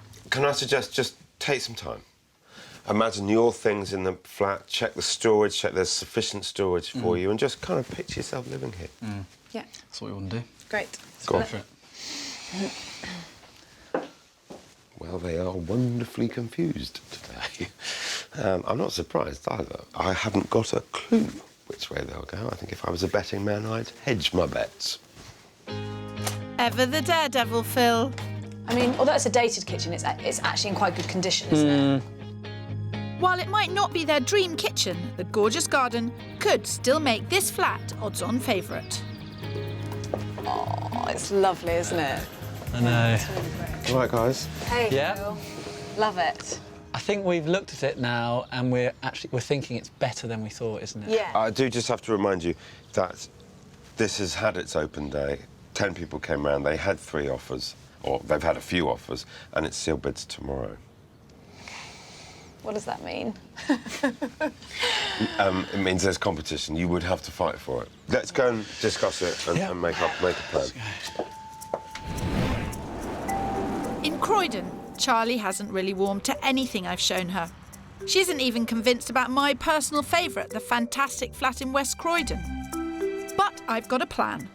I'm taking her back to Property 1 in Addiscombe. Although she's come around to the area, the amount of work needed to fix the odd layout scared her off. But I've just heard that the upstairs flat has come back on the market. Here we go. It's over 200 square feet bigger and is split over 2 floors, so has a much better layout.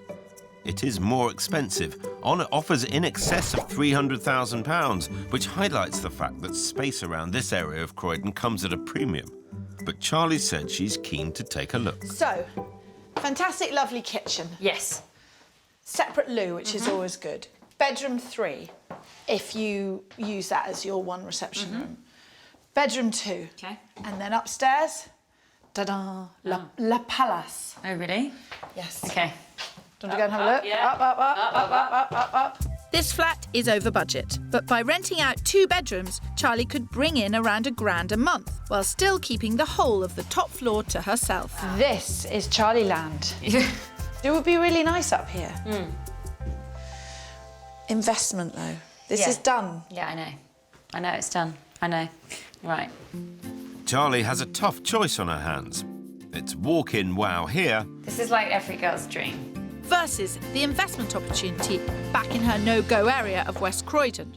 Is there anything that you want to ask me, anything you want to think about, investigate, anything you want to go back and see for a second time?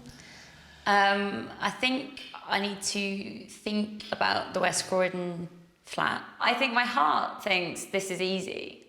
This is safe, this is easy, this is one stop to East Croydon on the tram, you know, off-street parking, you know. But then I think my head thinks West Croydon is more sensible. So that's the problem. I'm pleased Charlie appreciates the charm and potential the West Croydon flat offers.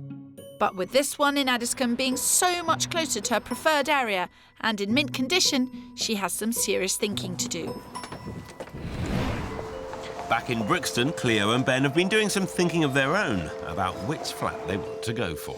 We were saying it's so interesting because when we came to you with our criteria, that final 2-bed that you showed us yesterday ticked all of the boxes. If we didn't see that 1 bed, we'd have been like, yeah, the 2 bed's the one for us. So, what would you like to do? We want to put an offer on the 1 bed. Okay.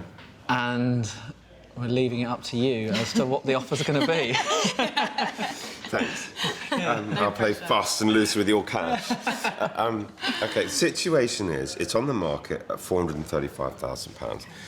Reading between the lines, and I tried to, you know, squeeze the agent for as much information as I could, he said it's going to go well north of 450. Of 450? So, you know, how much do you want it? You need to come up with a figure where you're happy to pay it, but you're equally happy to, if somebody else pays more than your figure, then you're happy to go, you know what, we did our best and we're not going to worry about it. We'll be really upset if we missed out to it, like, because now we've got our heart set on it. I think we're really set on it, aren't we? Like... Would you say it's sensible to go into 60s, like 61? I would hate to see you miss out on it. Yeah. I think if you put 462 in, then if somebody else paid more than that, well, let them. Yeah. You might as well pay the extra 40 and have a 2-bed. Yeah. I am happy to do that price. We did always say that, like, if we're 100% behind it, we even said we'll go to our budget of 500. Obviously, it's not going to go to that, but... Yeah. I'm happy with 462. You? Should it be like 462, 739 or something? Yeah. 462, 300. Yeah. As it's sealed bids, there'll be no negotiations. All we can do is put in their best offer. So if you're happy with that, we'll draft up a letter. Yeah. All your information, and at 12 o'clock, at exactly 12 o'clock, we'll submit the bid. It's a sensible offer for a really strong flat. Once the bid's in, it's a waiting game. 2 months later, and Charlie's made some decisions. One of which is that the renovated flat in Addiscombe is just a little too pricey. But she was tempted by the cracking investment opportunity of the 3-bedder in West Croydon. I did go for a walk around the area afterwards, being that most of my friends are more based towards South Croydon. Again, it's just that little bit too far over. Still living in her parents' home with her sister, Charlie hasn't taken her foot off the pedal with the house hunt. Ringing up all the estate agents again on property websites. It's definitely quite an active search and everyone's involved. Mum rings and says, have you seen this one? Have you seen that one? No one's letting me slack off just yet, so. She may not have found her very own first home yet, but thinks she's one step closer to living that dream. Probably have to thank Kirsty in terms of really highlighting that it is location, location, location. That is the most important thing for me. Fingers crossed. The perfect flat or house, it's just around the corner. And now she has a firm grasp of the market. I don't think Charlie will be living with Mum and Dad for much longer. Over in Brixton, Cleo and Ben didn't have an easy ride trying to secure the swish 1-bedder they offered just over £462,000 for. It obviously wasn't high enough because we got pipped to it. I say pipped, it was actually by quite a lot. Yeah. We found out that it went for just below 500k, so it's about 60k over the asking price. And that was more than they wanted to pay for a 1-bed. So Cleo and Ben walked away without regret. Well, we quickly forgot about that one, didn't we? Yeah. And then turned our attentions towards the 2-bed, which was the last one we saw. And we just thought, actually, this place is ticking all our boxes. Period property, living space, great kitchen, all the light. It's got everything we wanted for. Yeah. We rushed to it, didn't we? We put an offering first thing on Saturday morning. Yeah. Fresh to the market in their ideal part of Brixton, they decided to offer full asking price and their top budget of 500 grand. After an agonising weekend wait, it was accepted. And 2 months later, it's move-in day. And we're absolutely rammed. Stressed, ridiculous. Our whole lives are in boxes all around us. And they do own a share of the front garden, a lush luxury in this part of town. And Ben's priority is out here rather than unpacking boxes. I'm like, sort out our living space first, here's where we're going to be. Yeah, that's true. It's been a turbulent time, but at long last, these childhood sweethearts own their first home together. The journey to get here was definitely all worth it in the end. We wouldn't have been able to find this place. I mean, no other viewers were allowed in at all, and Phil managed to get us in. Well, that's all part of the service. I'm just thrilled to see how well it's all worked out for them.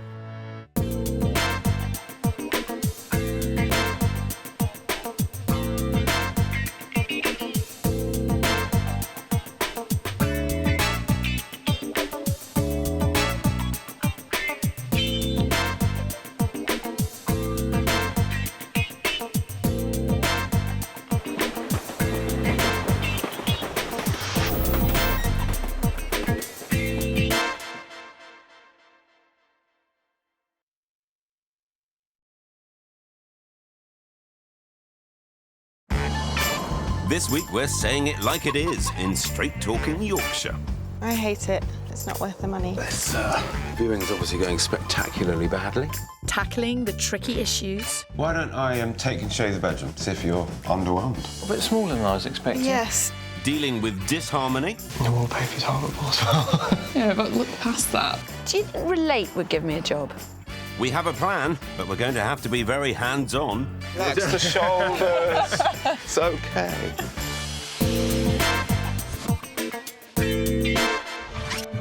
This week, we're in God's own country. We've come to Britain's biggest county, Yorkshire, where the scenery is breathtaking and the cyclists rule. And we're finding houses in a market that's had more ups and downs than the Yorkshire Dales. It's quite the challenge. Yorkshire has got an international reputation for its natural beauty, historic cities and vibrant culture. All this and house prices are still 35% below the national average. But people are wising up to the charms of living here, and consequently, prices are galloping northwards and showing no signs of slacking off. There's been a 7% rise in the last 12 months. Our first set of house hunters are property virgin Sammy Ashton, a senior marketing executive, and her partner Tom West, a management accountant at Leeds United. To say they've got their life mapped out would be an understatement. The plan going forward, before I'm 35, we'll have a house. Once we've got the house in place, eventually, then the rest of the plan can get underway. Get a ring on it. Yeah. Beyoncé has arrived in Yorkshire. For the last 12 months, they've been living in a rented house in Calverley, an upmarket suburb of Leeds and the area they want to stay in. They couldn't afford to buy it, but this is exactly the kind of house they want. Well, almost. But a little bit bigger, with space for a kitchen table and our own garden. So far, they've viewed over 20 properties, a number of which Sammy would have bought, but Tom rejected all of them. The master plan is stuck at stage 1. I prioritise space, whereas Tom prioritises looks. He's a snob. You don't want an ugly house with ugly inside. It's just massive that you can hide loads of stuff. Time for me to play mediator, I think. I tell you, I am a little bit worried that your budget is 175 in this area. You're already living in this area, renting a house that's worth around 200,000 that doesn't deliver an awful lot of the things that you're trying to buy. I feel like we need to get real and compromise. Yeah, that's it. Whereas I still feel there is that perfect house. I think you're absolutely right, Sammy. If you're looking in a fairly defined area and you've seen 20 houses, you really should know what's achievable and what isn't. You know, the housing stock doesn't vary that much. Yeah, hear that? I think if anyone's going to be compromising, it will inevitably be me, but... You're just delaying that moment for as long as possible. Well, I'm holding out to find that one house that we don't have to. Go easy on him, Phil. Well, that all depends.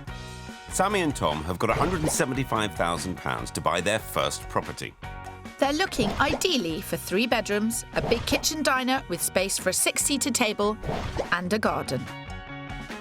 For Tom, curb appeal is crucial, whereas Sammy is more fixated on space. We'll be searching within a very compact 3-mile radius of their favourite location, Calverley, so it doesn't give me a lot to choose from. Our other set of house hunters are newlyweds, Graham Lowe, an IT manager, and his wife, Anna Williams, a forensic anthropologist. It's Anna's work that's prompted the move from Oxfordshire to Yorkshire. We thought it's going to be a lot cheaper, money would go a lot further. So we had visions of the beautiful barn on the moors that we could get for cheap as chips. But with a £250,000 budget, they now realise that many properties up here are off the menu. We've been looking for a house for about 8 months now. I think we visited 50 houses and we are really, really fed up. I think we're incredibly fussy. Very fussy. Yeah. Not only have their dreams been shattered by the reality of the Yorkshire market, they also lack confidence. 2 cream teas. Graham lost money on a place he owned a few years ago, and Anna is a nervous first-time buyer. So currently they're renting, but ready to take the plunge. I'm very scared. I have palpitations about having a mortgage.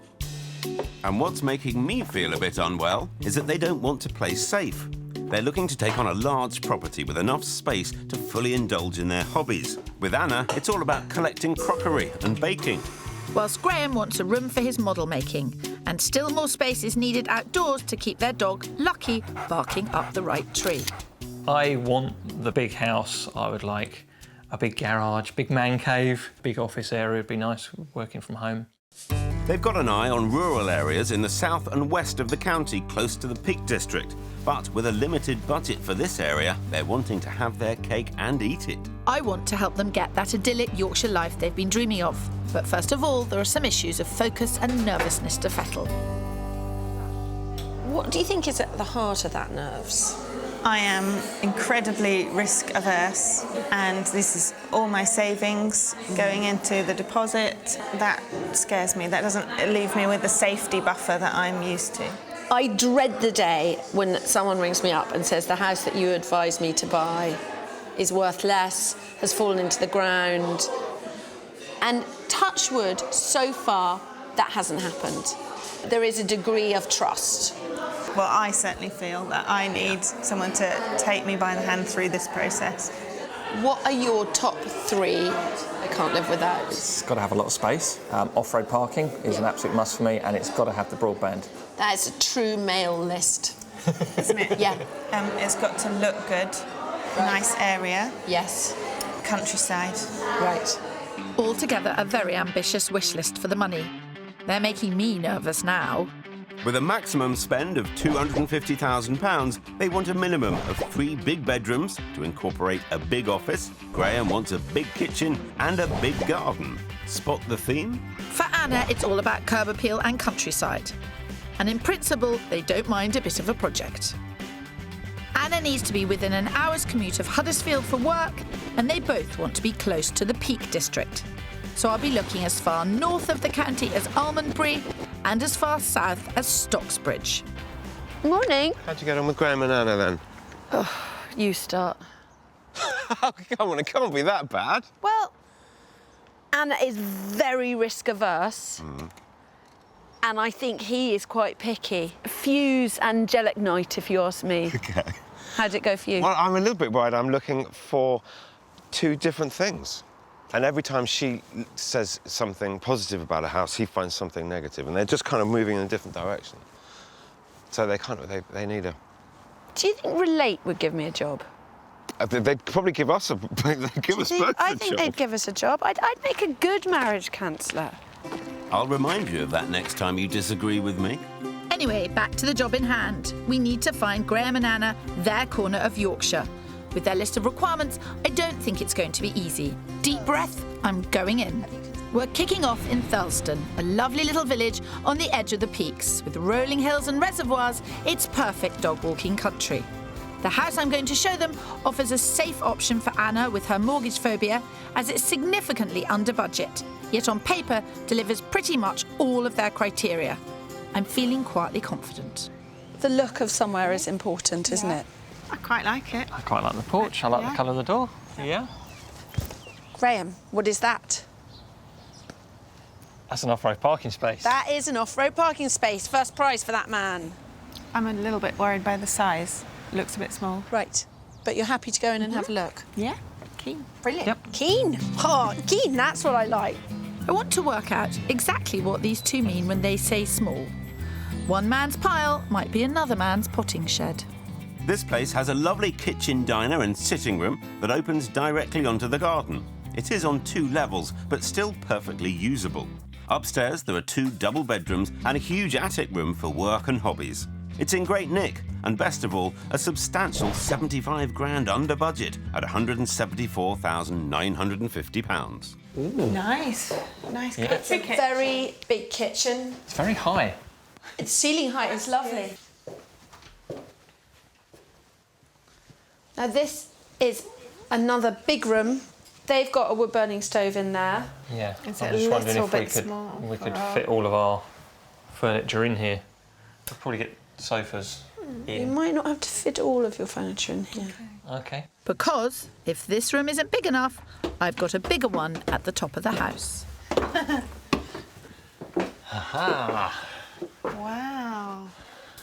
I could This have could an be office our here. study. You could have one Peaceful. side, I could have one side. Yeah. It's essentially, as far as I'm concerned, from your perspective, a 2-reception room house. How much does it cost? £175,000. Right, okay. You don't have to make that scary leap. No, it's got compromises. You'll find the compromises are not in the bedrooms. Ooh. You might not think there's compromise in the bedrooms, Kirsty, but with these 2 we know bigger is better. Like the floor. Yeah. It's a bit. It's a little bit dark. I'd say it could do with being a little bit bigger, I think. Yeah, I think ideally we'd like an ensuite, wouldn't we? I don't think they're going to go for it. I think they can't see the relationship between the compromises and the fact that this is £75,000 less than their budget. For me, it's a no-brainer. But for them, I think they want more. I don't know if it's got a lot of space for us to grow into. Like, Oh, I think we'd fill it straight away. yeah. And then if we got a bigger dog. If there's a dog too big for this place, I'd hate to meet it. Final thoughts? Don't think there'd be enough room I think the we'll lounge. just fill this house immediately. Even getting rid of some What stuff. with? Because you're not going to fill it with you and the dog. All our junk. If it's junk, why are you putting it somewhere? Because this is a 2-bedroom house with an office, so it's effectively a 5-roomed house. And it's on £175,000. So that's £35,000 per room.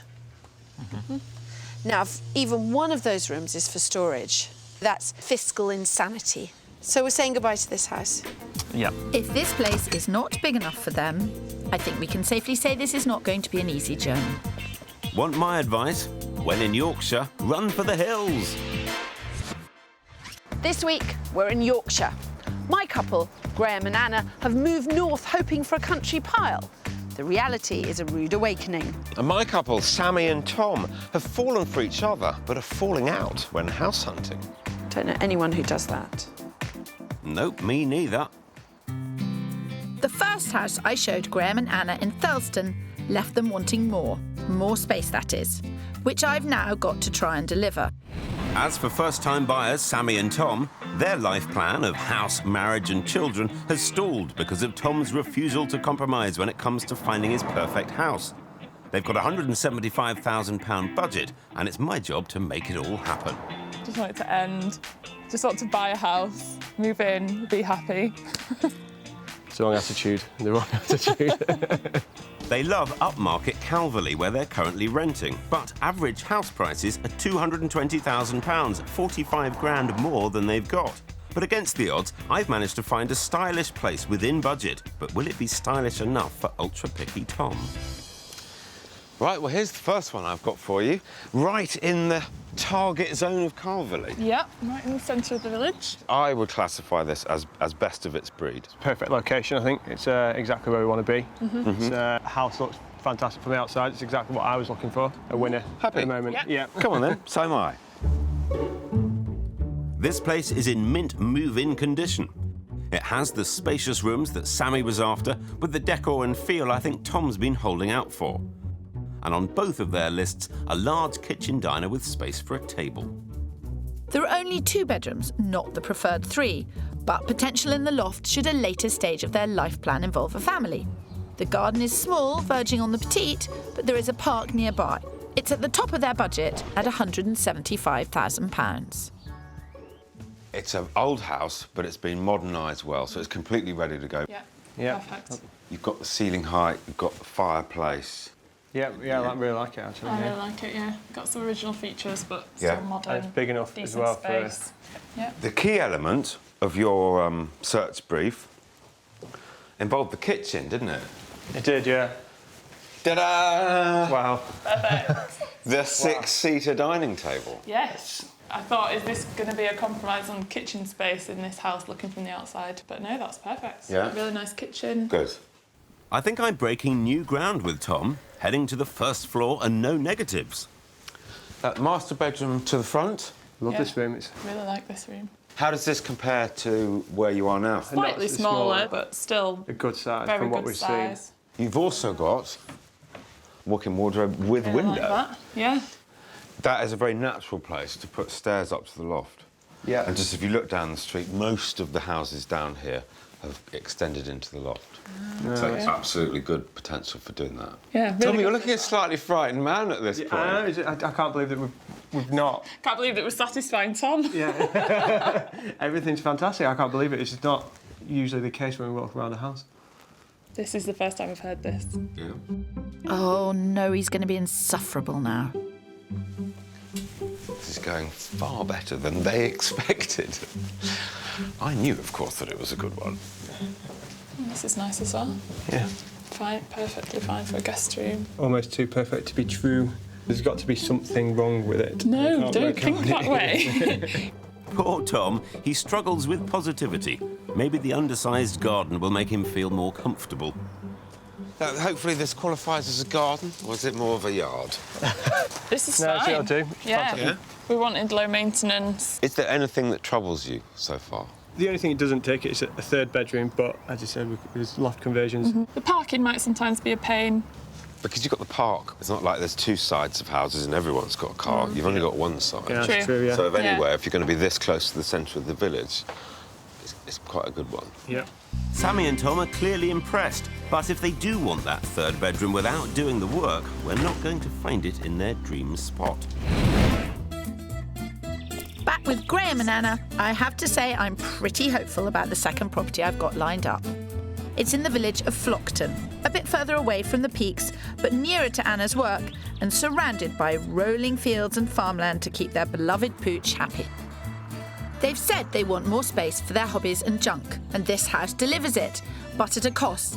It is 75 grand more than the previous property. So, public footpath, public byway. So we're surrounded by dog walking. Lovely. And we're looking at this house. It looks nice. Looks very similar to the last house. Very similar. It is bigger than the last house, by quite a lot. Okay. The front porch looks nice. Yeah. Right. And I like the bricks. Right, should we get in? Let's go in. Yep. Right. So far, so good. But I think it's the roomy inside that will really sell this place. There's a large sitting room, huge country-style kitchen diner, 3 bedrooms on the first floor and a 4th in the attic, which they could use as their office. I really can't see space being an issue this time around. There's also a very useful cellar and a large garden for Lucky the dog. To get all this, we've had to take them to the very top of their budget. This place is on the market at offers in the region of £249,995. Oh, look at the kitchen. Nice. It's looking good so far. That's a nice cooker. Yeah, that's lovely, isn't it? Yeah. This would not necessarily stay. And I have seen people blow deals over cookers. If they want to leave it, fine. If they don't want to leave it, buy another one. Yeah. You're Lots very of room. nice. Yeah, quite We're like going it. to see the garden. Yes. Yeah. Oh, we're getting a big thumbs up. Yeah. I like these speedy viewings. And no, it's not so I can go home earlier. After all, too much thinking and not enough feeling makes Jack a dull house hunter. This is a right of way, traditionally, so that all the coal could be dropped off and the pigs picked up. Okay. And that's yours. Yep. I think you probably would want to fence it. Yeah, Yeah, especially because of the dog. Yes. What I really like is how peaceful this garden is out here and just how many trees and fields and everything you can see. I like the ruralness. So far, no negatives have been raised, and if they think the bedrooms deliver, this place could be a strong contender. Oh, that's a good size. That's a big bedroom. The 3 bedrooms are all a decent size and the loft, surely a lovely bonus. Oh, Okay. it's a little bit smaller than I was expecting. Yes, it is. And no views. No. This is a bit of a disappointment. They seem to like everything but the loft. Now, it looks like they're put off completely. Oh, you're looking disappointed. Does it show on my face? It does show on your face. What went wrong? It was all great until we reached the office, I Well, suppose the you'd call loft it. room, and it was just tiny. You couldn't have one of the other bedrooms as the office. Well, we could. Then the loft room would be the spare room. I would certainly like a bigger house. Right. I would probably sacrifice how rural this is, be a bit more semi-rural. Listen, we have more houses to see, but what I really want you to do this evening is to think about which rooms are most important to you and what you do in them. That is your homework. Graham, are you good at homework? Not generally, no. No, me neither. I will be hoping to give out gold stars tomorrow, or there'll be trouble. Back with Sammy and Tom, and I don't mean to gloat, Kirsty, but we're in a great position. One house in the bag, allowing us to take a more creative route. He does mean to gloat. We're staying in their beloved Calverley, but this time nearer the edge of the village. The house I've lined up is well below their budget, so they'll have money to style it up for Tom and give Sammy the space she wants by building an extension, resulting in a house that would more than match the first one. It's a 1950s built house. Yep. You've got the location, you've got the setting, just a different style. Yeah. It's not thrilling me as much as the last one did. Pretty garden, but not as nice looking house. But it is a lot cheaper. Yeah. I would imagine that this might be a bit more spacious, which What you're looking for. appeals to me. Yeah. We're currently down on curb appeal, but we're up on potential. The sitting room and kitchen diner are a decent size, as are the 2 double bedrooms, and there's a well-kept garden. But the real appeal is the price. £149,995, 25 grand under budget. And with the right attitude, they could do a lot with that money. Now, it's dated. Yeah. It's perfectly clean and tidy and livable and comfortable.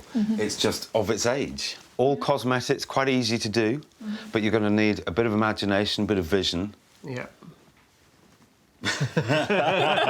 You don't sound very convinced. Yeah. I can picture it.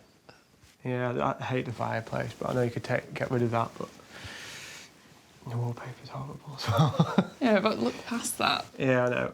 But it's achievable and it's doable within budget. Yeah. Yeah, I think And you probably make money on the way through. So Well, there's lots of yeah. reasons to, keep that mind open. True. But with eyes for just one house, will Tom be able to see the potential in this one? So try not to be put off by the things that won't be here when the house is sold. Yeah. All this kind of, it dates it. With your personality and your bits and pieces, would modernise it. Yeah. But the real opportunity is out the back. Okay. Right. To open all of this out, you could really do something quite impressive out of it. Okay. For a minimum of 15 grand, they could build a single-storey extension, which would give them a bigger kitchen diner or future playroom. It's not complicated work, and because they'd be extending within their permitted development, they wouldn't need planning permission. But they would need to show a bit more enthusiasm. This is interesting decor. It's, Good spacious room though. Yeah, I'm not too sure about this house. Well, this viewing is obviously going spectacularly badly. Perfectly good house at a good price, lots of opportunity, and they really haven't given it the time of day whatsoever. Yeah, this seems all right. It's probably the only one that wouldn't have to do something with immediately. Yeah, just unfortunate it's the spare room. Yeah.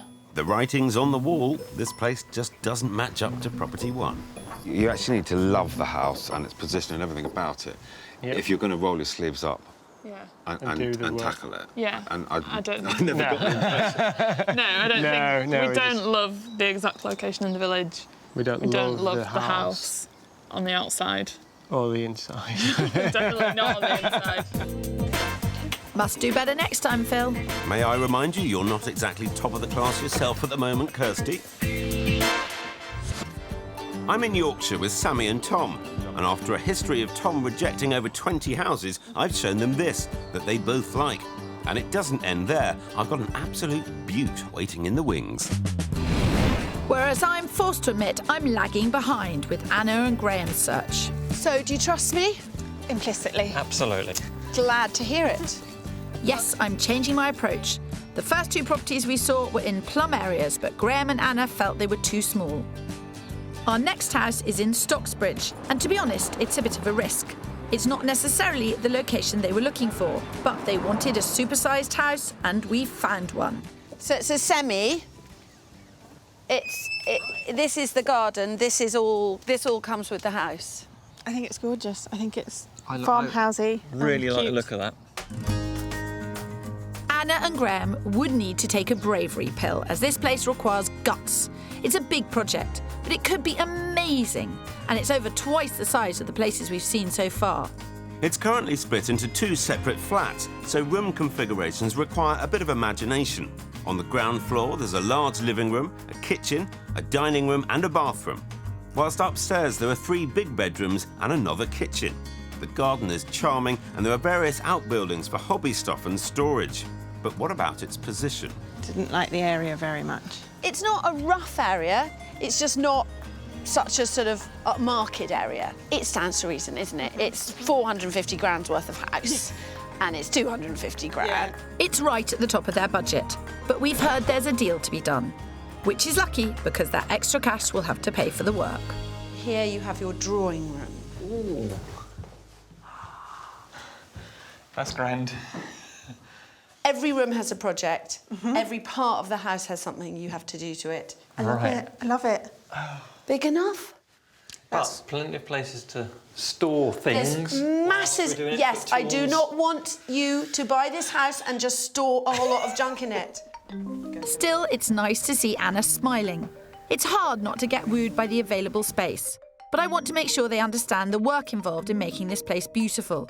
For example, I think the kitchen would be better moved to the front of the house where the dining room currently is, because then they'd get a lovely view of the garden. We live with this myth that a kitchen is a kitchen because it has a kitchen in it. But in fact, a kitchen is no different from any other room when you start from scratch.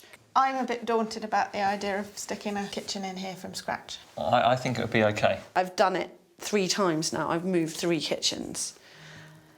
And actually, it's really easy. We knew this place would push Anna out of her comfort zone, but I am surprised that Graham isn't at all fazed by the level of work. I hope he's not just blinded by the size. This is your suite. Yeah. So you have bathroom, dressing room, master bed. Weirdly, I think you would have this as a study. Library type thing with... Library type study room. Big old desk with the green leather. And the opening globe with the drinks inside, yeah. Yeah. It's a lot to think about. Do you want me to leave you to wander around? Yes, please. Okie dokie. I think Anna's actually starting to picture herself here. Who'd have thought it? So, one day along comes a client who's super risk averse, and you decide to show them a really big property which could be a massive money pit. And then blow me down with a feather. They love it. They're not frightened by it. There is no predicting it. Isn't it lovely and light and airy? Yeah, just gorgeous. Ah, the sweet sound of happy house hunters in their natural surroundings. What do you think? You've done your job, I think. It's a life's work. You'd be in there day in, day out. You'd never have another foreign holiday. You'd be freezing cold for the first 18 months. I personally wouldn't let that worry me. But I am just looking at you particularly, the one that is risk averse. Yes. We need to let, our hearts cool down a bit and think about it with our heads for a bit. Take a deep breath. I'm thrilled that they can see the potential. I feel like rolling up my sleeves and getting started on that kitchen right now. I think the current owners might have something to say about that. Plus, Graham and Anna need to sit down and think about whether they have the stamina for a project this size. Back with Sammy and Tom, and Kirsty's joined me in a suburb of Leeds 5 minutes down the road from their beloved Calverley. We're in their number 2 spot, Farsley. Round here, the houses are still lovely, but they get more for their budget of £175,000. They want us to find them a smart, move-in, 3-bedroom house, and look what we have here. What are your thoughts, Mr. Curb Appeal? It looks good. It's kind of on the outskirts of Farsley. Definitely. Hang on, we're being filmed twice here. This isn't fair. No, we've never had anyone who's taller than you before, Phil. I could always lend you some shoes, Phil. No thanks. We've reverted back to the style of the first house, which we know got the thumbs up from Sammy and Tom. But this one is future-proof.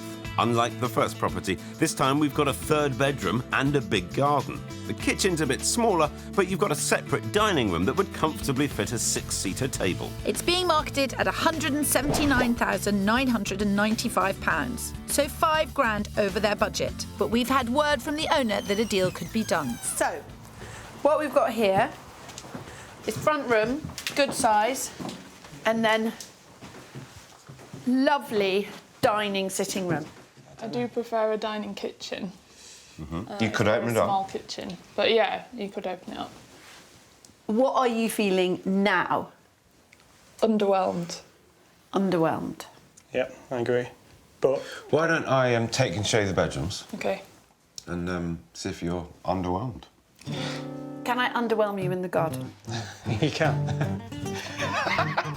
I've got the better bet, Kirsty. It's amazing what you can do in the outdoors, Phil. I'll just assume she's talking about her allotment. Space was always top of Sammy's list, and I do think the bedrooms here have the kind of scale that she was looking for. Yeah, I like the bedrooms. Bedrooms are good. just kind of take your mind back to house number 1 and the potential for the loft there, you might end up with something like this. Alternatively, pick up this house for a similar-ish price with the third bedroom already existing. Yeah, pros and cons. What I'm thinking now is there scope to extend the kitchen and make a big kitchen diner? Yeah. Who is the keen cook? Sammy. But I think neither of us want to be in the kitchen for a long period of time cooking. Right. Unless people could sit down, have a chat with us whilst we are cooking. Which that isn't. Which that isn't, no.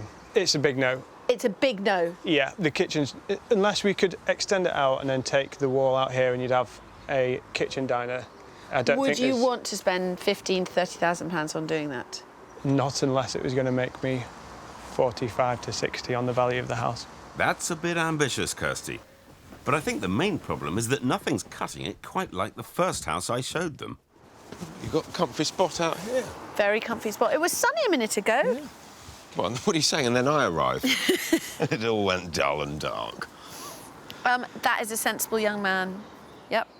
And you found them the first house. Made it look easy, didn't I? You did make it look easy. I'm hoping they'll go back to it, and he might actually get a bit excited. He wasn't excited first time. He was nervous, really nervous. Because it was right. Yeah. Makes me nervous when you're right, to be dead honest. Hi, you two. Hello. Have you seen enough? Yeah. I've seen it all? I think so, yeah. Were the bedrooms big enough, Tom, to swing you on the kitchen? No.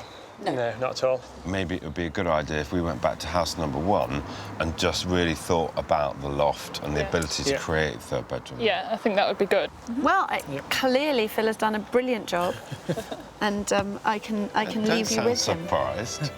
So I see you've become all benevolent, Kirsty. Now you've found Graham and Anna a house. And what a house it is. I could have left it there, but I can't resist one more roll of the dice. Anna and Graham's dream was a detached house in a rural setting with spectacular views. And that, ladies and gentlemen, is pretty much what we've found them here, and within budget. This one is in Kirkheaton. It needs renovating. It's a bit of a gamble. But please, once more for that view. If I'm Totally honest, 100% honest, the view is a bit too urban. It's too urban, okie doke. I'm not absolutely blown away by, oh my God, what a gorgeous view. Okie doke. Because we're seeing tops of houses. Right, okay. The odds are not looking as promising as they were 5 minutes ago. This is the only detached house I've managed to find them, and it's a decent size with 2 reception rooms and 3 bedrooms. There's a large attic that could be converted into an office. Yes, the decor is a bit dated, but if they were up for the last house, the work here by comparison's small fry. It's just under budget at £249,995, and there may be a bit of flexibility in the price. But this place is all about the view, and if it doesn't do it for them, the house is unlikely to sway them. So I'm going to send them in on their own. Something tells me it's not going to be a long viewing. Go in there and you'll see me sitting on the fence. That'll be a first. All right, Phil, I'll stand on a wall and prepare to jump. Ooh, that's a small kitchen. We'd have to That's a very small kitchen. start from scratch. And a very large hallway. Oh, it's quite big up here, actually. Ooh, teeny weeny. I really think this house does have potential, and I genuinely think this is a lovely view. But it's not me, it's not my money. I don't think there's any point in pretending that we're interested. I'm going to ask the question, but I know the answer. What did you think? Hate it. It's got a tiny kitchen, tiny bathroom, horrible decor that we'd have to rip out, and it's not worth the money, in my opinion. That is succinct, so we will draw a veil over house number 4, and we will pretend that we've seen 3 houses. Okay.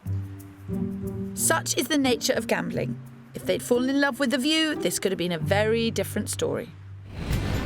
As for Sammy and Tom, it's no surprise that they want to take another look at the 2-bedroom terrace in Calverley, top of budget at £175,000. For this house to work long-term, they need a third bedroom, and that means converting the loft. So we've spoken to the people next door who are in the process of doing this and got some figures that should help. In order to get a staircase up into the loft that would satisfy building regulations and all of that, about 10 to 13,000. And that's with Velux windows either side. No need for planning. You do need building regulation control. Right. And that would be a complete insulation and all the boards and everything like that. Plastering and all of it. Done. If you went down the dormer option, it would be a much better room. Yep. If you got planning permission.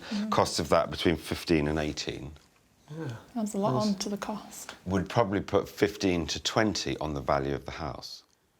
But doing this kind of work, in my thoughts, it's not so much about making money, it's about making sure that you can stay in the house longer. Yep. Yeah. So you can have children, you have a couple of children. Yeah. Yeah. The average cost of moving house is approximately £8,000, so it makes sense to do it as infrequently as possible.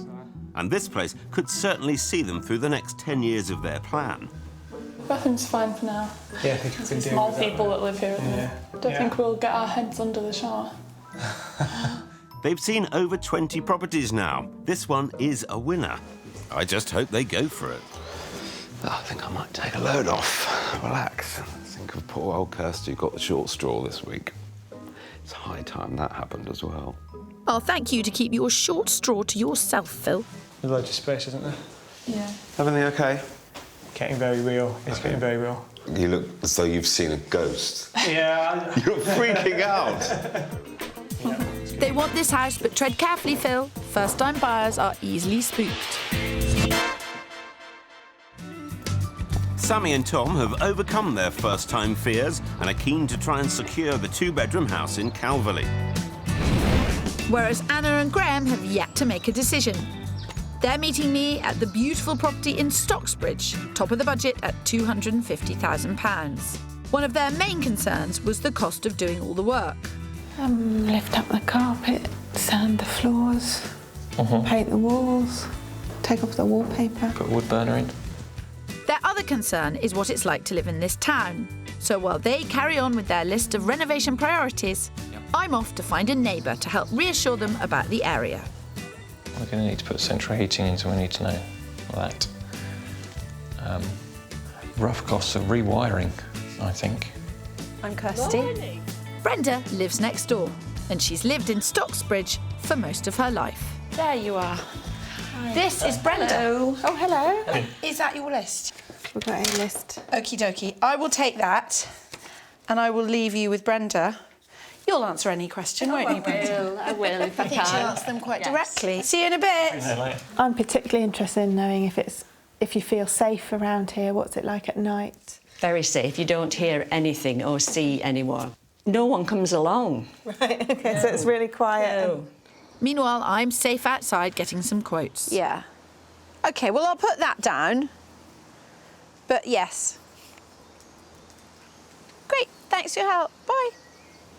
It's well within walking distance to get onto the moors. And if you've got a dog, it will need walking. It will. It will need walking, yeah. Yes. They gave me a list. I've got one in return. Ballpark figures, obviously. New central heating, 10 grand. Rewiring, 2.5. Moving and refitting the kitchen, 4 grand. Bathroom, 5,000. Contingency, 20%. Call that 26 grand for the essentials. Anything else they can do themselves. End result, amazing. Oh, everyone done? Yeah, I think so. Definitely reassured. Really good. Right, well, I think we need to go and have a sit down. And Brenda, I can't tell you how grateful I am. Thank you so much. Very good. I can't quite believe it's falling into place. Back with Sammy and Tom, and they're all G'd up too and about to make an offer. The asking price on the Calverley house is top of budget, £175,000. My feeling is to go in lower and try and negotiate that dining table into the deal as well. Call it a housewarming present. I genuinely don't think they'd sell it to you for less than 170. That's not to say that we shouldn't try. So would you go with a size, maybe a 168, 500? As an opening offer.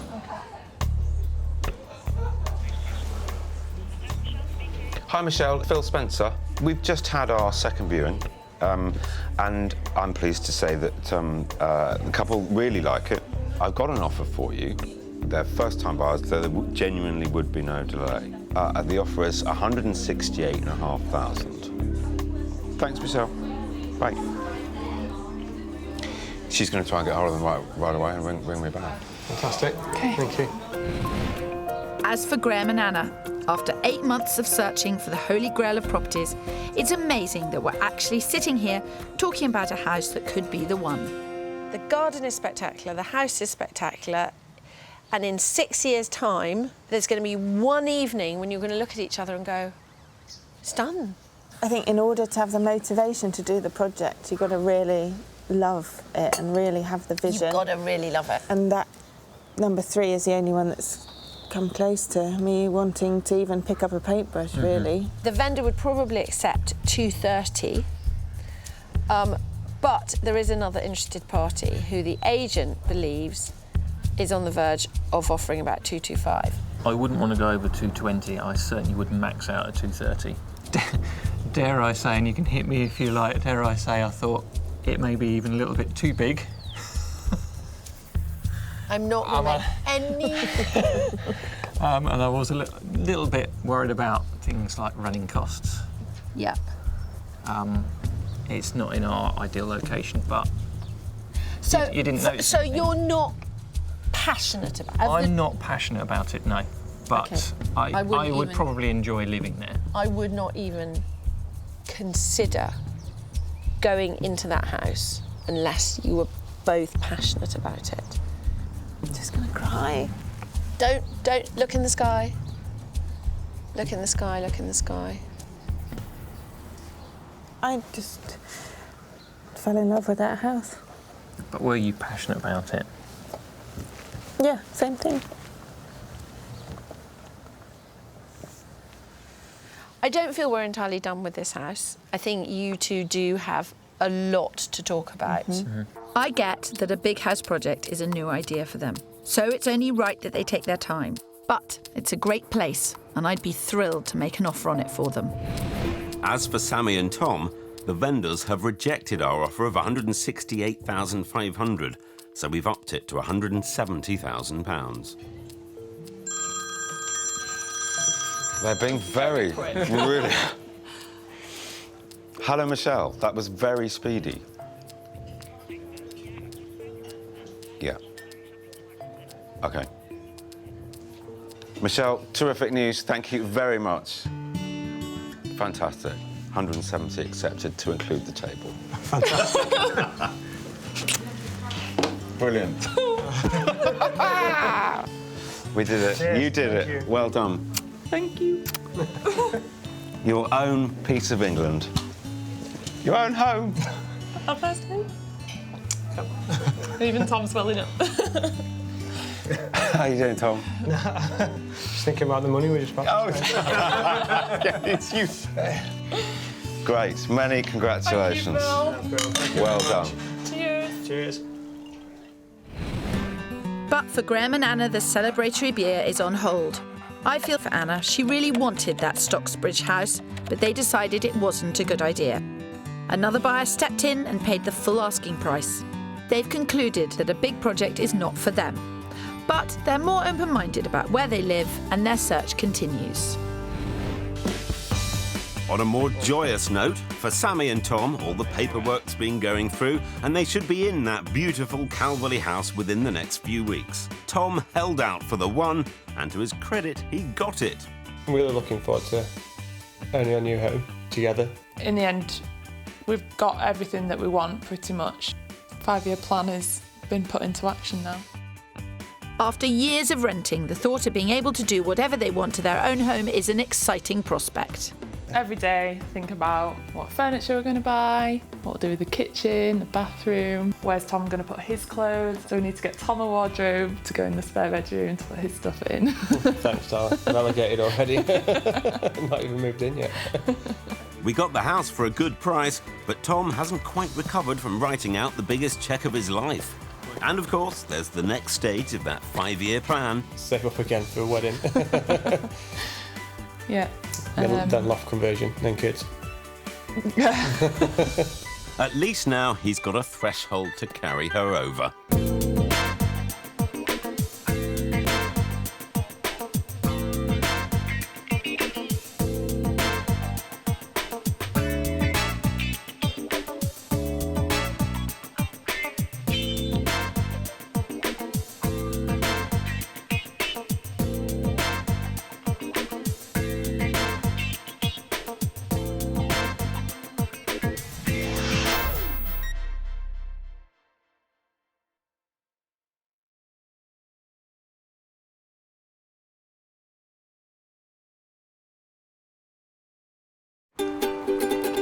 This week, it appears to be very plain sailing. Fantastic. We're almost sold on the first one. It's fantastic. It's really big. But might there be a Titanic disaster looming? It's quite sort of very blatantly characterless. I don't know what to say. I'm absolutely gobsmacked. If we can't make headway... Oops. Will we go down with the ship? Either way, I know my heart will go on. I felt like that all the time I've ever known you. I've just been hiding it.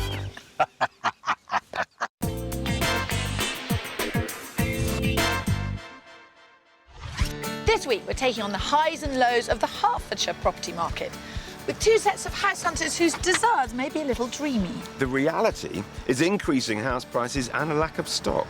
Is it down to us to make the wake-up call?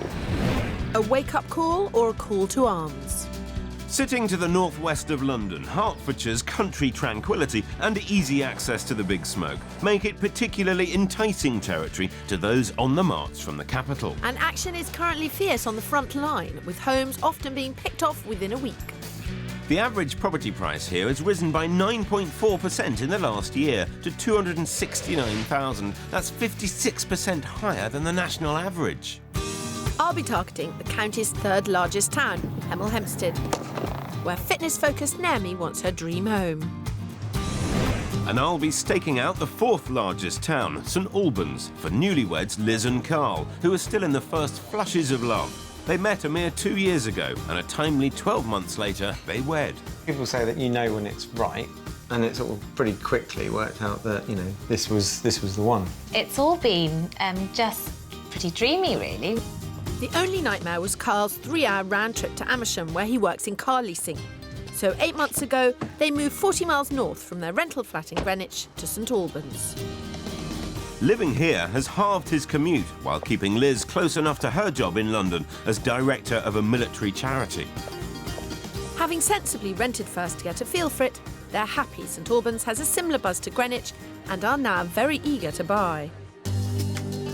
Now we're married, settled down, you know, now is the time to make that decision as quickly as possible Yeah. for me. Find our first home together. So that's the exciting bit. Although they're now officially settled down, this is not a forever nest, just a 3 to 5 year home, as they're not planning on swapping socialising for slippers just yet. We'd like to be near a nice pub, very important for Mr P. Walking distance Walking of a nice pub, distance that's of a very nice important. pub. And ideally, the house itself will have enough space to entertain friends. But other than that, they're keeping their options wide open. I think there's very little that we would rule out. Let's see if I can't coax a little clarity out of them. It's going to be much easier for you guys if you're clear about what the specifics are that you want. Our preference would be for a house. That's not to say if we saw the right apartment, that we wouldn't take it. I'm desperately trying to narrow your search down and give it focus, and you're trying to open it up. We almost want the character house with the open plan feel of the modern flat.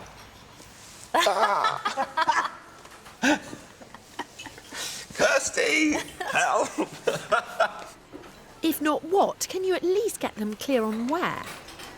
I think we both really like a little bit about hustle and bustle within walking distance, pubs and shops. But that's not to say I wouldn't rule out something that was in a rural location as long as it met the commute needs. Well, what do you know?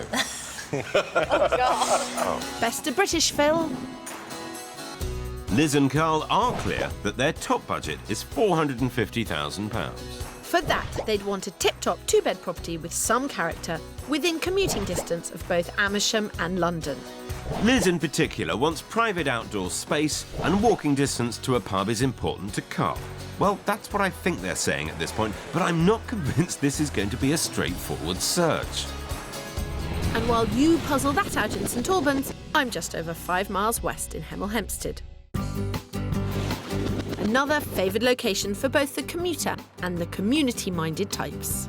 Self-employed 35-year-old Naomi moved here 7 years ago with her beloved cat Leah. And for the past 3, she's been running her own sales business from her 2-bedroom flat. I've completely outgrown the flat. I can't spend 20 hours in one room every day. It's driving me nuts. I just need a proper home office. She's determined to stay in the area, having now forged strong ties. And friendships are not her only forte. In a few months, she'll be competing for the title of England's strongest woman. And that involves things like Atlas stones, truck pulling, car deadlift, log press, and all those kind of things that you see the guys do on telly at Christmas. But the might of the Hertfordshire property market has thus far defeated our strong woman. 5 months ago, she had an offer accepted on her ideal home, but the vendors changed their minds about selling. Prices have risen here by 15% in the last year, but Naomi still hankers after the dream. It was so cute and cottagey from the outside, and the inside, the whole thing was modern front to back. It had room for my pole. It was literally everything that I ever wanted. Did she just say pole? Yes, she did. Slightly unusually, I really need space for a pole because I do pole sports in the evening, which is something that I really enjoy. I'm not that great, so I really want to be able to practice the moves. It needs to be in a normal living space, so not tucked away in a bedroom and then you don't use it. That's certainly a new one for us. Nice to know that even we haven't seen it all yet. But to be able to pole vault Naomi into a future home, I need to be sure she's aware of the present market. You're now in a situation where your ideal house is at about 400,000, 410. And your budget is 350 and just a tiny bit above 350, sort of 360 maybe. Yeah. The house that you loved and lost, how much damage do you think this has done? I know you're not meant to move in, but mentally I had moved in and I'd picked out wallpaper and furniture and there was no indication it was going wrong. And then, just like that, it was gone. Literally, if anything is going to make me turn into the Incredible Hulk, it's people who decide they're not selling. Should I be scared? Don't worry, Phil. Green's not really my colour. Battling a lost dream is always a tough one. Surely a strong woman and the Incredible Hulk can muscle their way into the right property. Naomi has set her budget at £350,000, with some slight wiggle room upwards. Ideally, she wants a living area large enough to accommodate regular pole dancing practice. And 2 bedrooms and a separate office for her business. External character is important, and she'd prefer not to have to do work, giving me quite the search to contend with. I'd even call it a polar expedition, Kirsty, but I'm sure you can handle it. Property explorers in Hertfordshire will discover that their money goes further in Hemel Hempstead than in St Albans, with the average property price in Hemel 150 grand less. That could be down to architectural prejudice. In Hemel's Newtown area, the property stock is primarily post-Second World War and so plainer in style. But both towns are hot right now, so we're definitely going to be kept on our toes. You know when people think that they're being helpful by saying, we'll include everything? Actually, I just want them to tell me what it is they want and where they want it. I'm just going to show them a collection of my favourites. Sounds like a chocolate box. I've got the opposite problem. A lot of specifics. There has to be a home office and space for a pole, because she does pole dancing. She's actually a strong woman pole dancer, so she can lift 2 of you. Whilst pole dancing? No. Put that bit of your mind away, Phil. Just put it away. The problem is that she's loved and lost, and as you know, that's quite difficult. Ooh. I know. Anyway, it's fine. It's fine. Hopefully she won't pick me up and chuck me in the river. You're putting ideas into my head. Oh, no, careful. No, let's do this gently, OK? But really, I'm too much of a gentleman. 1 foot there, 1 foot there, 1 foot there. Let's hope I can be as sure-footed as Kirsty when it comes to Liz and Carl's search. Their fairy tale romance is one thing, but the wicked witch that's the property market is quite another.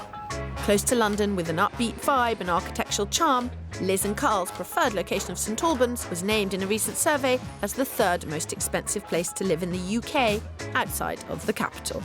And despite an average property price of just over $450,000, up 18% in the last year, homes here can sometimes sell over a weekend, so we need to get moving.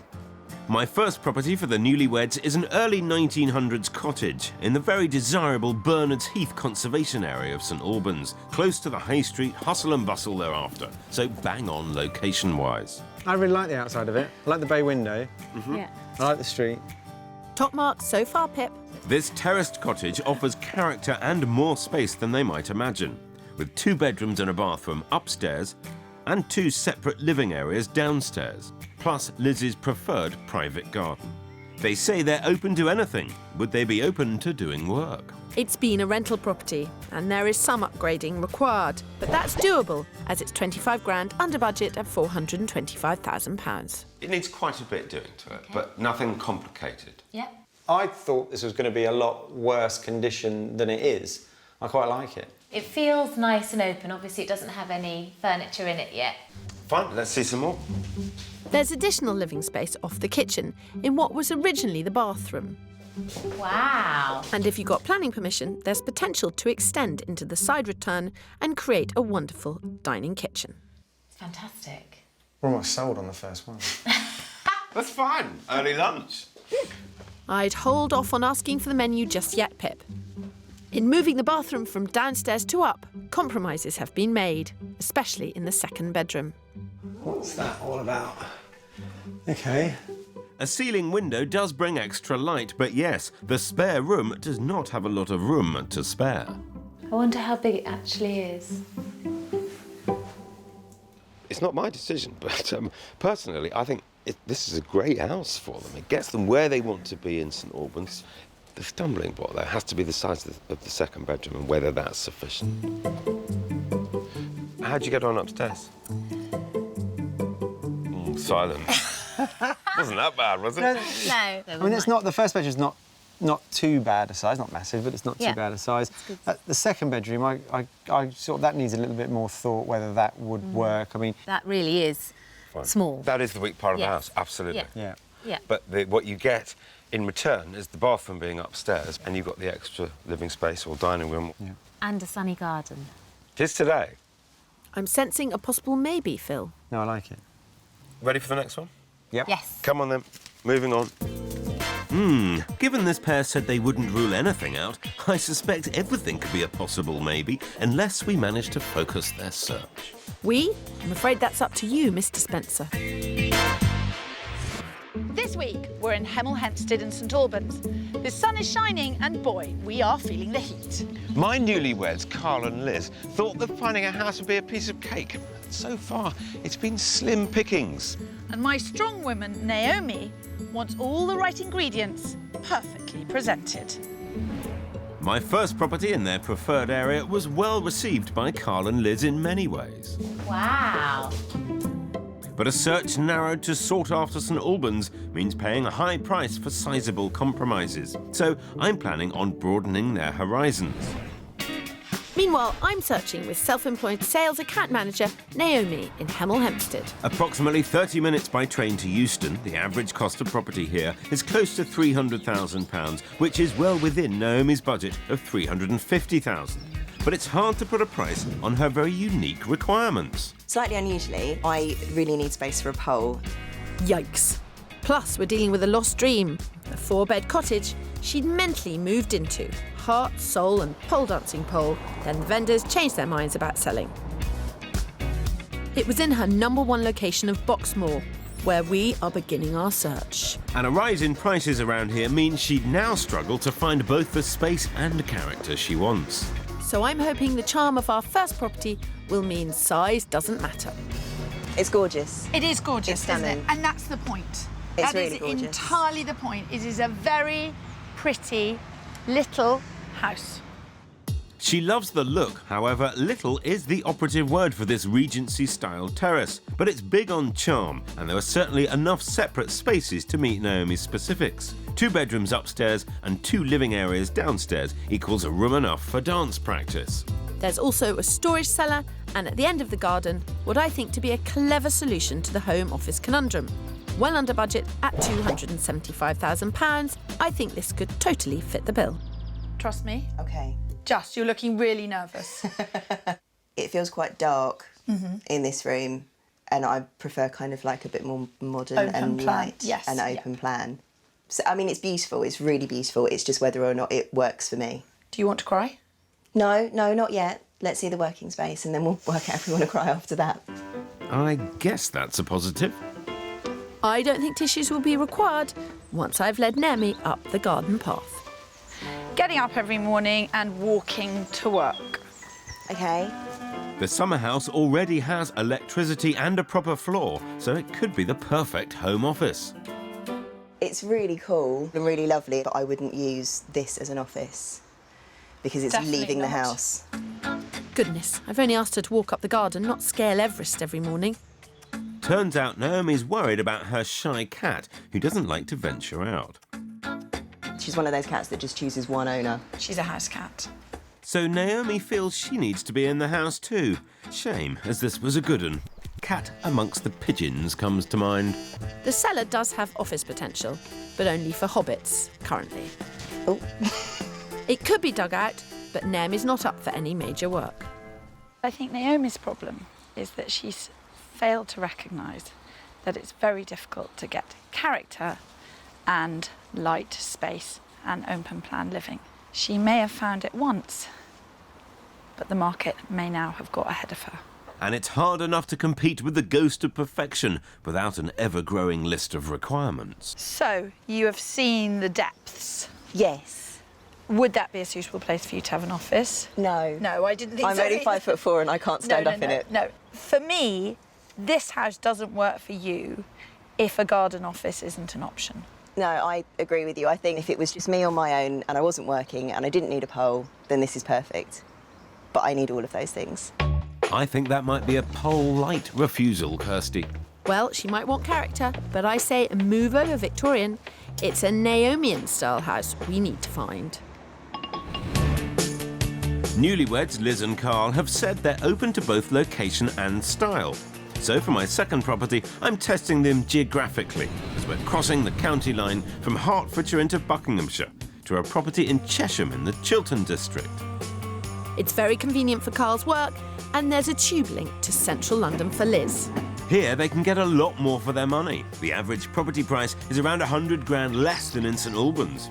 And another bonus is that the straight-talking Kirsty's joining us. First thoughts about where we are. I have absolutely no idea where we are That in counts that relation out. to London, but other than that, very excited to be here and, you know, excited to have a look inside. If it was a little village green and there was a nice little pub here, I might feel a little bit different. It does feel a little bit out of it. And also, I think I've always thought that I would pay a little bit more, but be more the sort of thing I'm looking for. Let's have a look. After you. Whoops. Have you got a good handle on this search, Phil? I'm sure you'll help me get a grip if I don't. Carl may have a change of heart once he sees they get 200 square feet more here than in St Albans. 2 equal-sized bedrooms and a bathroom upstairs. Plus, if their priorities were to shift focus to a family, there's potential to convert the loft.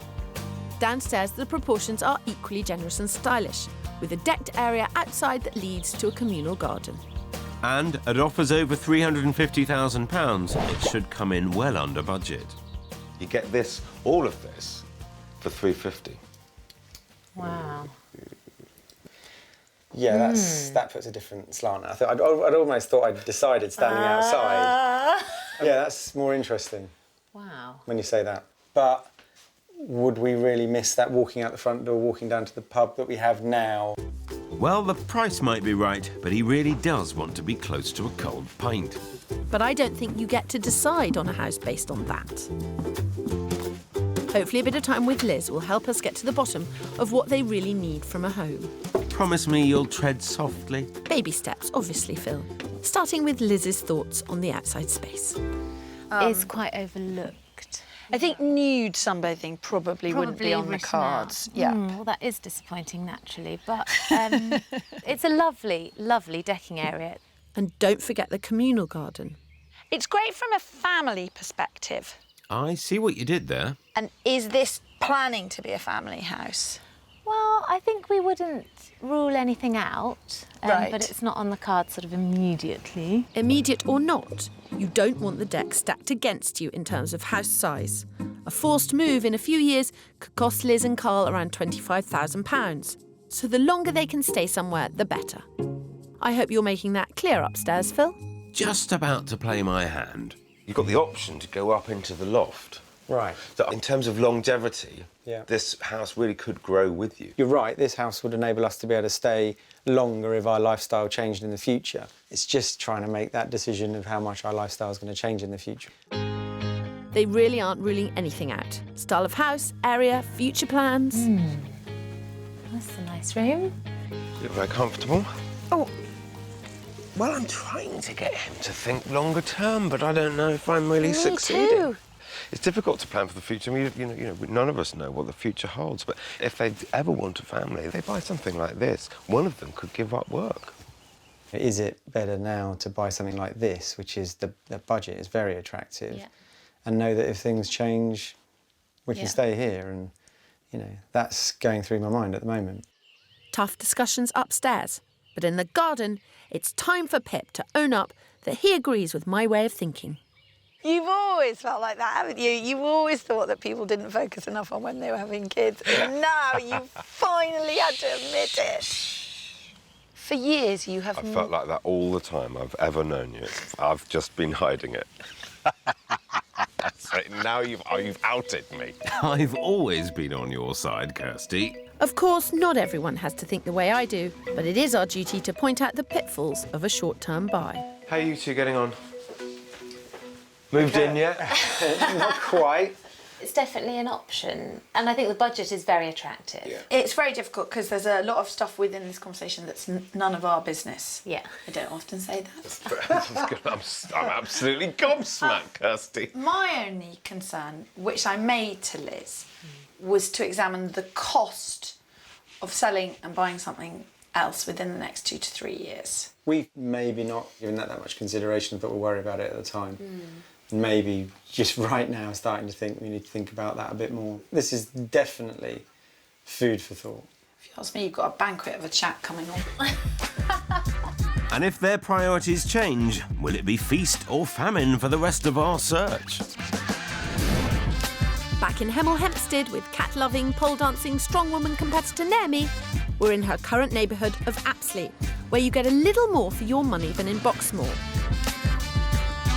This search is very much about the right layout, so I'm hoping my second property is sufficiently more Naomi-shaped. What would you need to find inside this house to make it one that you think you would want to live in? Just all the space, really. I'm not saying a word, except that I'm as pleased as punch about this house.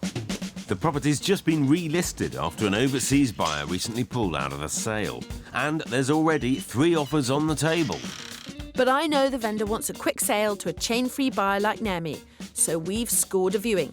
With 3 bedrooms over the top 2 floors, I really think I've got the home office option nailed here. On the ground level, there's even 2 pole position options, the dining area or the front room. So the right size, no work, a big garden and some character, all for £325,000. 25 grand under budget. What's not to love? OK, so thumbs up, I mean, big thumb, but... Yeah, it's nice, I think, because I've only really looked at places that have been perfect inside and out. Right, there is that element of, oh my God, it's my responsibility to try and make it look nice. I hope that's just a minor concern, because it's just cosmetic stuff. Although she could be brave and open things up. So this is the wall that would come down. So this would be all one fantastic light space. Yeah. Off the kitchen's a great patio area for summer dining, and there's also an impressive back garden with no chance of being banished to the bottom of it. There is a hut at the bottom, but it's not one I'm going to put you in. OK, that makes me feel happier. I'm hoping for even higher levels of happiness once Naomi sees exactly which room she could designate as her home office. So, welcome to the top of the world. Oh, cool. The loft conversion gives her the ideal cat-accessible home office, complete with its own bathroom. This home offers the lot. So why am I getting a not convinced vibe from Naomi? I've seen houses on this street that have been done much nicer with similar space below 300. Would you pay $330 for this? No. I think the space is brilliant. Yeah. And I do think that you could move in and do stuff to it. Yeah. But it does seem to be kind of like a bit of a hard slog and not having that wow feeling to maybe try to get it there. So what you're looking for is something in much more finished state than this to give you that wow feeling? I think ideally, yeah. If this house doesn't match up, Naomi's clearly chasing an idea of perfection which, in a rising market, may be beyond her means. I'm a bit flummoxed by that. I don't know what to say. I think this house is in really quite good nick and doesn't need much work at all. So that's a bit of a shock. Is it me or is it her? Either way, if it don't fit, we can't force it. But if I'm to stand any chance of finding her a home, something's got to give on that very fixed wish list. And even then, Naomi may have to stretch her budget, or there'll be no dancing, pole or otherwise. Onwards and upwards. Back in St Albans, it seems our gentle prodding about any future family aims has really hit home with Liz and Carl. I think what we're probably coming to the conclusion is that that family plan is very, very likely to be the plan. That means thinking about how they'd manage the mortgage if they had just a single salary. I think the not going for the 450 sort of end, we've got a bit more flexibility there. Anything around the 400 would Down. be, down. Just under 400 would start to make things easier to plan. Yeah. I think it's great news. I think that is very, very sensible, but it does throw some fairly large challenges into my search, given that I've got an absolute blinder to show you in St Albans at 450,000. All laughing aside, it's a whole new search, and the properties we've seen so far don't work for it.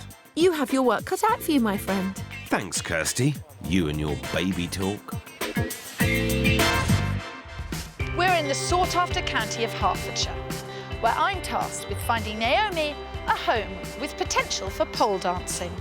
And I'm with romantics Carl and Liz, whose search for a fairy tale first home just needs me to find them the happy ending. For all Hertfordshire's quiet tranquility, the property market's very noisy right now. So finding the perfect pad for Naomi, her pole, cat and home business is not easy. I wouldn't use this as an office. And my search for Liz and Carl took a challenging turn when they decided to drop their budget by 50 grand and find a home that would still work if they had a family. Just under 400 would start to make things easier to plan. So it's been a last-minute frenzy to unearth new options. Even with their new budget, they still want the same house. At least 2 beds, character and outside space. So the only thing I can do is push them out further. For our third property, we're half an hour northwest of St Albans in Tring. There's a mini St Albans vibe to this market town, which should definitely appeal. And living here would mean a 20-minute drive to work for Carl and a 40-minute train ride to London for Liz. I found them an end-of-terrace Victorian cottage in the sought-after Tring Triangle Conservation Area, a mere stone's throw from the high street hustle and bustle they love. Didn't I do well? It's not about you, Phil. It's not about you. It is, I think, a really very pretty cottage. Wonderful. First impressions, it looks amazing. Yeah, looks lovely. Just back on the market for a day after a sale fell through, this house may well surprise, with 3 bedrooms upstairs, kitchen and living on street level, and a converted cellar. This is not your ordinary 2 up, 2 down Victorian terrace. This is a Phil Spencer 3 up, 2 down and 2 down again terrace. I like the way you're selling it, Kirstles. The asking price is just under 400,000, the very top of their new budget. Here we are. Small, but perfectly formed. Yeah. I like it. Really lovely. The style and finish throughout is likely to be right up Liz and Carl's street. You've got 3 bedrooms and a bathroom up here. Fantastic. This is a nice little... Added another layer, hasn't it? 3 bedrooms is a major bonus, although they're not huge, and Liz does like plenty of wardrobe space. If it didn't have those, Yeah. then we'd be in a different ballpark. Yeah. But the fact that it's got one that could actually have someone staying in and still have the other one with dressing room space. The house is offering quite a lot. And they've not even seen the bonus in the basement yet. Yeah, have a look downstairs. 2 rooms, see what you could do with them. One of them Okay. could be a wonderful playroom. You really are starting to sound like me, Phil. The property is actually being marketed as having 3 to 4 bedrooms because of the cellar conversion. Down there is a good-sized utility room. Oh, fantastic. More than I expected. And wait, there's more. Oh, wow. Gosh. And an extra... so this is where they've got their TV. Carl and Liz are making all the right noises. Well, it's funny how things turn out, isn't it? It's absolute shocker for my properties that they've reduced the budget quite so much in the middle of it, but at least they finally had the conversation about whether or not a family is part of the plan. It's got that extra room. Don't know if I can find them the right house in the time that I've got, but at least they won't be buying the wrong one now. It's a sort of £550,000 house in St Albans. Carl's estimate shows the value they get from widening their search by 20 miles. Spending 150 grand less means a saving of £7,500 per mile. Obviously very early days in what is a new search. Yeah. Yeah. But you seem quite positive, quite open-minded to it. Yeah. It's lovely. It is. It's a lovely house, and I think I found it quite surprising going downstairs because I wasn't expecting it to be as big or as well developed or offer us as much as it does. With their new search criteria, we have a freshly focused pair. You may get them a house yet, Mr. Spencer. So now, can I have your help, please? Goodness, it's not like you to ask. In Hemel Hempstead, strong woman Naomi's desire for character, finish and space for a pole dancing pole is proving hard to meet. I'm at my wit's end. Never fear, Phil's wits are here. The sun's gone in. Yes. And I think this is a sign. Let's not get too dramatic just yet. Hello. Good morning. Good morning. Well, our options are thin on the ground. And although she didn't love it, the second property I showed Naomi has just gone under offer. So I'm going off-piste for this one. I know it's not her preferred style. I thought going through this process would probably open my eyes a little bit to other opportunities. Well, it's going to open your eyes this morning with this house. OK. What this modern three-storey townhouse may lack in character, it makes up for in square footage, over 1,200 of it. There are 2 bedrooms on the top level, a sitting room and 3rd bedroom on the middle level, and a great dining kitchen on the ground floor. As it's only 3 years old, there's no upgrading required, and it even comes with a garage. However, to have all this, she would have to dip into her reserves.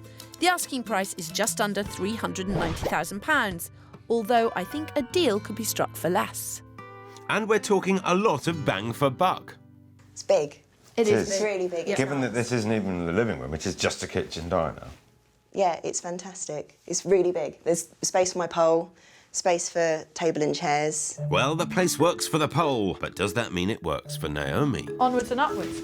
On the next level is the second sitting room. I'm really hoping Naomi can see herself sitting here. It's quite sort of very blatantly characterless, but then maybe there's some clever things you can do with decorating it to try and sort of breathe some life into it. Yeah. That dancing pole will certainly add some pizzazz. And the bedroom next to the sitting room would make the perfect office. Work your magic there, please, Phil. I think it would be extraordinarily difficult to find a dedicated office space downstairs within a character property at your budget. Yeah, I mean, I wouldn't have looked at a townhouse before, mainly because they are quite new. Yeah. But it could work quite nicely for me in terms of space and layout and closing doors to things. I think I've done quite well in warming Naomi up to the positives, but this search has clearly been Naomi feat for you, Kirsty. Even if someone starts off looking for character, eventually the requirement for space outplays character, outplays the desire for character. Yeah. Yeah. Oh, come on. I know. Cheer up a bit. I like people to do work, to add value, to, you know me. You're just struggling with the pole. No, I'm not. I think it's a terrific idea and should be encouraged. It should be in all homes. I should have banned you from this search. I should have headed this off at the pass. Just as well you didn't. I've now got a great idea for your next Christmas present. And I've helped Naomi see the advantages of this kind of property. It's really nice. It's really spacious. Garage is fantastic. You can put strongman equipment in there, which is brilliant. The space is fantastic. Really fantastic. Yeah. It sounds like there's a contender here. Yeah, definitely. Definitely. It'd be nice to have like another quick swizz round and Go and have a swizz round. start re-looking at things. Go in. It's all yours. Go and have a swizz round. I'm going. You've got as much time as you want. Brave girl, because she's completely accepted it. There were a lot of Wish people you'd who- accept things as fast. I'm what you'd call a considered thinker, Kirsty, and having brought much consideration to Naomi's house hunt, I'm heading back to Liz and Carl. For the second of their new search properties, I'm taking them back to Cheshire. Whereas last time we were on the outskirts, this time we're in the heart of the old town, less than a 10-minute walk from the high street and transport links. Although very different in style from the Tring property, I want them to see another option within their revised price bracket. I don't know whether it's your kind of thing or not, but... Let's go and have a look. Let's go and have a look. I think it's gorgeous. From the outside. Great. Let's get in. Thought to date back to the 1600s, this cottage only came on the market about 16 hours ago. So how's that for being on the pulse? It's awash with period features, and like the Tring property, has 3 bedrooms upstairs. But downstairs has separate dining, sitting and kitchen areas. It definitely has charm and character, and it's priced at £380,000, so 20 grand under Liz and Carl's new budget. Now, because it was 2 cottages, it's got 2 staircases, which I really love. Wow. I think that's a dressing room. Ooh. Perfect. And this is the master bedroom. Liz, you wanted some character? Yes. This has got probably more than you anticipated. Could you see yourself and your possessions fitting in here? You know, we can easily fit us into a property. I wouldn't worry about that. This is a Grade 2 listed building, so it would be a case of adapting themselves to the property rather than the other way round. There's the other staircase and The bathroom. OK, thank you. Thanks. Let's have a look in here. Oh, you can hear the school. You know what? I only pulled this out of the bag very late yesterday. Nobody else has seen it, so it's great to be in first. But I wasn't entirely sure whether it was the right fit for them. You could get a number of people sat around the table. Yeah, easily. But great to get them in early and give them a sense of what they could buy here. It feels dark. Yeah. It feels quite dark. Yeah, but that's the style of the house, isn't it? The old property. Might Liz be slamming the door on this place? It's nearly 4 centuries old, so there are particular features to get your head around. Or not. Oops. Mind your head, Carl. That's yeah. one of the other joys of living in an old house. You won't do that too many times, I promise. The birds may be singing at this property, but are the lovebirds? I think it's a beautiful style. I'm not sure if it's our style. It is quite dark, and we do quite like, you know, Yeah. sort of big light properties. Yeah. It's fine. You know, we are at the stage in the search now where we need to stop making decisions and ruling things out. And it is beautiful, but perhaps not quite the right fit. That leaves you with just 1 house in the running. But with their new search, will they like property 3 enough? Over in Hemel Hempstead, I've just got 1 contender too. But my new build was a wild card for Naomi, so she wants to be sure we haven't overlooked a better character property. That is quite a few properties. This is quite a few properties. I think she'll find we've been rigorous in our search and selected the best options from all the properties currently available to view. Nope. Well, it's good when your nose and our nose match up. I thought it might have been an easier search. I didn't think I'd be a difficult one. You're not difficult. Naomi, no one has said that you're difficult, although that sodding pole, but... I thought my parameters were quite flexible, you know. They There's space for a pole in an office. Yeah. And character and no work required. Are what Naomi wants and what she can afford now simply poles apart? We're in Hertfordshire, where strong woman Naomi is unsure about her next move in Hemel Hempstead. But newlyweds Liz and Carl have warmed to the 17th century charm and lively cafe culture of Tring and want to revisit the end of terrace property there. It's a lovely house, isn't it? Looks Yep. good still. Yep, still looks good. Having changed their criteria halfway through the search, it's doubly important on this second viewing that Liz and Carl can be confident it's a home they could choose to expand into. There's the basic size already here with the downstairs to really think about doing something. Yeah, lots of potential here. I'm so glad they can see what this house offers with its upstairs-downstairs configuration. I think this one is slightly wider, but obviously it's got the chimney breadth. Really? I think Captain Spencer's got his ship on course this time. Let's hope so, first mate Allsop. Aye, aye, what's that on the horizon? That yard over there. What? Hearing a bit more lorry noise going around today. I don't know, that's something to worry about. Their last-minute change of budget meant a bit of uncharted water on this sailing, but I'm on it. Yeah, I don't know if that's something to worry about or not, really. But then this room's got a wardrobe with my name written all over it. Small one, you mean? Tell him he doesn't need to live in the wardrobe to escape the noise, Phil. Indeed, it may not have to come to that. That is for sale. Okay. It's for sale at the moment, and sort of local rumour is it's expected to be developed. It's not expected to be bought by another industrial user. So that's quite good news if that's likely to happen. Although the future of the industrial unit can't be guaranteed, Liz and Carl have fallen for the house and are keen to make an offer.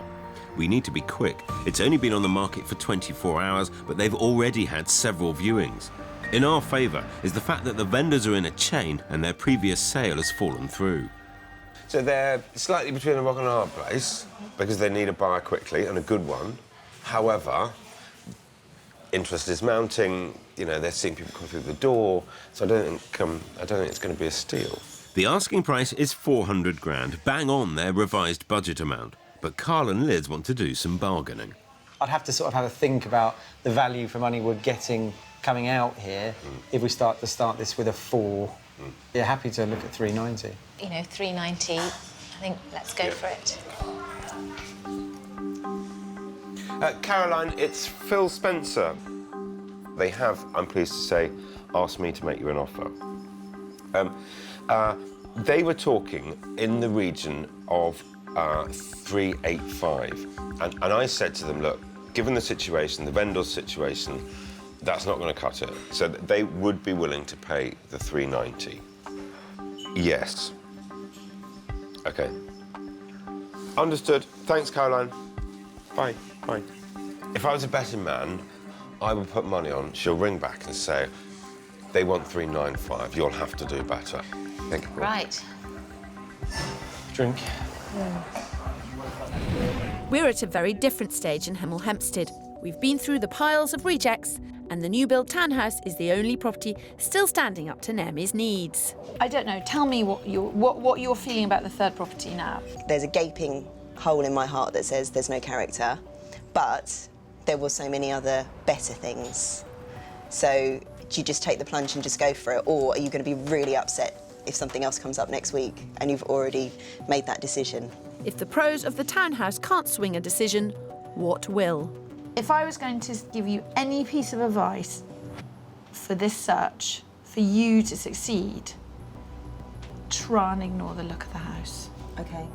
With all her requirements, Naomi can't worry about character too, or she could be searching forever. In Tring, as predicted, the vendors have refused 390. So if Carl and Liz want to stop the raft of second viewings from other interested parties, they're going to have to bid more. Caroline, that's helpful. I'll come back to you either way. Thanks.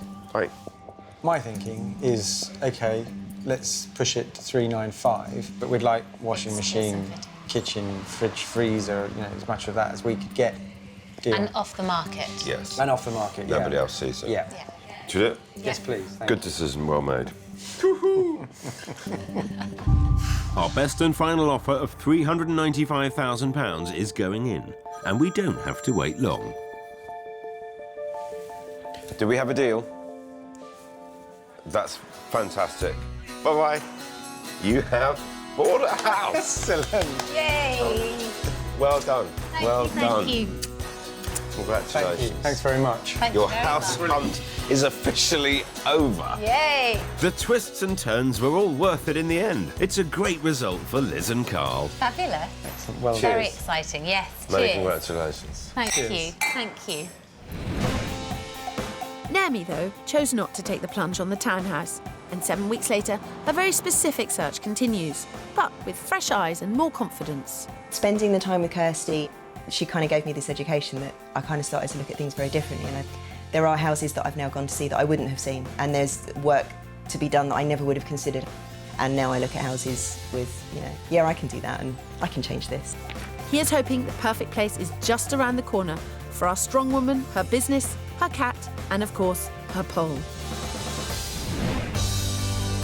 For Carl and Liz, the move to Tring is likely to happen within a month. Currently, we're sort of preparing to move now, beginning to pack things up. They exchange in a week's time and can't wait to make the house their home.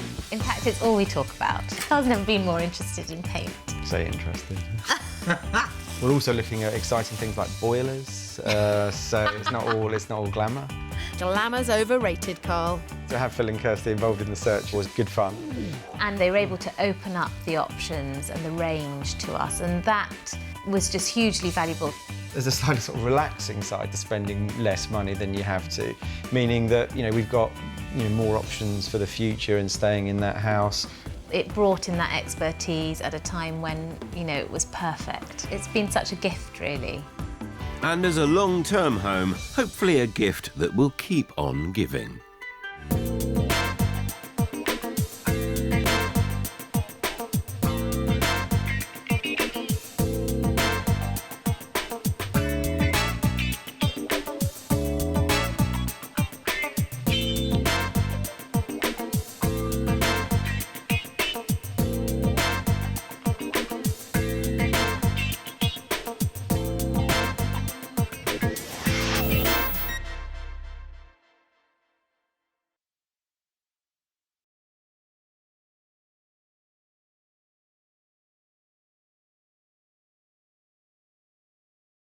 This week... Yay! We're all high as kites. Have you given us some sugar? As we try to keep our heads in a manic property market.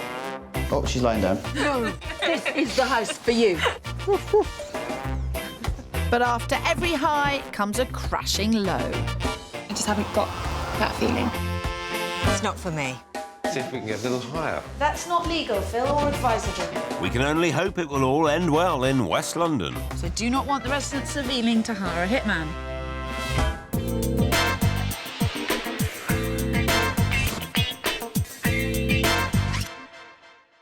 If there's anywhere in the country that Kirsty and I are guaranteed a challenge, it's London. This time we're helping two sets of house hunters who've left behind life as they know it and headed to the big smoke. And let me tell you, the rumours about the property market here are true. It's fast, it's furious, and it takes no prisoners. The long-suffering victims are the London buyers who are experiencing a housing hysteria. And for the 200,000 people who moved into the capital this year, it's a nasty shock to have to pay up to 26% more than those who moved last year. My set of daunted house hunters are 40-somethings, Fraser and Marion Brideson, who made the move to London a little later in life than most. I never envisaged us moving again. We're not ready to hang up our hats yet and retire to the country. We want to enjoy life a bit more. Meanwhile, I'm trying to find a first London pad for 20-something newlyweds, Sarah and Alex Walker. It was love at first sight, yeah. The rest is history. Yeah. For the past 2 years, they've been happily living in the seaside idyll of Penarth, in Alex's homeland of Wales. It was ideal because it was very close to the high street. We had a really nice community and we just want to try and replicate that as much as possible. But when professional rugby player Alex was signed by a London club and Londoner Sarah was offered her first teaching job back in the big smoke, they jumped at the chance to move. I'm really excited to come back to London. I have really missed my family, especially with all my new nieces and nephews now. It'd be lovely to spend more time with them. So the couple left their Welsh home, and for the last few weeks, they've had to shack up with Sarah's parents. Leaving Wales is a little bit sad. Obviously, all my family are there. But having sold their 3-bed home in Wales, there's no going back. To afford London prices, the pair have had to more than double their mortgage. It's a whole different game in this city. The market just moves so quickly that if we leave it another month, our budget is getting smaller and smaller, essentially. There is a sense of rush, isn't there? Yeah, a bit of urgency. And as if the market's not enough to tackle, with so much change happening so quickly, they haven't had the chance to view any London properties in person. Roll up your sleeves, Phil. This one is going to keep you busy. I mean, life by all accounts sounded pretty dreamy back in Wales. It was, wasn't it? Yeah, we enjoyed it there. It's a really nice little town we lived in. So, yeah, hopefully find something quite similar. Find something quite similar? Are you serious? House prices are per square foot are 3 times more expensive here than where you've come from. So that is a difficult thing to adjust to. You're going to pay a lot more for a lot less. Well, let's talk about what you'd like to find and where it'll be. A period property is definitely our preference, isn't it? 2+ bedrooms. And we like to entertain guests as well, so a space for that as well would be lovely. So you do some work, you up for that? Yeah, if it's a small kitchen, for instance, and there's a wall needs knocking down, quite happy to do that. We've got a budget of 410,000. But yeah, we realise that that's not going to go too far here in London. Things that you see over the next couple of days just won't be available next week. OK. If you see something that you like, we're going to have to jump in with both feet. That's OK. We're ready to do that. Yeah, absolutely. definitely. Let's do it. They're keen, but to get on the ladder in this cutthroat market, they will need to deliver on decisiveness. For their £410,000, Sarah and Alex would prefer a 2-bedroomed house with as much character as possible. They want a good-sized living space, but aren't afraid of doing work to get the layout they like. And Alex would love a garden with a shed. He's a man after my own heart. For a couple in their 20s, they have an impressive amount of money. But as well as a long wish list, their hearts are set on the popular but pricey Ruislip. It's a convenient spot between both Alex and Sarah's work. But to get them what they want without breaking the bank, I'll also be testing them with areas a little further afield. My house hunters are also relatively new to the city. When Yorkshireman and IT professional Fraser Brideson was offered the job of a lifetime in the capital, he and wife Marion packed up their large Leeds home and downsized to a much more compact rental in London's North Kensington. Some people thought we were a bit crazy at our time of life moving down to London, what with London property prices and everything. It was very daunting and very scary. It was sort of, oh my goodness me, we've got to start all over again. With their daughter off to university, these 40-somethings have made the move and are ready to embrace a whole new life. But in the 18 months they've been looking to buy in London's ferocious market, they've offered on and lost 6 properties. I am tired of looking at so many properties. Looking for a house should be real fun, but unfortunately we've hit the trough of lows, haven't we? Interior designer Marion, in particular, is chomping at the bit to get a home of her own. It'd be absolutely wonderful to have our own place that we can put our own stamp on, that we can start buying furniture for. It's something I'm really looking forward to. Marion and Fraser love being so close to Notting Hill and to the attractions of the Portobello Road, one of my favourite places in the world. But unfortunately, it's Britain's most expensive spot, where house prices average over 850 grand. They've accepted buying here is impossible, but staying west of the city is important. Handy for Fraser's commute to Aldgate and Marion's commute to Reading 3 days a week. I need to find out what kind of home they hope to get for the money they've got. Your top budget is £475,000. That's the best part of £500,000. Sounds a lot, doesn't it? Which county is Leeds in? Yorkshire. There's nothing wrong with Yorkshire men. Indeed, there is nothing wrong with Yorkshire men. We're very good financially. I am a huge fan of Yorkshire folk. Here comes the but. But Yorkshire men do not like paying the asking price. No, that's true. And the problem is, you are now in a situation where you are going to go and see properties which are 20% smaller than the ones you've seen 18 months ago. Therein. Yeah. My priority is the area. Right, OK. Over the property. Right. A garden is very important to you. It is. I'd love a garden. Although we've just recently lost Susie, our dog, we will replace her. But I think we have to be realistic. If we're looking for an outside space, I think that, you know, it's going to be a 1-bedroom. What we need to do is reboot your search, and it's an act of faith. We have got an open mind. I'll put some of my Yorkshire genes aside for a while and try and make a decision. You heard it here first. I really hope what they can afford in London doesn't send them running back to the Yorkshire Dales. Despite having £475,000, they know they may only get 1 bedroom, but 2 would be ideal. Marion wants a garden for the new dog and would consider using her interior design skills to improve somewhere. Fraser's main desire is that he has a quick commute to work. Morning. Good morning, Phil Spencer. How's it going? Well, we've got some work to do this week, I think. Well, my couple have given up a garage, a garden and a 3-bed house in Leeds for 1 bed and a Juliet balcony, if I'm lucky. My couple have seen nothing. Absolutely nothing. Moving from Wales is going to be a bit of a wake-up call. As long as we can persuade them that when they see something they like, they've got to have to make a decision. Snap it up. Yeah.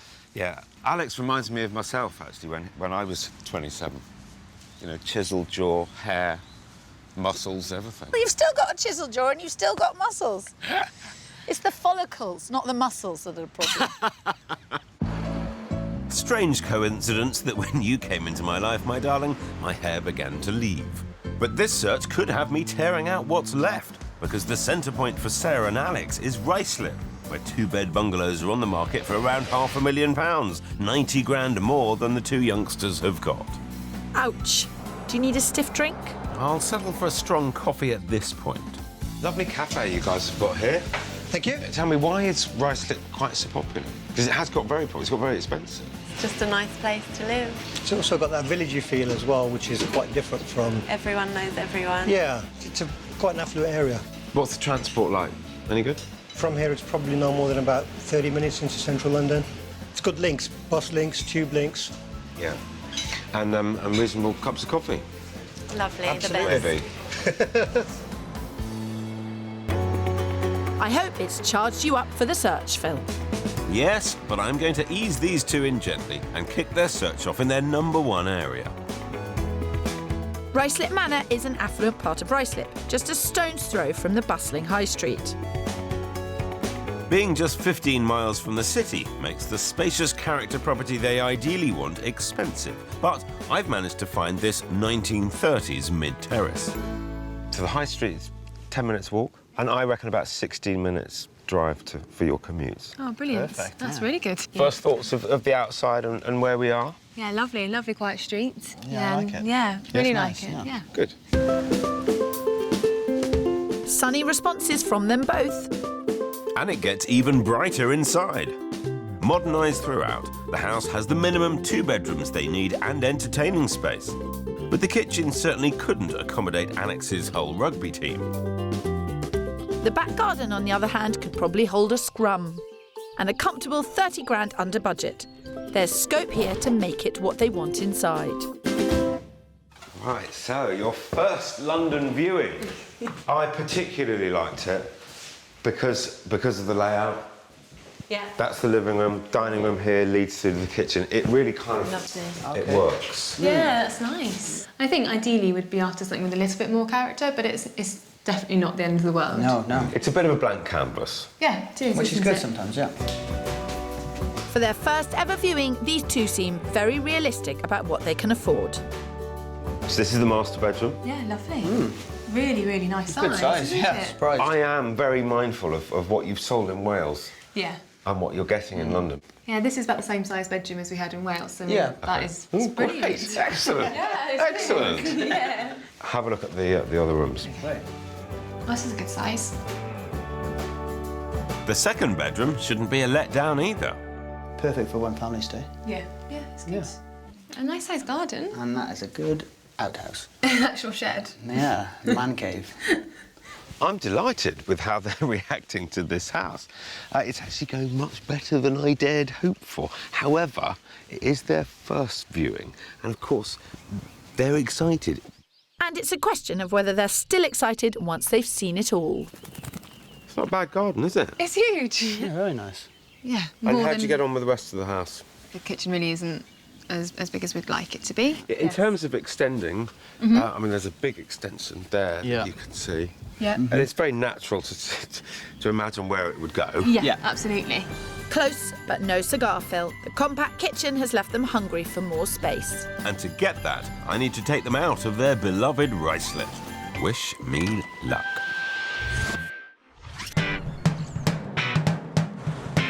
This week, we're in wild, wild West London with two couples moving into the capital. I'm with newlyweds Alex and Sarah, who already have jobs, family and friends here. They just desperately need a home here. And I'm with Marion and Fraser, who've taken on London living in their 40s. But Leeds to London is a massive leap of faith. Come along. I hope Marion and Fraser have faith in me. Disheartened by the competitive London property market, I think I've found them an ace first property. It's in the desirable Maida Hill, only 2 miles from Britain's most expensive borough, where their sights were set. Just a short walk to the buzz of shops and restaurants, the property's a bijou first-floor flat in this popular tree-lined spot. Maida Hill, I think they make up these, you know, made a name up. But anyway, area-wise... It's good. It's good, brilliant. Love it. Right, OK. Great area. You may think it's a made-up place, Kirsty, but property prices in Maida Hill are very real. Tell me about it. Some 2-bed flats fetch over £1 million, so Marion and Fraser can only just afford a compact 1-bed here. But the bright sitting room could easily fit a sofa bed. The kitchen and bathroom are small but perfectly formed. This is what their 475 grand gets them in this Swiss spot. Ah, that's nice and airy, isn't it? As well as limited space inside, there's an additional compromise outside. No garden for the prospective dog. But there is a little terrace that could be lovely. Oh, fabulous. A little dog is what's required. Really, one of those teacup type ones? I love it. The original windows, fabulous. Reinstate the cornice, which is so easy to do. And the high ceilings, Fraser. She's only just through the door, but Marion's heart's fluttering. What we've got here is a very large bedroom with a very stupidly placed cupboard. There's enough space to get changed, move around and store our clothes. It's a great space, isn't it? Marion's practically giddy. But with only 500 square foot here, Fraser's just being practical. Well, It's small and I don't think there's a dishwasher in here, is there? and these units as well, I mean, they only go up to halfway.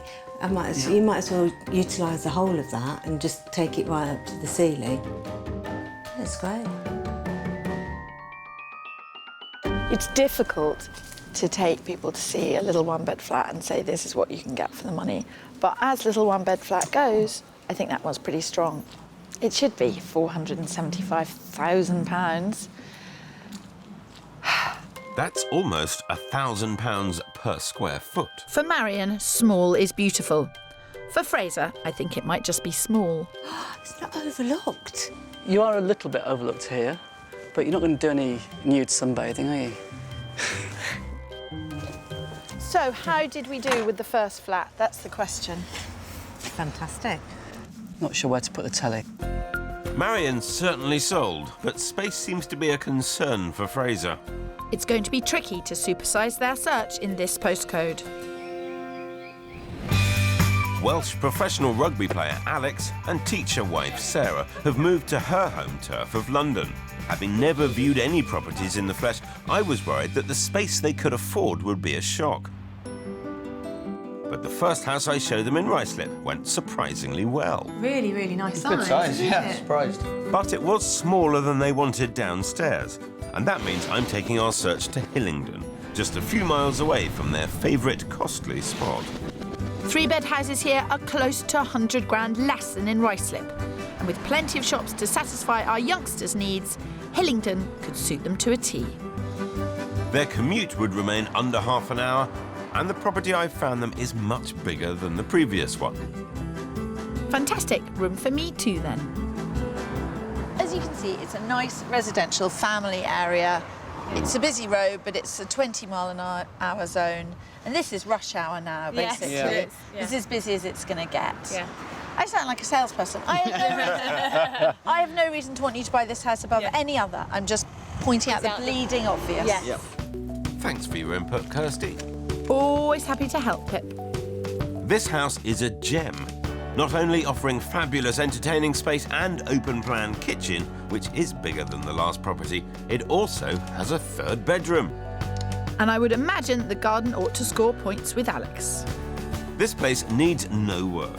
It may be marketed at £5,000 over budget, but the vendors have offered on somewhere else and are looking for a quick sale. First impressions out of 10? Yeah, about an 8. You sound right, yeah. Yeah, it's nice. It's very nice. Nice size. See if we can get a little higher. Okay. That's not legal, Phil, or advisable. And then through to the kitchen and a massive space. Okay. Gosh, that's brilliant. Yeah. That is the entertaining space we were after, isn't it? Yeah. It's a really sociable space. It's also a very nice family space. If there was any small people, and I'm not bullying you, you could see them. And then there's an added bonus in the garden, isn't there, Phil? There is a couple of outhouses that I think Alex will appreciate. Have a look in there. I like that. It's always handy to have a bit of outdoor space for your tools. I'm the same. Love a shed. Yeah, I like it. Obviously, there's a lot more space. But it's whether the space warrants moving out of Ruislip. I'll get back to you on that one. I don't think it's Alex who'll be making that call, Phil.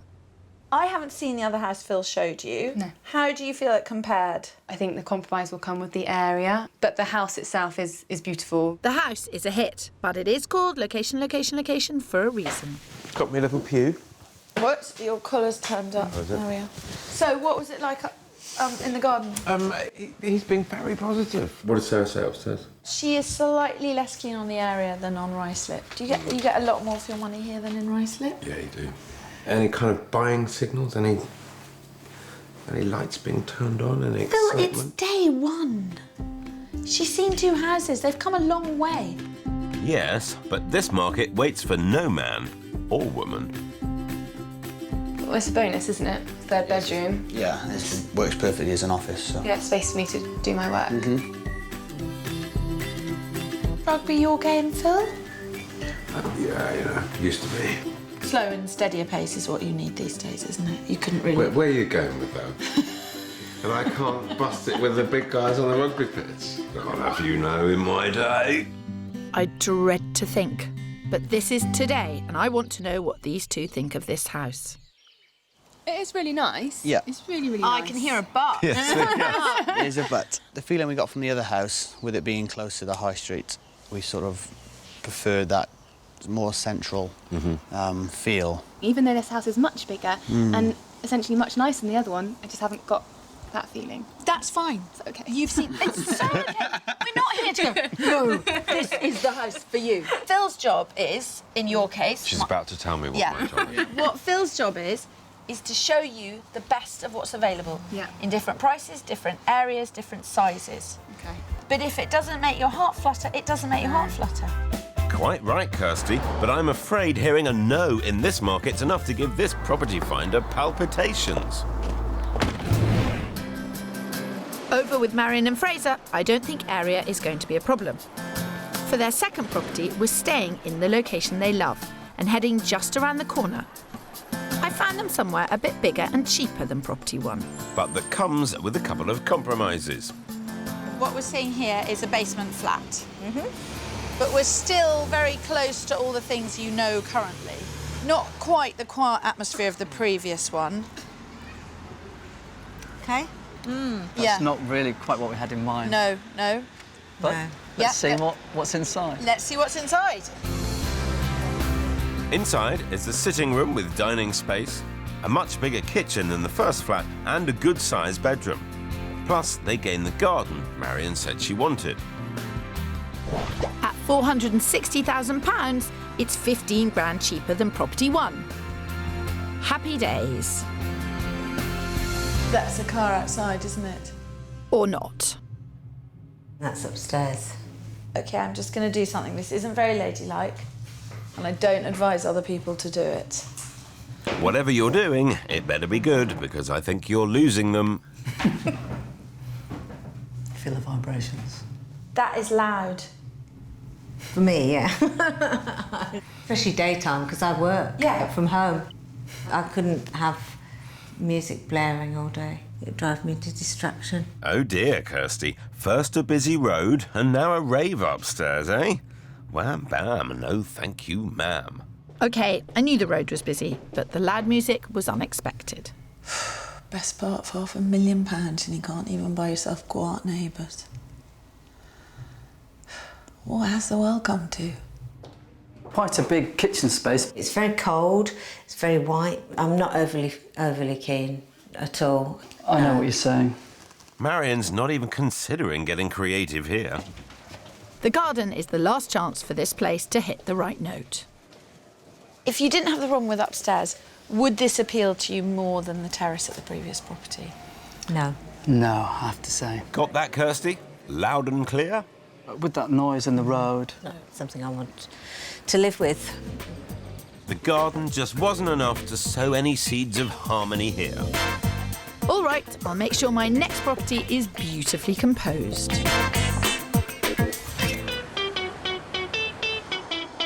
This week, I'm with Marion and Fraser. They've picked up sticks and moved from Leeds to London. But 18 months in, they're still panicked about purchasing a property. Marion was impressed by the Bijou first property. But the music-loving neighbours meant the second place hit a bum note for them both. That is loud. And I'm helping Sarah and her rugby player husband Alex tackle their housing woes as they make an equally mammoth move from Wales to London. These new kids on the block were suitably impressed by the potential of the first two-bed house I showed them in their beloved Ruislip. But the smart second property in an unfamiliar area was sent to the sin bin. Tough one. Yeah. It's a new day, and for Sarah and Alex's third ever London viewing, I want to help them consider all their options by taking them to another spot they don't know. 17 miles northwest of the centre of London is Bushey, just 8 miles from the pair's favourite postcode. A popular location, it offers a similar independent high street to what Alex and Sarah had in Wales, though I am pushing Alex's commute to a 40-minute drive. But for the couple who adore period properties, here they can afford this beautiful Victorian semi. It's kind of village life. It is, yeah, it seems that way. Yeah. Nice atmosphere. First thoughts of the house? Very different to yesterday's. It's beautiful. Quite cute looking. Wait till you get inside. There are original period features galore in this two-bed house. It also has a garden with a dinky shed for Alex's tools. And they don't have to pay top dollar to be in this villagey spot. It's 25 grand under budget. Come on in. Oh, lovely. Really like the character. Yeah, I love the flooring. Yeah. Noticed those fireplaces lovely as well. Yeah, beautiful. It's smaller than where we were in Hillingdon. Really, yes, okay, yeah. So it depends how much value you put on character. She's got it. Periods pleasing them. I hope the rest matches up. Oh, wow. Brilliant. Wow, yeah. Again, a really nice Very good size. room. And you don't seem to have been fazed by the distance, the commute. No, it's a little bit so. further for me, but that's not an issue. I don't really travel in peak times. It's on the market at 385. Okay. But I'm afraid there was an offer on it yesterday. Okay. If you don't want it, it'll go tomorrow. Sure, okay. Big decisions tonight, then. I'm afraid so. With a great layout and fresh decor, this house really is an easy option for these two. Good size. It's a good size, yeah. Good space for Ooh. clothes, though. That'll be yours then. He's a keeper, Sarah. I like it. I like it a lot, yeah. Do you like it more than the Ruislip one? The downstairs I do. It's a dilemma. Do they take a chance on an unknown area to gain character? How'd you get on? We really like it. We're very confused, yeah. Where's the confusion? Between this one and the Ruislip house. Right. The potential of the Ruislip yeah. house. If you took that house and this house right now, forget about the location, I think we'd say this house. Yep. But if we imagine in our heads what the Ruislip one could look like, Then that one starts to take over, doesn't it? Because you could put character and interest into that. That's exactly it. What I'm trying to do is show you different options just to make you think. You're definitely making us think. Yeah, you're doing that all right. Props to you, Phil. This bushy house is in the running. I just hope their confusion won't mean this or the Ruislip house slip through their fingers. My first property in Maida Hill went down a storm with Marion, but I'm worried it's on the small side for Fraser. So I'm taking them out of their location comfort zone to Ealing. Only 6 miles from their preferred postcode, it offers them both good commutes to work. There are also lots of parks here for their outdoor pursuits. Away from the noise of the city, I want to test whether the size of a property or its postcode wins out. Now, I know that you thought that Ealing didn't have a cafe culture. I very rarely say this, but Marion, you couldn't be more wrong. Being less central offers a more villagey feel than they're used to, but there are still plenty of pleasant shops and eateries. And you get much more space for your spondoolies. So this next property is a real leap of faith. Apart from the fact that you've got to look around it with Phil Spencer. I know. We all have our crosses to bear. Where is he? Morning. Oh, there you are. Morning. I was My just saying ears how were much I burning. was looking forward to seeing you. Yes, I bet. Nice to see you. Nice to meet you. In Ealing, Marion and Fraser can afford not a 1, but a 2-bed conversion. Bursting with potential, interior designer Marion could roll up her sleeves and give this place some TLC. On the money at 475 grand, before I show them inside, I'm making a beeline for the best garden yet. Watch me. Yay! Look how far away I am from you. Yeah, that's How's this for a garden? You've given us some sugar. But I mean, look at it. It's not a garden, it's a prairie. Oh, that is pretty amazing. That's a big space. Surely this is the garden Marion dreamt of for the dog. And the inside has scope to become fabulous in time. Needs a bit of work, doesn't it? Yes. You'd have to change a few things, but it's a good space. Marion's strangely quiet. But Fraser seems excited by this place. It's a good size. You've got lots of opportunity to reconfigure the space. It could be a project if you wanted it to be, but equally, coat of paint, new kitchen, job done. Yeah. How are you dealing with this area? I'm quite liking it. And Marion? I think she's more towards being close to the centre of London. It's going to be interesting. Yeah. I'm glad I'm not in your shoes. He's keen, Kirsty, and surely Marion will rate the space on offer. Is that huge garden worth all the work you'd have to do to this?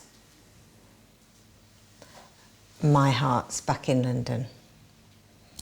This is London. A lot of people would object to you describing Ealing as not in London, Marion. It feels just a bit far out. I'm not in charge of telling Fraser about this, am I? Just... You're not. No, good, OK. Although, could you? Joking aside, I'm not sure Fraser's going to give this place up without a fight. Quite like this. Absolutely cracking flat. I know. Absolute belter. I know. They're not going to buy it, though. No? No. Why not? She doesn't think this is London. I am making no personal comment on that, so do not want the residents of Ealing to hire a hitman. But she wants the dog. Yeah, but we haven't got a dog now. And also... No, you can't say that. You can't say we haven't got a dog now. No, we are going to get a dog, right?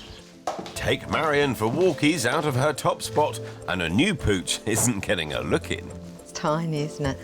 Yeah, but it's got lots of storage. I'm not sure that I want to take on a project of this sort of size. Difficult to read expressions. You're not telling us much. It's not for me. No. How about you, Fraser?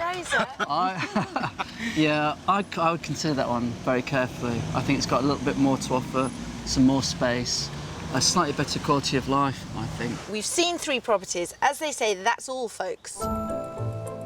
Marion left her heart at the first property, and I think Fraser's leaving his here. We're leaving Ealing, formerly known as London, no longer known as...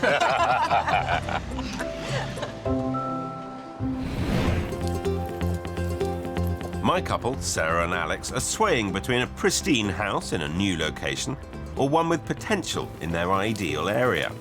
So we're going back to Ruislip to see something which offers them a bit more space. I feel happy to be back here. Yeah, it's smiles on faces, I think. Yeah, good. Yeah. I was going to say your shoulders have relaxed, but you can't really relax your shoulders.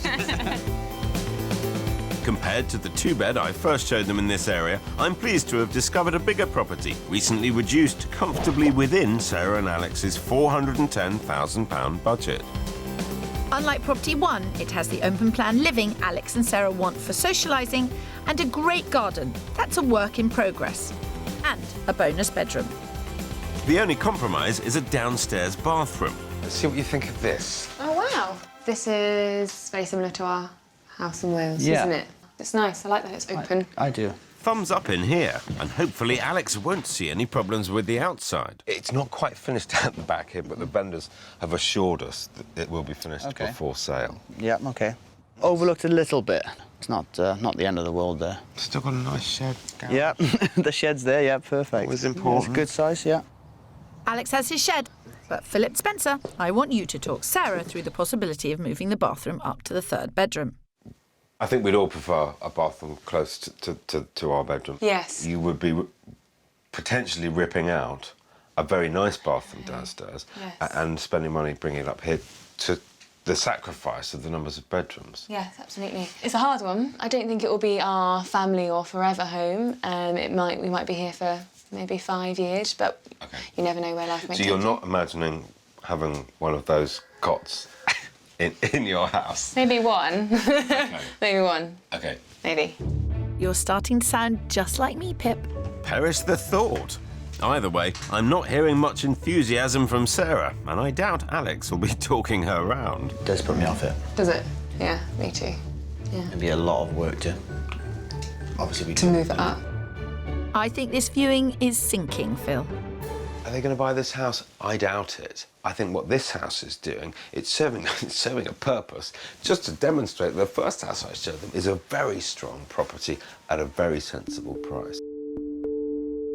That situation of that house is better than this one, and we could still put our own stamp on that one. Yeah. I think this one for me is a no. A no. Yeah. You agree? Yep. Okay, fine.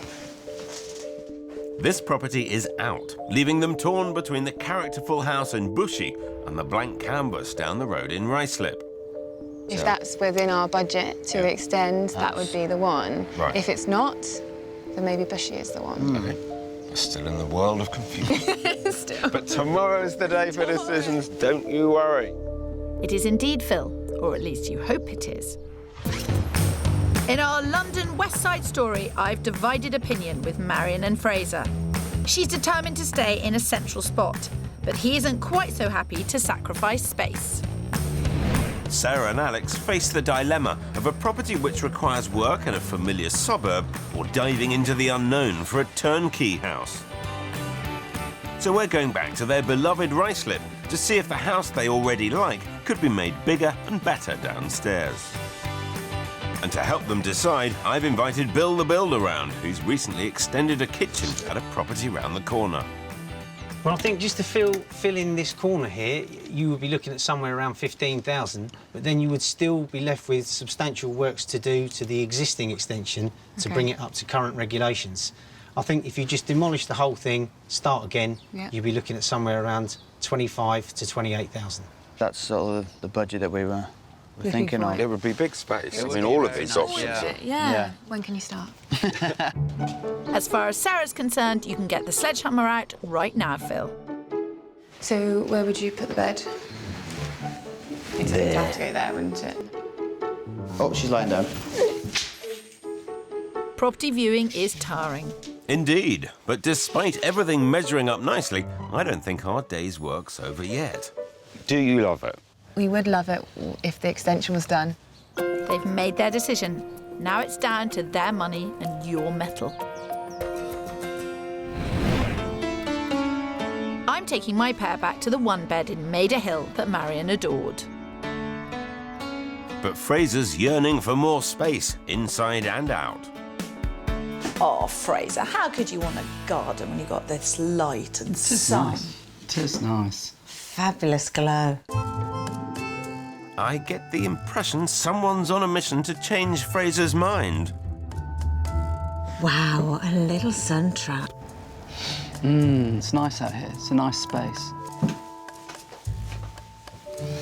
It's a great size. Can you imagine us sitting there with our newspapers, well, our iPads? Any objections don't stand a chance against such enthusiasm. There's enough work surface for you. No, just for me. I think it's okay. And I think, in the end, if Marion's happy, so is Fraser. Did it come up to scratch on the second viewing? It did for me. I think so. Wow. And as I'm a local, if they're making an offer, I should make them feel at home. Do you fancy coming back to mine for a cup of tea and a chat? We'd love to. Right, okie doke. Sounds like Fraser may have forgotten all about his preferred 2-bed in Ealing. It's been outshone by Marion's favourite flat. But does Fraser want to call it home? I think we're ready to make an offer on it. Really? We've waited a long time to try and find a place. I think we have to seize the opportunity. You look surprised then, Marion. I am very surprised. I've obviously done a really good job of convincing him. If that's the case, then it comes down to price. On the market at 475 grand. They want to offer 460. It's a share of freehold property with a short lease of only 68 years, something which can put mortgage companies off lending. I've been assured this vendor will extend the lease before any sale completes. I'm going to ring the agent, and if I feel confident about that, then I'll go forward at 460. The negotiation. It's the expensive bit. You're in capable hands, Fraser. After Alex and Sarah's second visit to the 1930s 2-bed in Ruislip Manor, they're taken with its potential. On the market at 380 grand, is buying and extending it possible within their top budget of £410,000? Let's talk about the costs of what you wanted to do. Yes. £15,000 to £27,000, plus buying the kitchen. Yes. We've got 30 available for the extension. So what do you want to do about it? Well, I'm going to make an offer. Yes, please. At asking price. Yeah. Fine. Yeah. I think that's sensible. You told them at the start not to delay, and they certainly haven't. Fingers crossed. OK, let's try and tidy this up. OK. I have to get this place for 380 grand, or they simply can't afford to do the eventual building work. Hi, Josh, it's Phil. I'm going to make this really easy for you. Alex and Sarah would be happy to pay the asking price of £380,000. Yes. There has been another asking price offer, but the vendor hasn't accepted it. That means my job isn't about buying a house, it's about selling Alex and Sarah as committed buyers. They have a deposit of about £130,000. Thanks, Josh. Bye. It's owned by an investor. He's going to try and get hold of them right away. Thank you. Breathe. It's no less stressful over at mine. I have to make sure Fraser and Marion's 18-month house hunt ends here. I have got some money to put on the table, which is obviously made subject to there being a guarantee of a lease extension in place. And that is 460. So you won't expect here until the morning. Okie doke, brilliant. Okay, thanks very much. Okay, bye. Right, his client's in America, so we're not going to have an immediate reply. Do you know what's in our favour? Tenant moves out next week. Good timing. Fantastic timing. Brilliant. These two have an anxious overnight wait ahead. Sarah and Alex are also on edge. Suspense is killing me. Waiting to find out if their offer of 380 grand on the Ruislip house has been accepted. Here we go. Josh, hi there. Mm-hmm. Yep. Excellent. Excellent news. So 380, all agreed. That's fantastic news. Very, very happy at this end. Thanks so much for your help. Cheers. Bye. Everyone's a winner. Well done. Well done indeed. Thank you very much. 380 off Thank the you. market. Doesn't really feel real. No, you've just spent 300. Yeah, yeah, so it is real. Oh, God. In the end, there was no confusion from this pair. Sometimes property can be simple, and the right house at the right price makes a very happy ending. We'll raise a cup of tea. Yeah. Cheers. Thank you. After a day of silence about Marion and Fraser's £460,000 offer on the Maida Hill flat, I eventually got word. Time to tell Marion. It's Kirsty. Oh, hi, Kirsty. So, I got an email last night. And he says 460 is fine with his client. Fabulous. Fantastic news. Oh, gosh, that's amazing. I'm really thrilled. Thank you ever so much for the call. OK, thanks, Marion. OK, bye. One very happy client. That's 2 sets of very happy house hunters. You can get on with your shopping now, Kirsty. 3 months later, and Alex and Sarah are still pretty chuffed, having just picked up the keys for their Ruislip home. It's taken quite a while, probably about 8 weeks. We finally got the house and it's ours now. But it hasn't all been straightforward. Someone that offered another £10,000. Yeah, so it came back for us and asked us for more More money. money. So within a couple of days of expecting to get the keys, we had to go up another £5,000. This determined pair negotiated hard and agreed on a final price of £385,000. They fought for their new home, and now they can focus on making it their own. We had an architect come round to make some drawings up for the extension that we want to go ahead with. The actual extension work is going to take 8 to 10 weeks. We're happy to wait so we get the house right before we move in. And I'm sure it'll all be worth waiting for. Phil was brilliant. Really some good on advice task. as well. Yeah, good advice. Yeah, previously being a surveyor, he was really able to help us with the regulations for the extension and things like that. Yeah. Get that, Kirsty? A man of many talents. And over in Maida Hill, Marion and Fraser have just moved into their pad, where things are pretty sunny. It was great to wake up this morning here. It felt right, didn't it? It did, it's fantastic. We put on some music, Beatles, Here Comes the Sun, all the light flooding into the flat. It's a big feature of the flat. And we ended up having a little dance together, didn't we? We did. Well, they're jumping for joy, but has Fraser overcome his worries? I kept speaking to man saying, are you sure this is the right place? There's enough space. We've come round to it and we've done the deal. I'm really happy, and I know you are, aren't you? It's just massive for me. After 18 months of searching, they finally have their own space, enough to swing a cat, or even a really small dog. If people in New York can not have outside space and have a little dog, we can have a dog here. And I don't think it'll be long before we hear the patter of tiny paws.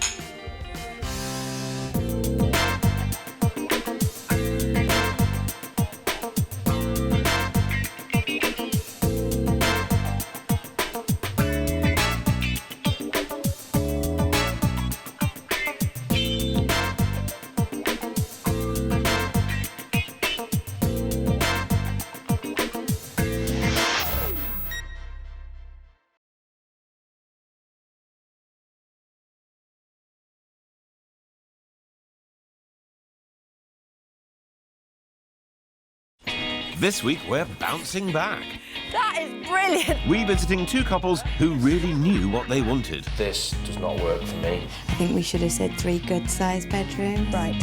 Up 1 minute, It is amazing. down the next. Teeny. Searching for their dream homes, they made sure they looked It would need an awful lot of thinking about. before they leapt. But still, it was quite the carry-on. When did you last see my chest? I won't answer that.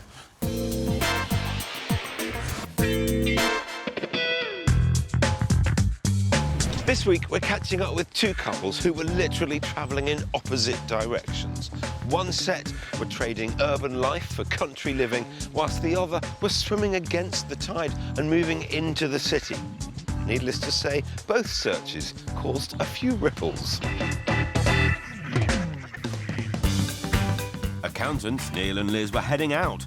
leaving Watford behind and searching for their first family home in rural Hertfordshire. Whereas Maeve and Peter were heading in. After selling up in Derbyshire and moving south for work, they were hoping the southern home counties would give them a slice of London's hustle and bustle. Surrey, stunning towns and villages, top-notch schools and smart properties, all within easy commute of the capital. No surprises then that it's the third most expensive county to buy a property in the UK, with the average house here costing £364,000. That's a whopping £201,000 above the national average. I'm on the hunt for Maeve and Peter Dunn, a high-flying couple looking for a home close to the capital. And as well as looking for something for them in North Surrey, right on London's doorstep, we'll be cutting a swathe across the city's commuter belt territory for 30-somethings Neil and Liz, sleuthing the suburbs and surrounds of historic St Albans, focusing on the bijou market town of Tring. It's Kirsty's task to find them that suburban space. They're currently squeezed into Liz's single-girl flat in Watford. I'm really sorry. And have precious little time to find a future family home thanks to their high-powered accountancy jobs. Work is stressful and it's quite busy. We don't have the time and we can't commit to finishing work at 5 o'clock to go and look at houses of an evening. We don't get to spend as much time together, and when we plan things, sometimes they have to be postponed or we may have to work weekends.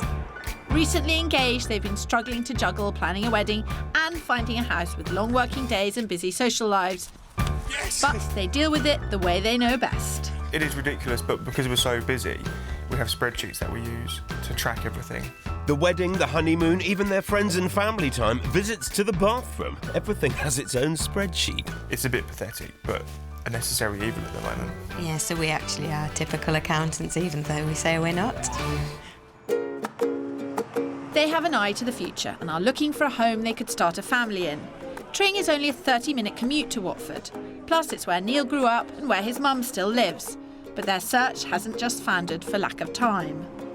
We'd go and see houses and then I'd get very frustrated because Liz would be uber critical everywhere we went to see. And I would get a little bit disheartened.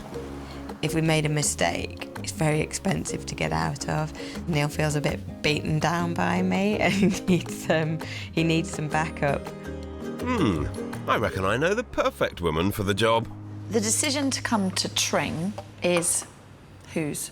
I'm from Tring, but it wasn't actually my decision to move back to Tring. I'd say it was more my decision because I'm a little bit older than Neil and I think about the future. I'd love to have children and I do know how important it is to be near family. And my parents are a bit too far away, but Neil's mum lives in Tring. So on paper, your search is simple. I know why you need help. You work in Watford. You're both working very hard. How can you possibly search for a house in Tring? But I'm not quite so sure that it's going to be that easy. And that's despite the fact that Neil and Liz have a good budget. For their £400,000, they want off-street parking and a garden, at least 3 bedrooms, and ideally separate living and dining spaces. Alas for them, and now for me, we're in prime Commuterville, so competition for family houses in this area is high, and that wouldn't necessarily show up on their spreadsheets. I'm confident you'll manage to excel, Kirsty. While Kirsty's off in search of success in the west corner of Hertfordshire, I'm scouring Surrey for my house hunters, Maeve and Peter. This pair are looking for a total lifestyle overhaul. They've sold up in Derbyshire and secured new managerial jobs in the capital. I'm 40 and Pete's 44, and at this stage people are normally going the other way. They're moving out of London and we're getting closer, so I suppose we're a bit of a contradiction in that sense. Although they want to be close to the capital for work and play, they're not quite prepared to turn their backs on the calm of the country. We want somewhere that's still a little bit green and near water, of course. And near water, of course. Yeah. Maeve and Peter have got a healthy £675,000 to spend on their dream home. They've barely started their search, but that doesn't stop them from having very specific ideas about what they expect for their hard-earned cash.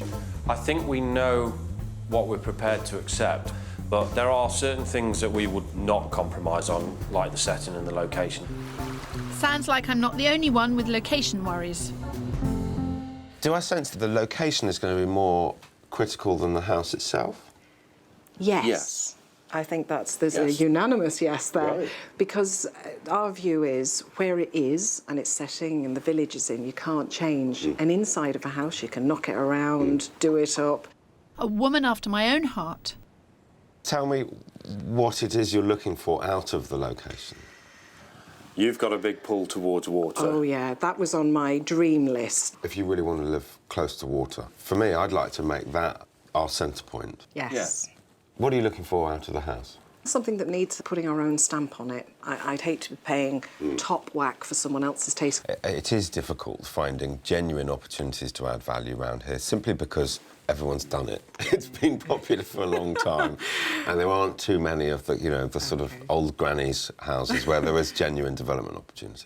We'll look for it, but I mean, I'll say it here and now. Okay. It's tough. Right. Okay. Ooh, forceful Phil. Who'd have thought it? For their 675 grand, Maeve and Peter want a detached waterside property with 3 bedrooms and good living space. They'd love to find a house that has renovation potential, but first and foremost, the setting must be right.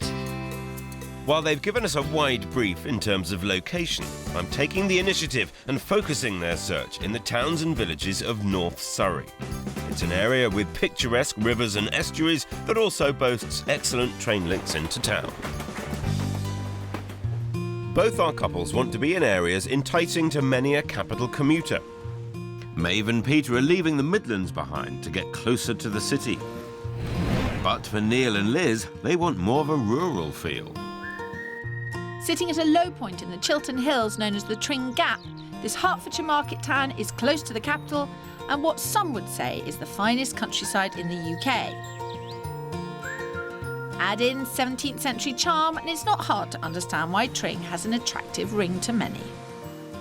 It's a great place for families, lots going on. There's loads of opportunities to do all sorts of stuff. If you walk down this high street, you'll see people saying hello to one another, which is unbelievable, really.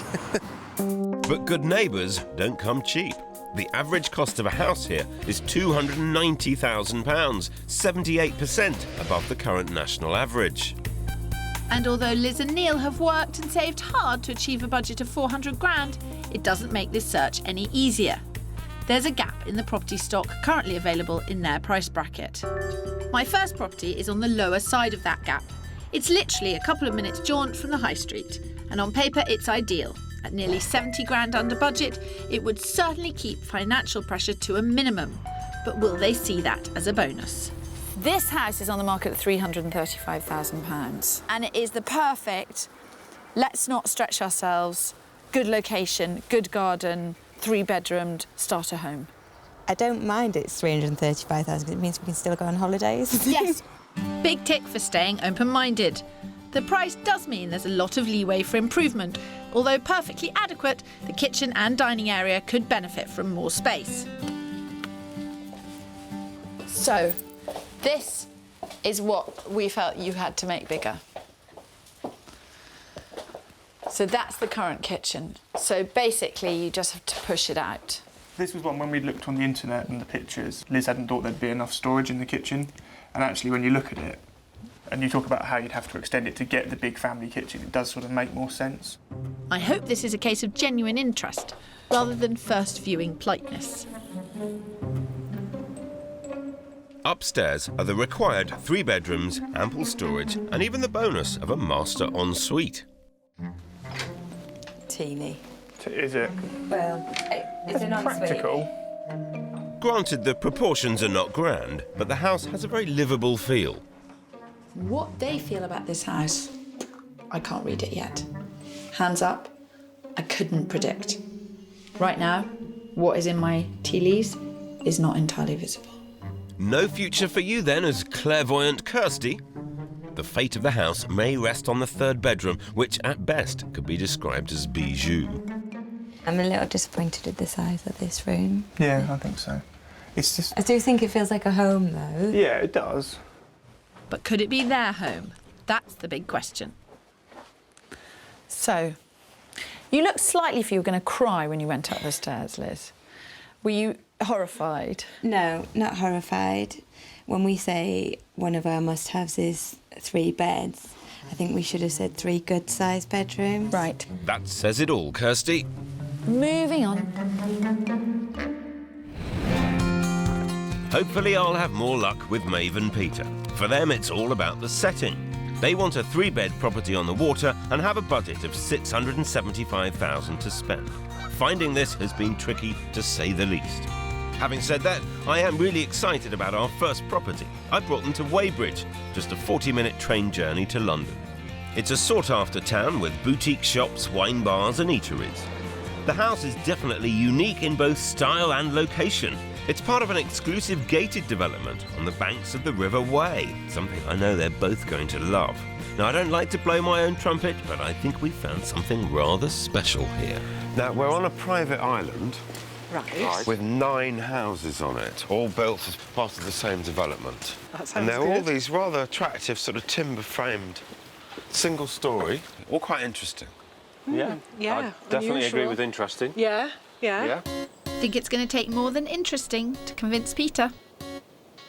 Don't worry, Kirsty, I know this house can win him round. It was built 8 years ago, and it's the Scandinavian timber frame and its pretty island location that make it so original. Inside, there's an open-plan kitchen living room, 2 double bedrooms and 1 single. It's not huge, but it does have an amazing setting, and they did say that was their #1 priority. The price should also be very attractive to Maeve and Peter. At just under £500,000, a stonking 175 grand under budget. Come on in. See what you think. Open plan, not a problem to us, but that has to be a winner. huge, yeah. That is a lovely, lovely view. In the summer, I mean, already your mind's out there. Yeah. Lounges, barbecue, cold beer. A beer and a Barbie. What more could a man want? It's the size that I was keen to hear your thoughts on. As my first opening gambit, is it big enough? The size doesn't scare me, actually. I'm quite excited. Let's see some more. OK. So we have a separate utility room there, 3rd bedroom stroke office, and the main bedroom with its ensuite shower room. Maeve was hoping for a project, and as this house is significantly under budget, they could afford to totally transform it. The danger is that they could easily get carried away and spend more than the property would ever be worth. Remember we said it's not the house, the setting is superb. And I do like the fact that we can make it look quite radically different. Softer. So, It's all being very positive in here. They really are, but in my experience of showing this type of island life, slightly alternative style of house, they do tend to generate very upbeat first viewings. And then people have to think through the realities, practicalities of living here. And that's what Maeve and Peter are going through at the moment. you could make it work. I think it would need an awful lot of thinking about. Definitely. It would. Come and join me out here. I'm getting serenaded by the ducks. Wow.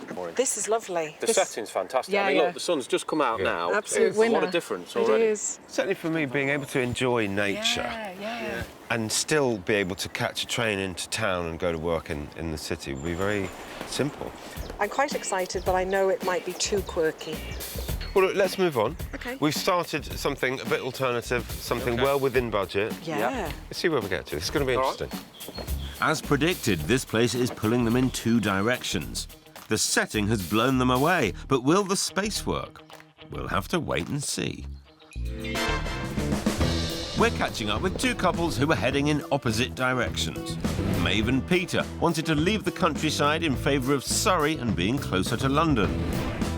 Neil and Liz, with a wedding and hopes of starting a family around the corner, were looking for more room and more rural in the commuter belt town of Tring. Liz and Neil's first property didn't quite size up to their vision of a future family home. Our next property is just a 10-minute walk from the high street, and I have high hopes. Could this be the house? Yes, definitely. This is the kind of thing I envisioned. From out here, it almost looks like a family home already. Off to a good start there, Kirsty. Inside, this house has its quirks. An extension has added extra living space, but the kitchen hasn't been made open plan.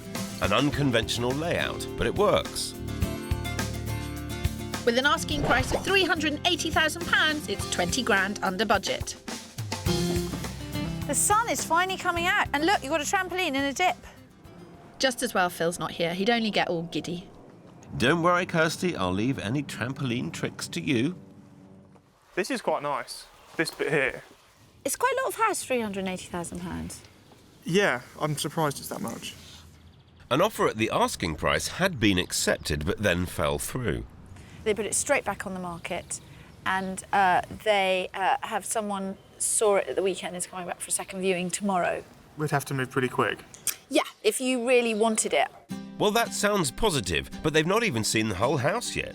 Upstairs, the extension also means one of the 3 bedrooms is long and narrow, but there's ample space to accommodate both visitors and children. And while Liz checks out the storage, I have something to show Neil behind the garage. Look at this. Wow. Isn't this cool? It's a lot bigger than I thought it would be. Yeah. Complete with office space, this is a proper grown-up house in Neil's hometown. Do you feel you're coming home having succeeded? You've gone away, got a good job, nice girl, and then you're coming home? I don't really see it like that. I think it was Liz who really put the idea of moving back to Tring in my mind. But this is the obvious choice. This is the obvious choice. There are people for whom Tring is their dream place to live. All the signs suggest this could be a strong contender, with its proximity to town and mum, and enough space for the family. I am going to have all this wrapped up before Phil Spencer even puts in an appearance. Ha ha, Motley laugh. I'm feeling pretty confident about this, but pride comes before a fall, that's for sure. Swinging in Tring. Don't go too high now, Kirsty. It's only further to fall. Very nice. So, what do you think? It's a good house. It's a good house. It's good size up here, isn't it? I think you just have to work out how the living space would work for us. That's definitely one in the running then. And a chance to let my hair down. Watch and learn, Phil. Watch and learn.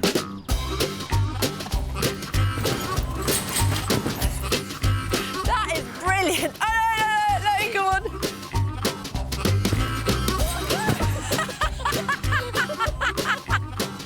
I'm sorry. If that isn't a reason to buy a house, I don't know what is. Kirsty's search is positively bouncing along in Tring.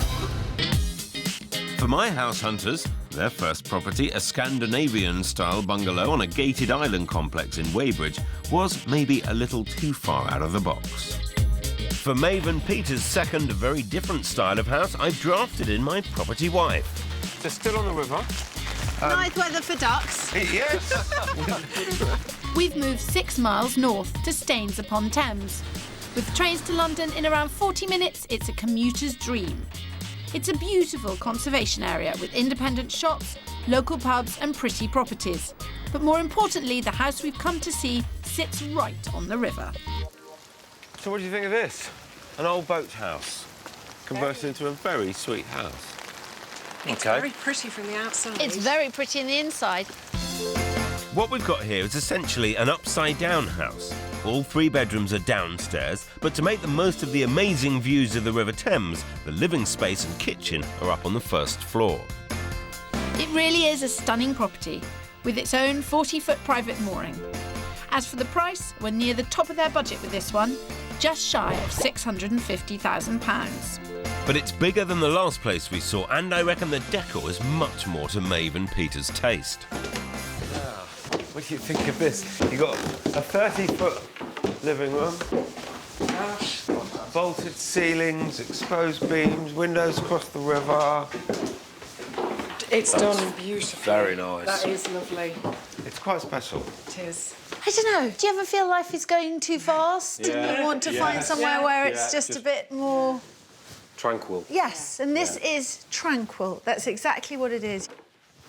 Another big, light, bright room. Another table in here. You don't seem as taken with it. It is beautiful. There is no denying that. You picked up on the aircraft noise, didn't you? Phil lives in an area affected by the planes. It's true, you do. Either you notice the planes or you don't notice the planes. And if you're a plane-noticing person, then, you know, I think we just had an Airbus fly over and that was particularly nice. Yeah, Phil lives in such a plane-affected area that he knows one plane from another. I live in a very nice area, you know. We have lived in houses before that have been on flight path, but that's a lot more intrusive than This is closer. You can read the logo on the plane. Wow. It's difficult to be this close to London without being near a flight path. It might suit plane spotter Phil, but it's clearly an issue for Maeve and Peter. But this house has so much to offer them in terms of space and lifestyle, and for Maeve it was all about the setting. This is the mooring, and in many ways, the garden. Right. The water was something you were keen on. Yes, yes. But this isn't floating your boat. This house has a lot of the features we wanted, so it's funny how it's on brief, but the more I've seen, the less it is a yes. And it seems Maeve's not the only one not feeling the love.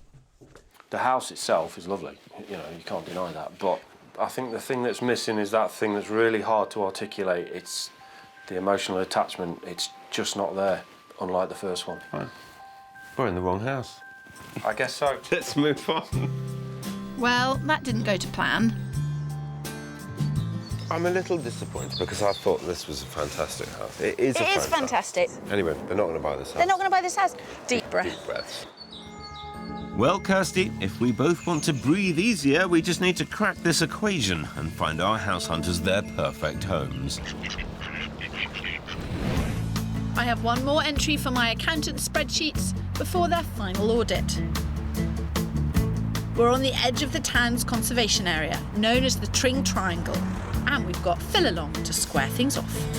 Who are you calling a square? Liz and Neil's next property to view is this 1930s detached house with plenty of off-street parking. First impressions?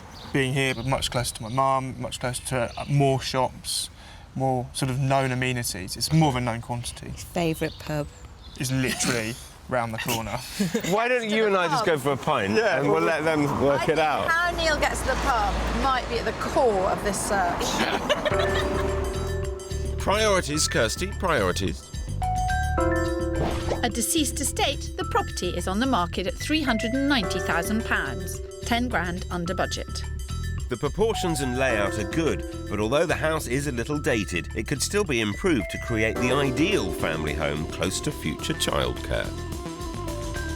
Location is important to Neil and Liz, but Neil may be wobbly on why it's important. So you have to be completely honest with yourself, Neil, and I'm going to be really harsh at this point. Is being in Tring about the childcare or the pub?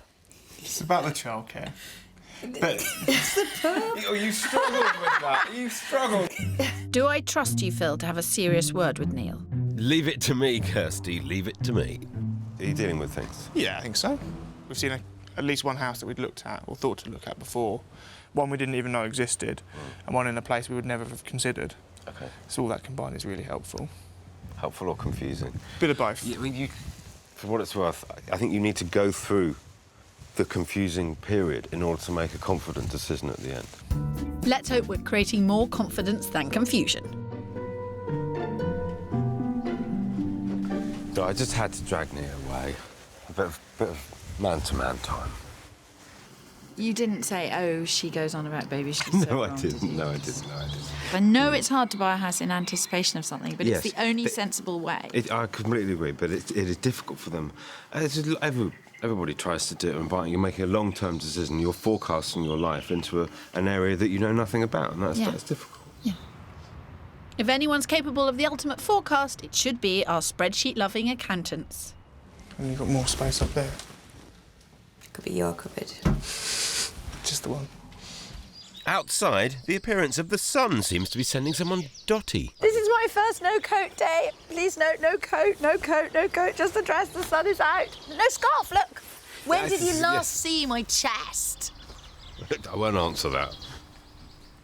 Kirsty might be clucking over the weather, but are Liz and Neil weighed down by the burden of decisions? Are we confused You're looking of a little Watford? troubled, yes. Yeah, confused of Watford at the moment. Yeah, I just said I want Kirsty to make the decision for me. That's the truth. Go back to the drawing board tonight about what you set out to achieve, what was important at the beginning, and try and sleep on it. It's never easy. No, it's not easy. The big ones never are. We're catching up with 2 sets of house hunters, each with very set ideas on what it was they wanted. A new day and time for Peter and Maeve's final property. This is the biggest of the 3 properties. There's a lovely formal reception room, large dining area and separate kitchen with a conservatory that opens up onto a landscaped garden overlooking the River Ember. Upstairs there are 3 bedrooms and 2 bathrooms. It's immaculately kitted out, so there's no real opportunity to do work. But that's good. This cracking house is at the top of their budget, with an asking price of £675,000. Here we are. Nice entrance. It is actually. Oh, Wow. that's nice. It's quite open and bright, isn't it? I've obviously moved away from the kind of quirkiness that we were looking at yesterday. It's a much more traditional house. It's also got the biggest price tag. I knew that was coming. Oh, dear. But then it does have 3 reception rooms. Yeah, it does. This is nice. This is like a lovely. proper conservatory, Yes. isn't it? They're looking and sounding pretty impressed so far, Phil. This is the room that the lady who lives here sleeps in. Got the double height. I'm smiling and very laughing because nice. it's lovely. Oh, what It have is you very done to nice. us? It's a lovely house, the bits we've seen. My heartstrings are still being pulled back to the one we saw yesterday. Big decisions, so take your time. Have a look around. Okay. Thank you.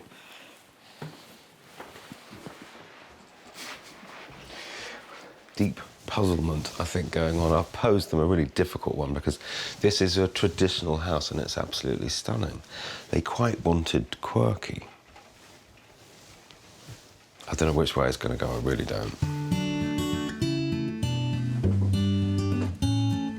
Genuinely confused. One is definitely the quirky choice, which might be enough to rule it out. I don't know. Yeah, I don't know. I really feel for them at this point. They're torn between head and heart. I wonder if the setting will show them there's a lot to love here too.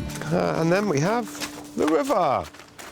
Right. That's a private towpath, so it's only people that back onto the river can access it. Now, the thing is that I know we always said we'd like to be able to add value to somewhere. Is there probably anything we could add value here? The short answer is no. It's at the top of its game. It has been very hard to find anything that you can genuinely add to because this part of town is developed. What's the village itself like? It's very nice. Now, boutique-y shops and cafes and restaurants, which is why people ask quite big money for 3-bedroom houses. And there's a fairly good market for them. Okay. Interesting. There always will be. That is the concern about the other one, Yeah. isn't it? It's such a niche It market, is. It is. potentially. This is definitely the safe option. It is. I have to say I agree with them, but just because it's the sensible choice doesn't make it a dead cert. I still think this could go either way.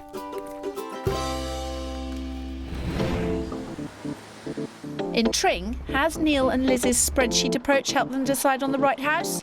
We're much more firmly considering just one house. Really? Yeah. Yes. Impressed. Is it the spreadsheets that did it? It's Some good your- rational thought, yeah. your sensible advice about actually having an honest conversation about childcare. Right, OK. Well, I shall report back to Phil that your house decision is based on my sensible advice. So, go on, tell me which one. Crosschurch Road. House number 2. Yes. Right. House number 2. OK.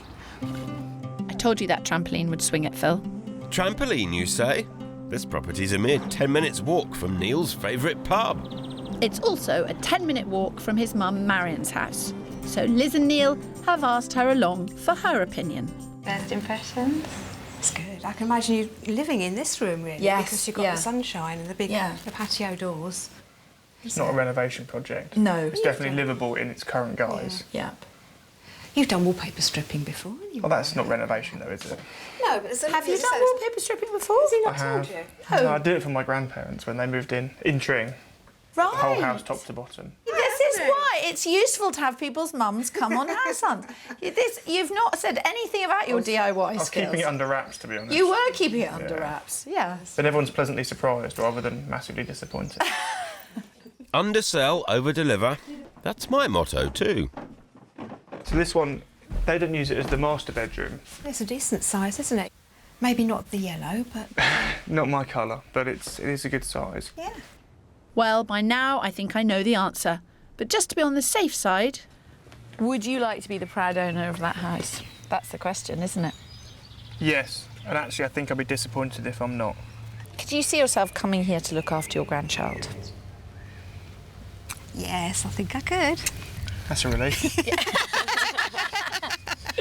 A relief indeed. Nonetheless, it's by no means in the bag. Before we have any further discussions, there is another interested party. Best crack on then, Kirsty. Not a moment to waste.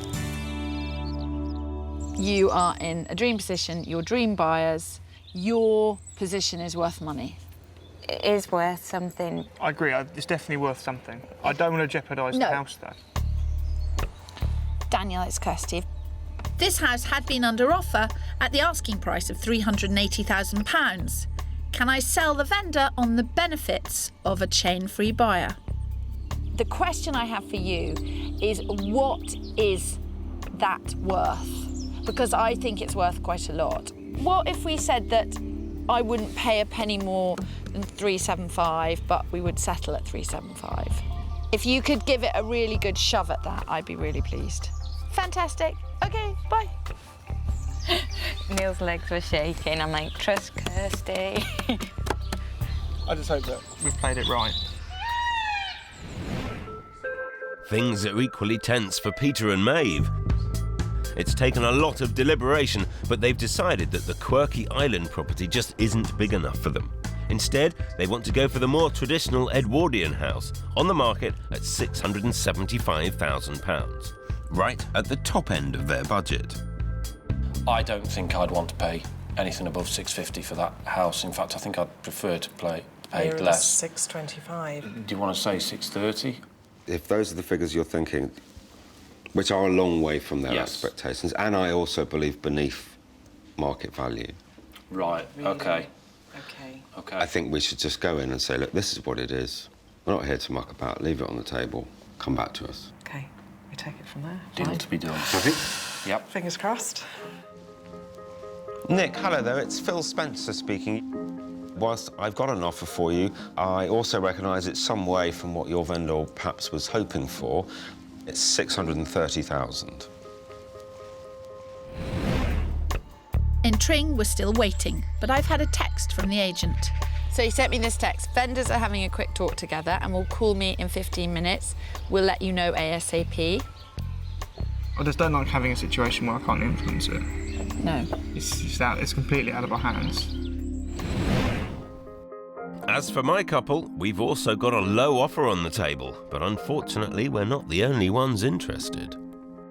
There is somebody else who's seen it twice. They're coming back to see it tomorrow. They haven't made an offer, but they are talking in those terms. Suggestion? We do absolutely nothing. OK. We've made an offer, we're at the table. If they are not offering, we can feel in quite a confident position. Yeah. If they are offering, well, then we're in a competitive situation and we'll have to play it. OK. OK. So Maeve and Peter play the waiting game. And as for Liz and Neil... Positive thoughts, positive thoughts, positive thoughts, OK? Daniel. The waiting's over. I'm very pleased at 375. Yeah, brilliant. OK, thank you. Bye. Thank you very much, Kirsty. We really appreciate everything you've done. It's such a relief. Yeah. Thank you. Thank you so much. My pleasure. A great result for Liz and Neil. I love it when it all comes together.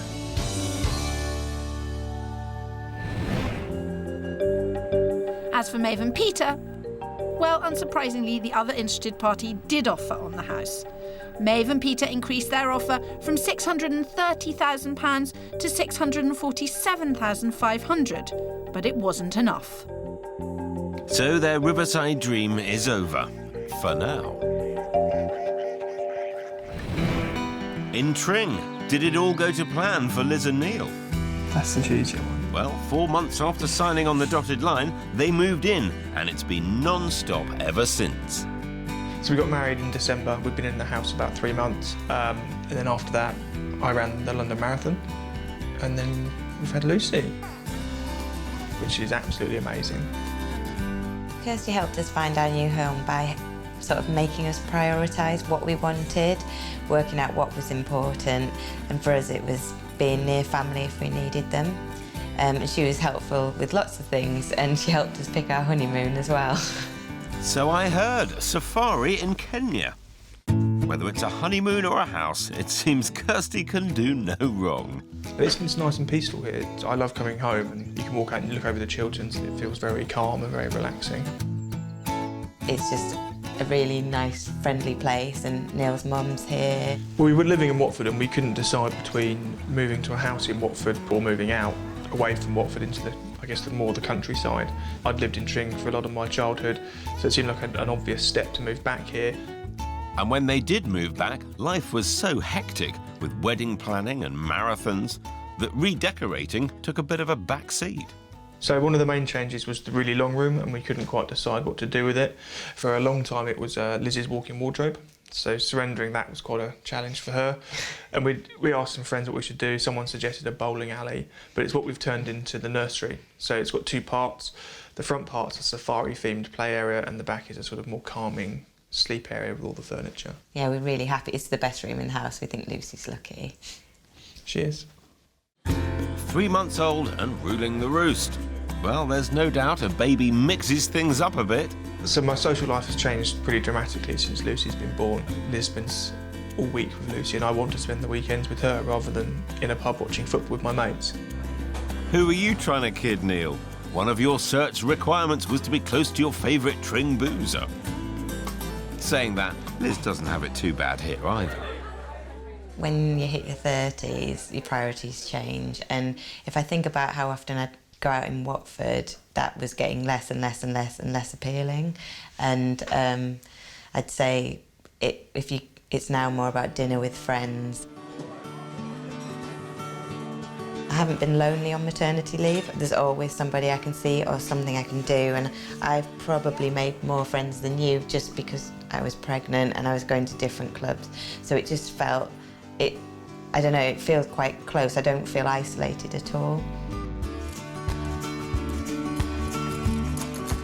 I guess the best thing, I really like the fact that you can just, 2 minutes and you're out in the countryside. If you want to go for a run, there's fresh air, you're out, you're running through fields. It just feels much more away from work and away from the hustle and bustle. It's quite calming. I can't imagine living in Watford anymore. So life's good for Liz, Neil and baby Lucy. But back in Surrey, did Maeve and Peter finally find their dream waterfront home? It's been 2 years since I was on the search for Maeve and Peter's dream home. The last time I was with them, we were at that house over there. But today, they live here, so I'm dying to find out what happened. Back in 2012, after being outbid on the property across the road, they bought this as a 3-bed, 1-bathroom house for £629,000, significantly cheaper than the one they lost out on. It had scope for extending, renovating and adding value, which was exactly what they were looking for. Hello, Maeve. Phil. How are you? Very well, thank you. Oh, it's lovely to see you All the again. better for seeing you. Come in. Come in. Come in. Well, it all looks very beautiful and homely. Oh, thank you. It really does. But of course, the last time I was here, we were across the road. Yeah, about 50 yards that way. Yeah, yes, we I were know. 2 years ago. Well, there's the story, because we fell in love with the area, as you know, and we got outbid, and then we discovered this one about a week later, and it was same position, beautiful setting, and needed work. So it Which was an is exactly what we absolute were after, winner. yes. We literally walked in the door, walked round it, could see all the potential, and we were like two bouncing children, really. We were straight out the door and put a bid in, and then the rest is history, yeah. So you walked in and knew... Straight just away. like that. Straight away. A little bit bigger than the other one, so that and had all the potential. Yeah. And we got it, you know, for a good price, which left us the budget to actually then do all the work, which we're looking forward to showing you. Can we have a little look around? Oh, wow. So is this a big extension?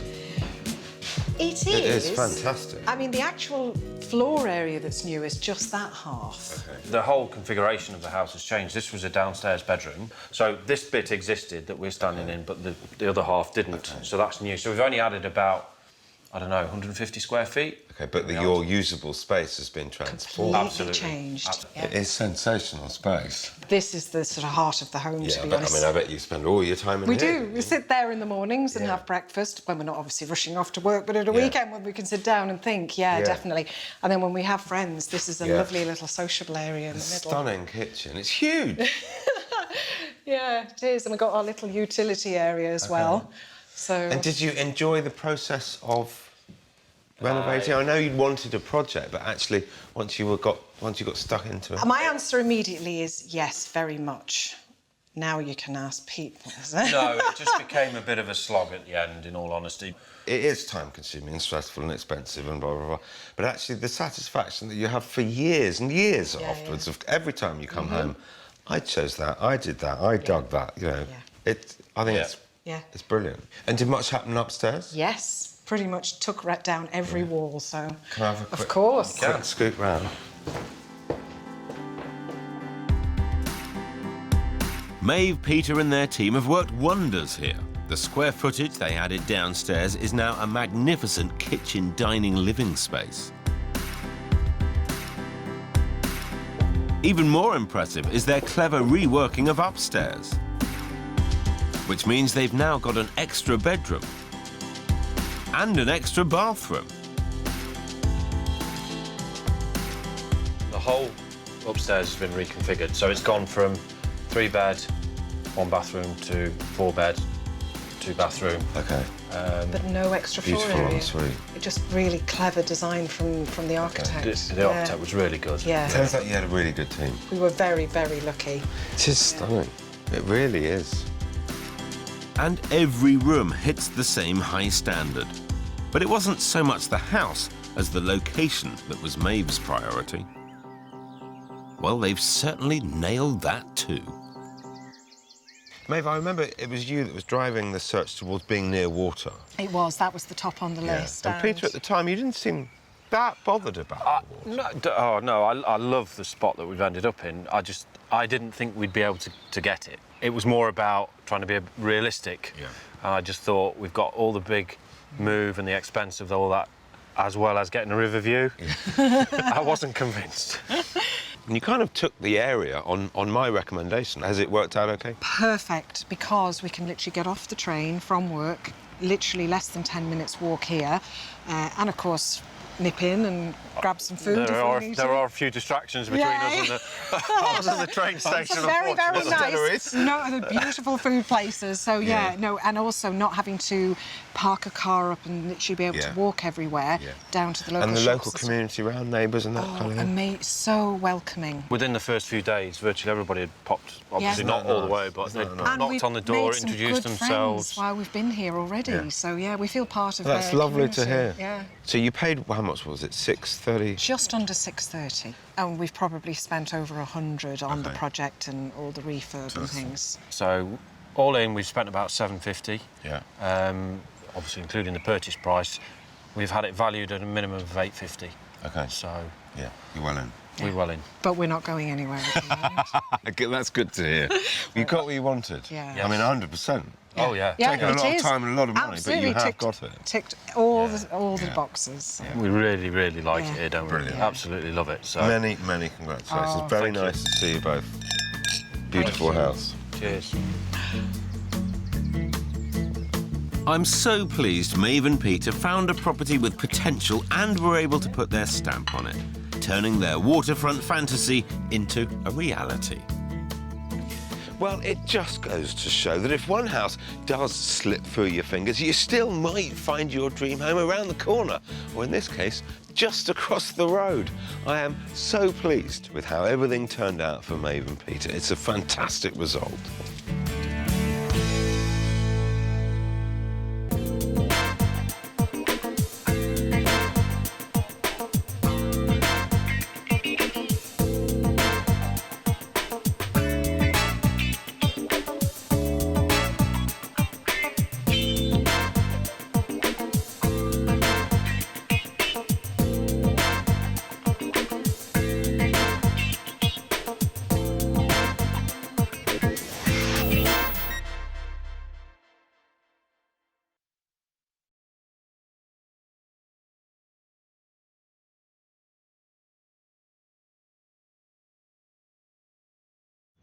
This time, we're conjuring up the magic touch as we revisit two very demanding duos. Well, I suppose we'll start off with the ballroom, obviously the flower room. It's just a bit small.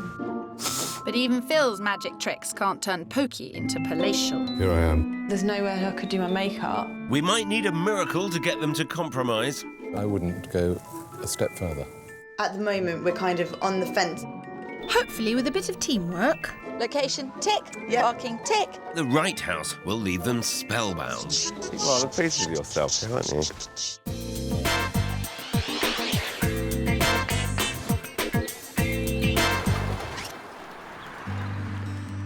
This week, I'm catching up with two sets of house hunters who had very set ideas on what it was they wanted. In fact, it'd be fair to say it was a classic case of the properties leading the search, both with interesting outcomes. This time, we're focusing on the home counties, which include the UK's top 10 highest value towns, making it one of the nation's most expensive areas. So it's going to be lots of fun trying to find our house hunters their dream homes here. Robin and Colin are looking for their first home together, so I'm searching for an architectural gem in Sussex. My search is taking me to the county of Berkshire and the popular town of Reading.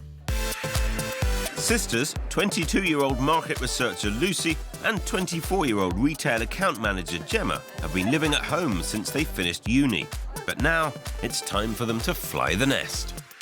I think the thing we're probably most excited about getting our own place is doing it up so it's our own and just being a bit more grown up. The girls have been saving for 2 years, and along with money put aside by their family, they've got a deposit. But with it comes pressure. Because our mum and dad and obviously our grandparents have been putting money away since we were so young, now that we've come to buy, I think that you do feel a bit of responsibility to make sure you make the right decision. Even though they've got a budget of up to £215,000 from savings and a mortgage, their search hasn't progressed much further than the sofa. As of yet, we have not viewed any houses. We haven't seen anything that we really thought, oh That was yeah, perfect. but we've looked at so many online. Not good enough, girls. With just 21 months between them, the girls are close, but they have very different opinions on what kind of property they want. I was determined. I wanted a new build, I wanted a flat, and it wanted to be all lovely. Lucy's like, no flats, not sure about a new build. No, I particularly didn't want a flat. It just is not for me. But this pair are short on one thing. Just like Noah's Ark, their new home must have 2 of everything.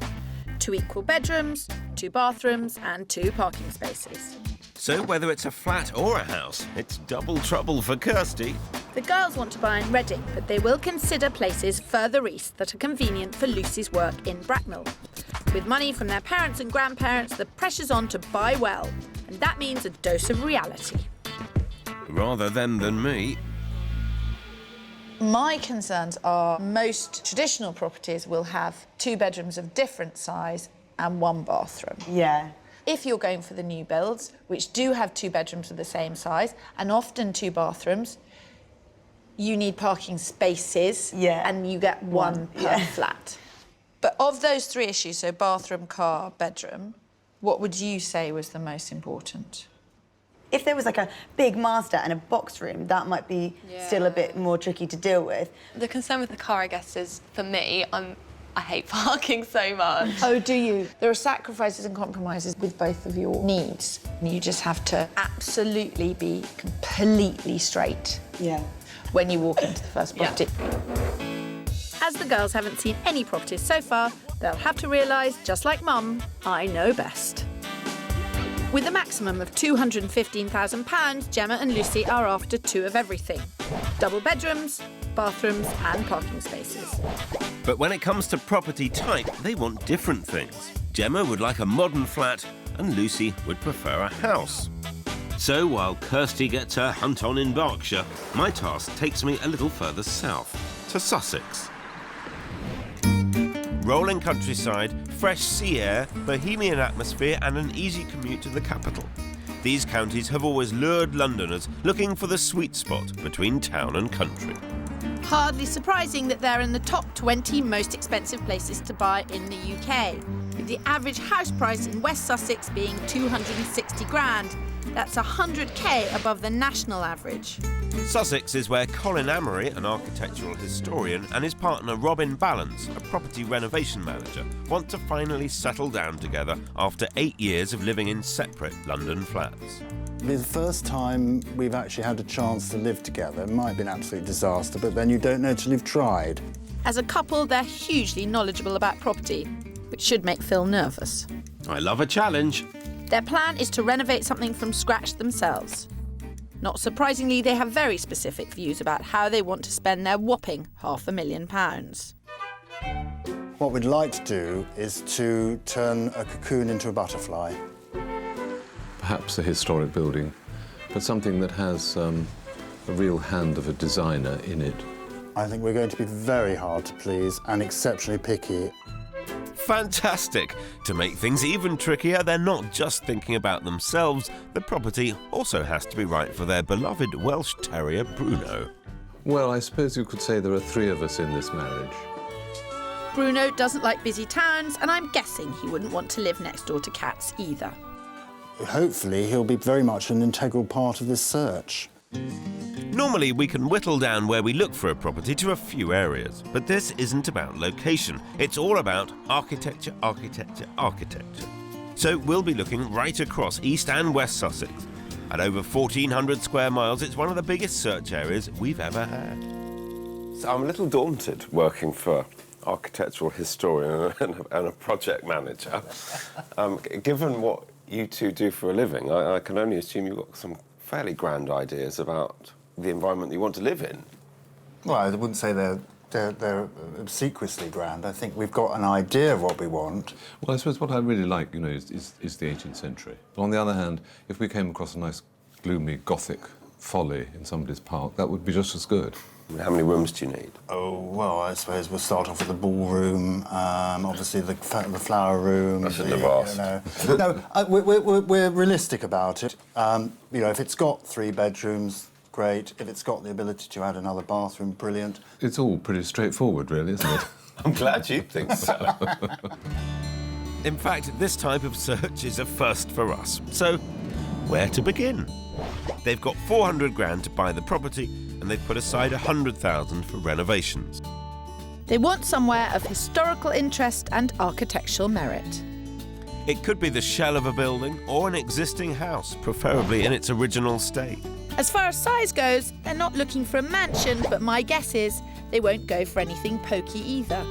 It needs a secure garden for Bruno, and they'll only consider a country location or to push the edge of a small town.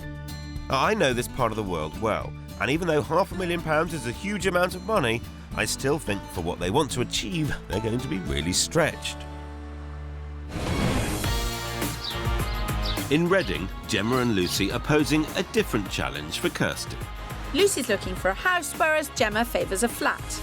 I don't fancy my chances. If it was easy, we'd be out of a job. Fast train links to London, plus the shops, restaurants and bars, mean it's not hard to see why Reading's such a popular place to live. Despite the fast-moving market here, we found a brand new flat in the heart of town, which I'm sure will please Gemma. But with Lucy set on a house, it's time to see which sister is top dog. It's really lovely. It's sort of a bit more homey feeling because it's got that kind of look. It's not like some big block of flats. It's got that kind of modern, yeah. Fantastic. Oh, we're doing well here. OK. This perfectly positioned 2-bedroom property has the 2 bathrooms they want and a bright modern living space. It's on the market for £220,000, which is £5,000 over their budget. But I've been told we can get this within their price range. Now, obviously, this has got the show furniture in. I do like it because It is lovely. the kitchen's really nice. I like how it's big and it's all open to the living room. Because obviously it's all in one room. It is kind of bigger because you're not getting the walls taking up the Yes, space, yeah. which I think is kind of nice. What would you say so far out of 10? About sort of 7 because it's so sort of pretty and but it sort of seems practical as well. It's all laid out really nicely. I would actually say 7 as well because I do really, really like it because it's so cute. And it's convenient for work, and it is, for town. the location is amazing. Lucy seems to be coming round to the idea of a flat. But there is always a compromise, and this flat has just one parking space. I'm really hoping it won't be a deal breaker. Put the parking to one side in your mind and go and look and see if you like the rest of the flat. The girls want equal-sized bedrooms. Not always easy, but I've done pretty well with this one, and there's just centimetres in it. Hopefully this will soften the blow of the solo parking space. This is pretty decent size, I think. I think you could definitely fit some of our belongings in here. Lucy's not so sure. There's nowhere I could do my makeup. And if they want town centre living, one of the girls may need to ditch their car in favour of the bus. I'm kind of 50-50 on the car thing, because Gemma could actually get to work easily by bus. But at the same time, I can see their dilemma. It's really cute and the storage is good. Yeah. But it's just a bit small. Right. What are your thoughts now? I'd be happy to compromise on other things if I knew that the parking was not a compromise. Yeah. Right. We know what we've got to focus on. So that's more space and parking for 2 that I need to find. Looks like we both got our work cut out, Kirsty, with our particularly picky pairs. For Robin and Colin, I'm scouring Sussex to try and find something with character, preferably with renovation potential. In an attempt to find an architectural gem within their budget, we've contacted 128 estate agents, 14 borough councils, 11 country estates and 12 auction houses, resulting in some impressive finds. The property I want to show them first is in the market town of Lewes, nestled in the South Downs National Park and less than 10 miles from Brighton. Colin and Robin have admitted they're going to be fussy, and there's pet dog Bruno to please as well. Plus, this place is at the top of their budget. All in all, I'm feeling a bit apprehensive. Your first impressions of being here and the street, what's going through your minds? Traffic. Traffic. It's a bit urban, I think. Clearly, these two speak their minds, but I just hope they appreciate what they could do here, particularly given it's still got some original 18th century features. It's arranged over 4 floors. The kitchen has room for expansion. There are 2 bedrooms on the first floor and a further 2 on the second. It even has a cellar thrown in for good measure. At $399,950, they'd be spending nearly every penny of their property budget. But remember, they also have an additional $100,000 set aside for renovations. Good project for you, hasn't been touched in quite a while. It is lived in. Only just. Needs everything doing to it. Yeah. And that's the garden. Or is it a courtyard? There's a courtyard. OK. Afraid to say it's a no for me at the moment. I don't know how you feel, Colin. There's plenty of work to do. Well, there's plenty of work, but I just don't think that... I think if I lived here, I'd spend quite a lot of time in Spain. Yes. And the prize for the greatest number of objections in the shortest period of time goes to Colin and Robin. I feel like reminding them that they do have an additional £100,000 to bring this property back to its former glory. It hasn't got the proportions we're looking for. It's too cottagey, I think. That staircase is so narrow you couldn't walk up and down with a suitcase, could you? Should we move on? I think we should move on. Okay. Yeah, thank Understood. You. Point taken. Okay. Head, Colin, head. This place is nowhere near grand enough for them. I think I can say with some certainty we're not going to have an easy journey. They've got very high expectations. They know exactly what they want. It's just finding it that's the problem. And that's down to me. Yippee! We're revisiting two sets of house hunters who had very different but very specific ideas about what it was they wanted. Partners Robin and Colin are looking for an architectural gem of a home that they can restore back to its original glory and finally move into together. The first property I showed them in Lewis went down like a lead chandelier, but I refused to be intimidated.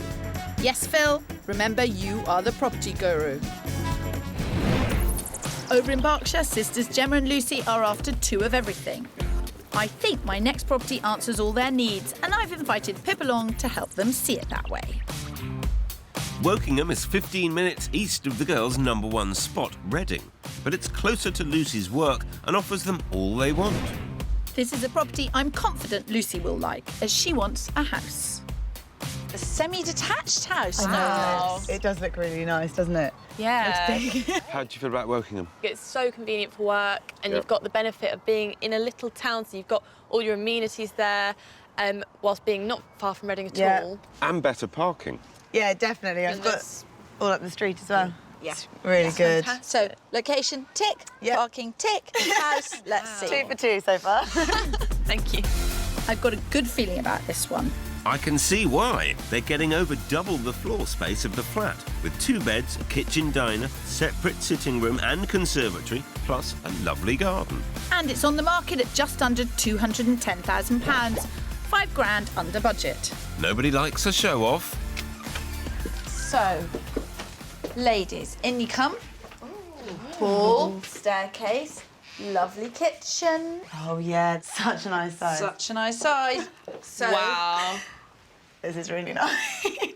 I love it a lot. It's big, but it's cosy, and it's like homely. But Yeah. It's quite modern. Yes. Ooh, that's a very good response. It's a good start, isn't it? I'm a bit jealous. Always nice to get a good reaction. With top marks for parking, location and living space, I'm sure the 2 similar-sized bedrooms can only add to their enthusiasm. Yeah, have a look in that one. That's actually the second bedroom. Oh, wow. This is pretty good space for the second bedroom. Saying all the right things. There's less than 2 square metres between the 2 room sizes. Oh, wow. So they're pretty Yeah. equal sizes. So there should be no arguing over who gets the best one. Do you think the 2 of you will find it easy to make a decision together? I think so, because we can just be really honest without having to worry about hurting the other one's feelings. Well, you've That's both the been idea. very positive with this. The bedroom parity may have pleased Lucy, but as Gemma originally wanted a flat, I wonder if she's as sold on the house as her sister. You seem to be wildly enthusiastic about this house when you came in. I feel that we've just come in and instantly when I'm looking around I just think this is ticking so many of the boxes that we had. I'd be surprised if we went to the next one and I felt better about it than this. Wow. I don't know what to say. That is fantastic. Go, go, go. Go see bedrooms and the rest of it and send that Phil Spencer down here. I will. I must admit, things are looking good. I imagine Kirsty will be doing her little jig already. Well, a piece of yourself, aren't you? I beat them to a pulp when I met them. I reduced their expectations to a speck of dirt. And then show them this. And then showed them. It is absolutely it's perfect. Good for you if you pull this one off as well. Yeah, I will, don't worry. Oh yeah, this one's really good size as well, isn't it? Is this the big one or the smaller one? This is the smaller one, but it's just a really good size. You can see you could get easily a double bed in here. Hello, hello, All hello. smiles? Hello, yes. All smiles. Yeah. I think it's the sort of place you could actually move into. There's a few minor bits that you'd want to change, but you wouldn't Yeah. need to do it before you even moved No, in. You could, and the fact that we're so close to the centre here as well. yeah, the location is great. So you could stroll in. Happy days, as Phil often says. Pleased I Happy came along to days. this. Yes, no. Jackpot. I didn't even have to cash in the Spencer charm. You might be in clover, Kirsty, but it's going to take more than just my charm if I'm to please my pair. Back with Robin and Colin and their slightly more complicated requirements. I haven't had a great start, so I'm hoping with our second property, the only way is up. We're in the picturesque but expensive village of Cuckfield, only 15 miles north of Brighton, on the edge of the beautiful South Downs. Right, well, we'll see if we can do a little better here. Second one I've got for you. Again, Georgian property, it is listed, but on a high street village location. Hopefully it'll strike a slightly better impression. Yes, it has slightly more elegant proportions, and, well, I think this is going to be... It's more architectural this time, isn't it? The other one was very much a cottage, really. Excellent, that'll do me. This bay-fronted Georgian townhouse has been run as a dentist surgery for the last 4 years. As it stands, there's the remnants of a large reception area. First floor kitchen and 3 double bedrooms, along with 2 basement rooms and a decent-sized garden. It's being marketed as a commercial premises, so they would need to get planning permission to change the use to residential. It's priced at £365,000, which would leave them a whopping £135,000 to do it up. This was the dentist reception room. As you can see, there's no remaining fine features. It would all need to be put back. But we wouldn't have to become dentists, would we? No, you wouldn't. That's relief. Because everybody hates dentists. Even dentists hate dentists. At the moment, there's a little loo in there and a sort of kitchenette, potentially ensuite to this, which would be the master bedroom. Yeah, and a lovely light coming in too. It must be very exciting, but at the same time quite daunting, given that you've got your separate flats in London and you kind of almost commute between each other's lives. This will be really This, I think, after 8 years, it's going from that sort of slight separation to actually, I think, throwing ourselves together. And we've been waiting for it to happen, and it just hasn't happened yet. But it'll only happen if they make it happen, and that means being realistic about what they can buy on their budget. Are we on the right lines with this so far? I mean, you haven't seen the whole thing yet, but... I think so. I mean, it has a really nice atmosphere. Even in its current state, it has a very nice atmosphere. And when it comes to looking for a renovation project, that's the most elusive factor. Colin, you up here? Somewhere? Here I am. Are you hiding? Well, at least you fit in. It's the perfect fit, isn't it? At least you fit in from a height perspective. It's got a nice feeling about this room. It's a good house. Who's harder to please? You or Robin? I think I'm pretty hard to please. Would you be a difficult client here? Extremely. Generally speaking, if you're looking for unusual architecture, then commercial buildings are always worth checking out. Oh, lovely view. More often than not, there'll be a duration of 6 months where attempts will be made to sell it as an ongoing business. It's lovely because it's actually got a very good roof height. If that fails, then usually you stand a greater chance of getting the planning department to change the use to residential. How are you getting on? Well, you know, they're interesting problems to solve, but... It'd be lovely to return this to a family home. Yeah. This place could be spectacular, and I have to say I'm quite relieved to have found somewhere they like. But as far as the planning goes, there's obviously no guarantees. At least it seems like we're heading in the right direction. For Gemma and Lucy, it's going to be hard to beat the last property. But my next one is back in their #1 area of Reading, just over a mile from the centre and all that has to offer. It's also 17 grand cheaper than the Wokian house. How would this location work for you two? I think this location would be really good. Yeah. Good location. Okie doke. What, do you like the look of the building? Yeah, it's quite sweet, isn't it? This first floor flat is immaculately decorated. The bedrooms are as equal as we can get them, and it has the homely feel that they're after. There's the option of a parking space with the flat, plus visitor and on-street parking. But again, there's just one bathroom. As it's on for 22 grand under budget, I hope they can forgive that to be in their preferred area. What I like about this flat is that it's got a lot of charm. I mean, this is a much bigger floor space than the first flat. It all looks nice, it's got the nice floors and everything. It is difficult to take yesterday's house totally out of your head. But there is ample parking. Yeah. It's very central. Yeah. It's well within budget, and it has good reception space. Yeah. Yeah. The location is really good. Yeah, when you think about that, how close we be to town is amazing. Yeah. This place is the compromise between the modern flat Gemma wanted and the homely house Lucy was looking for. It offers them an ideal location, 2 fairly equal bedrooms, option to park 2 cars, and leaves them money to play with.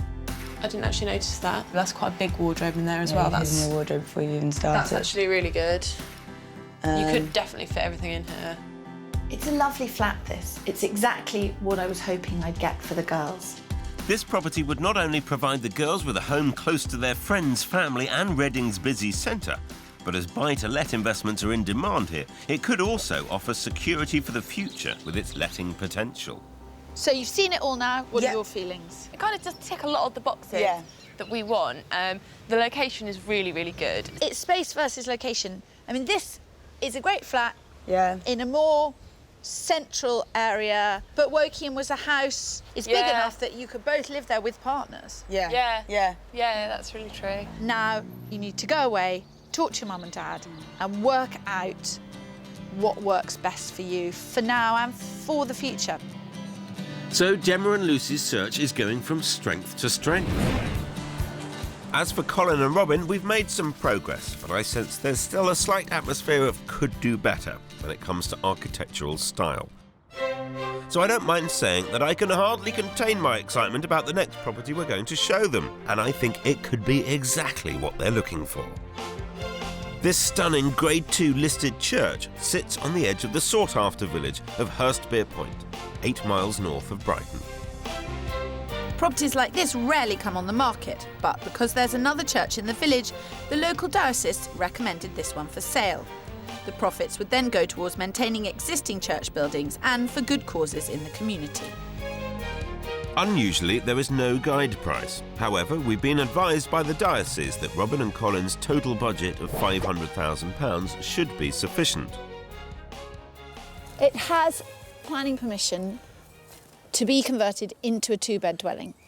We only came across it simply because we were approaching all organisations on your behalf, and one of the groups was the Church of England. I'm sure it's an interesting building, but I just do not want to live in a church. Full stop. Okay. Not much we can do about that. Sorry to be difficult, but I wouldn't go a step further. Understood. Particular reasons? It's just that one principal objection I have, which is I don't think church buildings should be deconsecrated and turned into secular homes. I'm so disappointed, not least because this is the first really grand property I've found that they can actually afford. Huge proportions and stunning architectural features. It is, well, just heavenly. I guess I feel that I should have thought that could happen, rather than just approach Church of England and just presume everything would be okay. Yeah, but, you know, these things happen. Don't beat yourself up much. Well, just a little bit. Confession over with, time to move on. We've certainly got a task of biblical proportions on our hands. Hopefully divine inspiration is just around the corner. This week, we're back with 2 very different twosomes and their very particular searches for the ideal home. Oh, lovely view. Thankfully, sisters Gemma and Lucy have finally compromised on their desire for a bathroom each. They now just have a space versus location dilemma.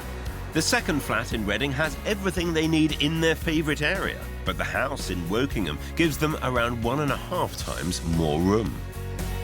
As the girls' parents have played a big part in funding their deposit, it's only right they should help them make their decision. It's just like the second one on the right. Looks like it's got new windows in it as well. This is kind of key. Yes, parking space. It's always worth getting a second opinion, and as Dad Steve is a quantity surveyor, he's the perfect person to check the girls are making the right decision. This is the master bedroom, this is the main bedroom. Nice. There's quite a lot of storage space in here. Mum and Dad know all too well that when it comes to siblings, everything needs to be equal, including bedroom sizes. So this is the smaller this is room. small. Mind you, It's not bad. you can see that. I know. Yeah, absolutely. Yeah, that's... Yeah. You can get a double bed in there without it. Looks like it's got parental approval. Now it's up to the girls to decide if they're happy to take the next step. I think we've actually got quite a hard decision to make. We certainly have. Yeah.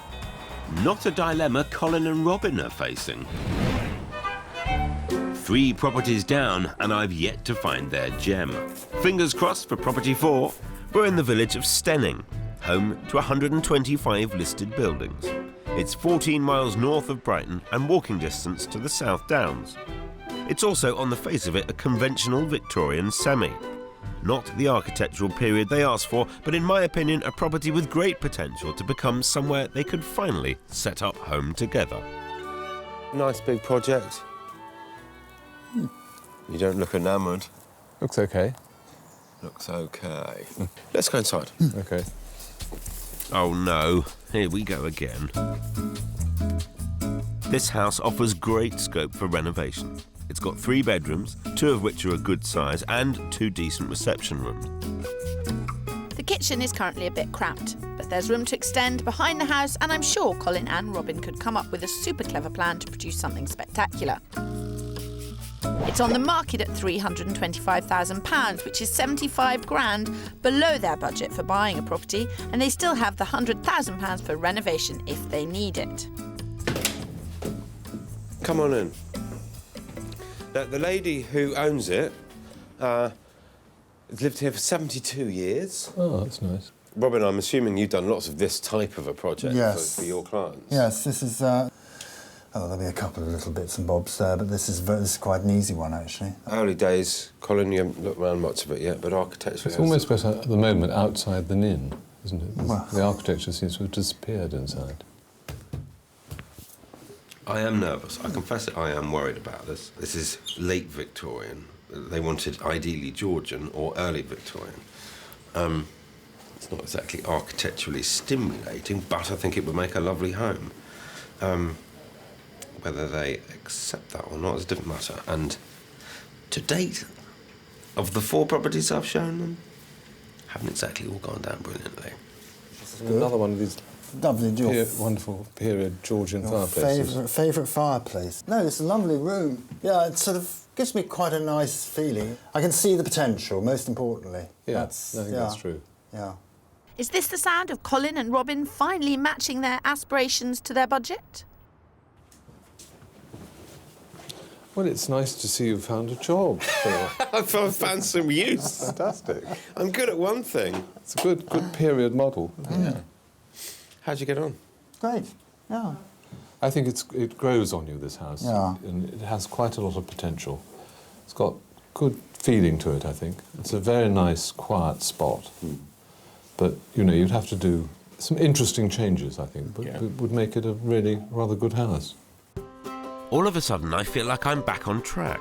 Yesterday, we had a nod in the right direction after our appointment at the dentist's, and now this surprise choice is also in the running.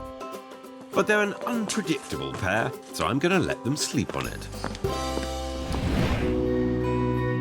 Thankfully, things are a little more straightforward with Gemma and Lucy.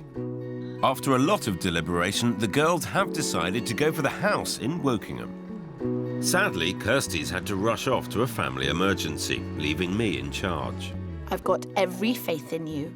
When I left you yesterday, that viewing was a very, very happy experience. I think it's going to be difficult for us to go out there and not feel that everything suffers by comparison. And it seems a bit stupid to kind of pass up on that opportunity. I think that house is an excellent house. And they've had quite a lot of people look at it and no offers. So I think it's worth just chancing Yeah.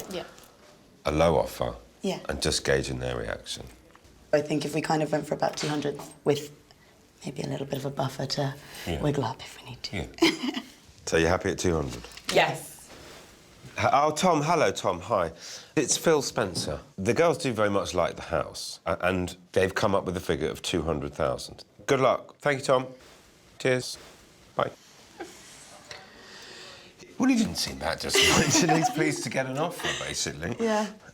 He's got somebody to work with now, see if he can do his job. Yeah. Great. I know. Oh, my God. So far, so good. Everything crossed. What do you think he'll do? I don't know. Say yes, he's going to definitely say yes. The power of positive thinking.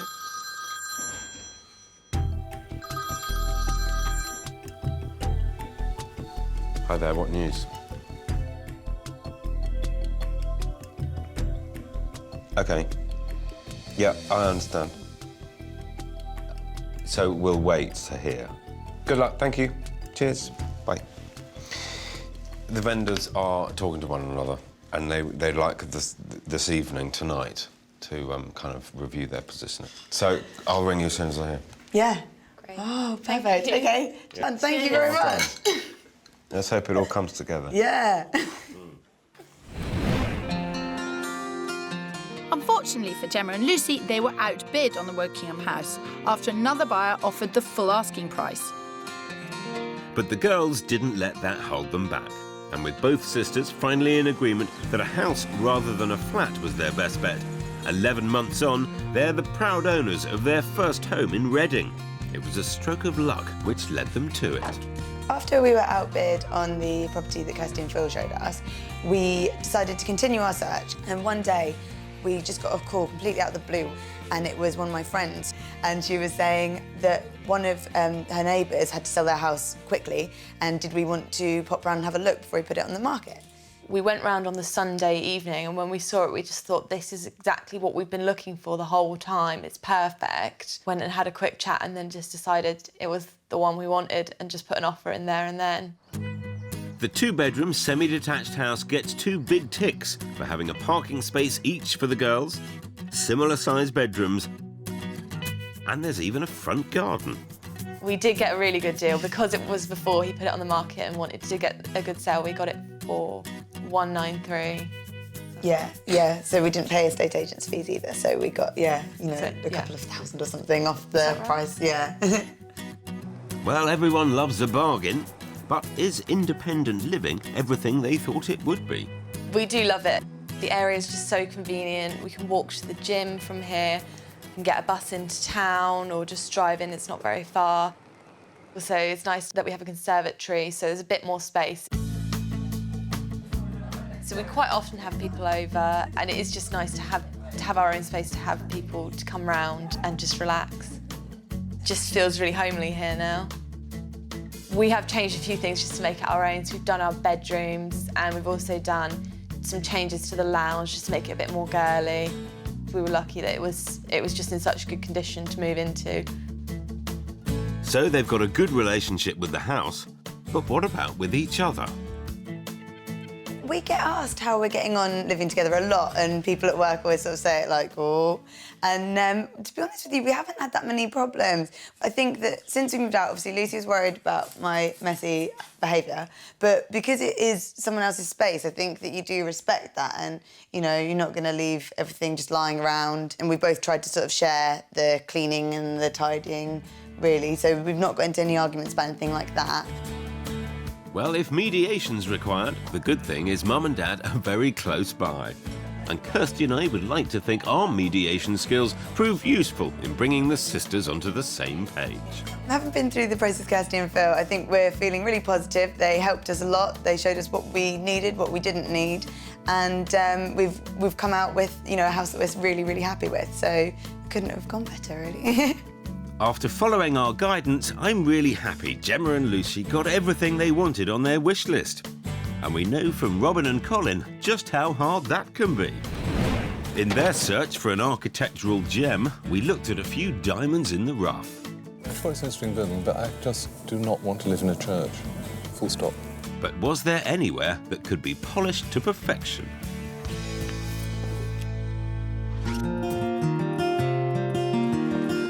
It's a new day, and Robin and Colin have come to a surprising conclusion. I thought they would embrace the challenge of the dentist surgery in Cuckfield, but they think the best option for them is my wild card, the Victorian semi in Stenning. However, as we know, the casting vote must always go to Bruno.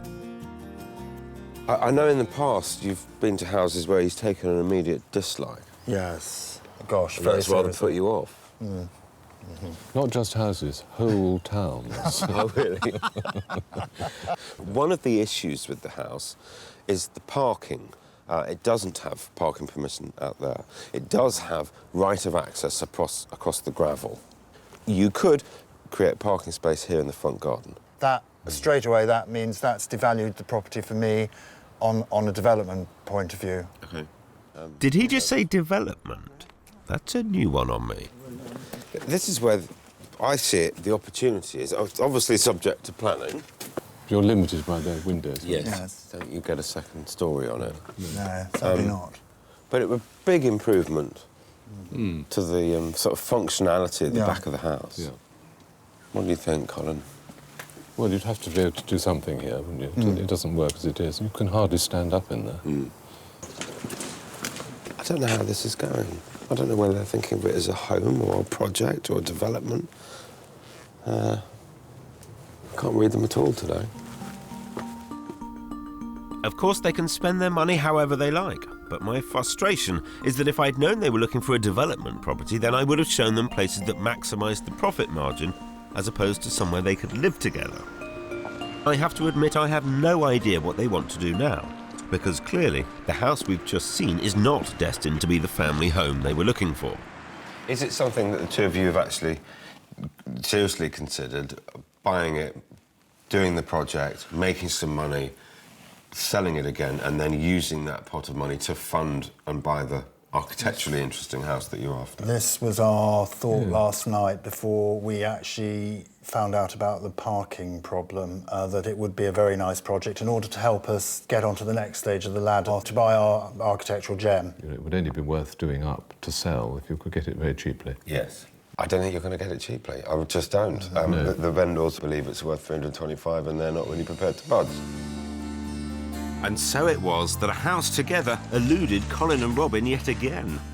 With their wish list, it was always going to be a tall order in such a desirable part of the country.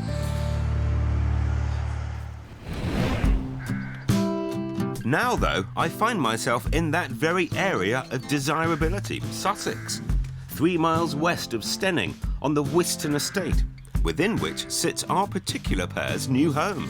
It's been 2 years now since I was searching for Colin and Robin's architectural gem. It was a very difficult search. Two people who knew precisely what they wanted and, of course, precisely what they didn't want. So I'm pretty sure there's going to be an interesting story to hear. One an architectural historian, the other an architectural designer.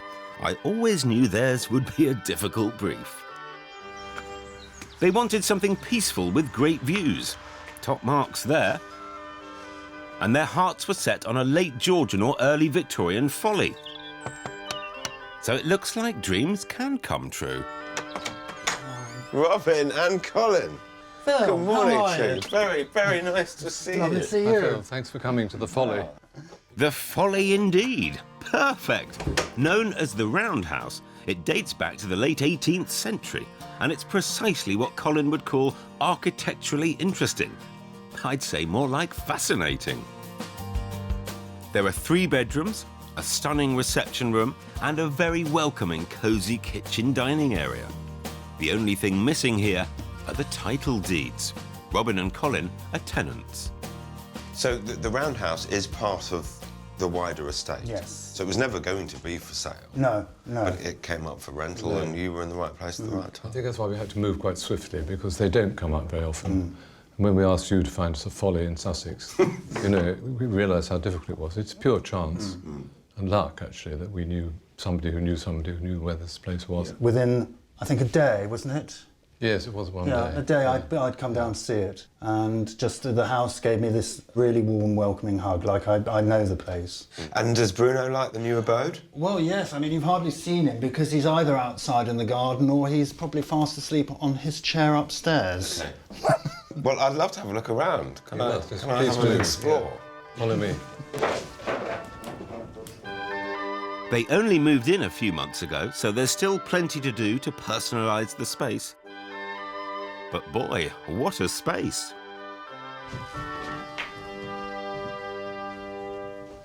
Oh, so this is the big room. Wow. Wow. Well, this is really why we came here. You know, that's the great view of the big house. And this was built probably around 1790. And it was a hunting lodge, I think. Then in the 1920s, the 2 bedrooms were added, one at each side. Right. Each one with an ensuite. And a really interesting shape to it. Well, it's the Roundhouse, isn't it? It's very irregular, though. Quite hard to furnish. Yes, yes. Well, you two were never going to go for something that was normal. I'm not being rude, but you know what I mean. No. Straightforward. You couldn't get anything less straightforward than the Roundhouse. And as Colin says, the building's irregularity means they're having to tackle the decor slowly. Pictures to hang, curtains to hang. I'm actually, fun enough, I'm revisiting my skills as curtain maker. God help me. It's actually telling us, it's dictating what works and what doesn't work. It's just saying, no, just gently do it. You've got all the time in the world to get it right. They have both kept hold of their flats in London, but have no plans to move back to them and can stay here as long as they wish. Kirsty and I always knew, for you guys, it was about the property, and that was the be-all or end-all. The fact that this is a rental is, I guess, fairly immaterial. It has to be one of our most unusual compromises on a house search. So important was the feel, history and character of their first home together that in the end they chose to rent rather than own. It's gorgeous. It is absolutely gorgeous. I can quite see why you were taken with it. As it was going to be their first time living together and mean a move out of London, this search had a great deal riding on it. So I'm delighted the couple ended up near Stenning. When I originally took them here, I was confident the mix of quirky and quaint would appeal, and it looks like they feel right at home. And the icing on the location cake, the estate's very own winery is on their doorstep. So Stenning proved to be the winner. Definitely, Phil. And thank you for all the hard work. Cheers. Cheers.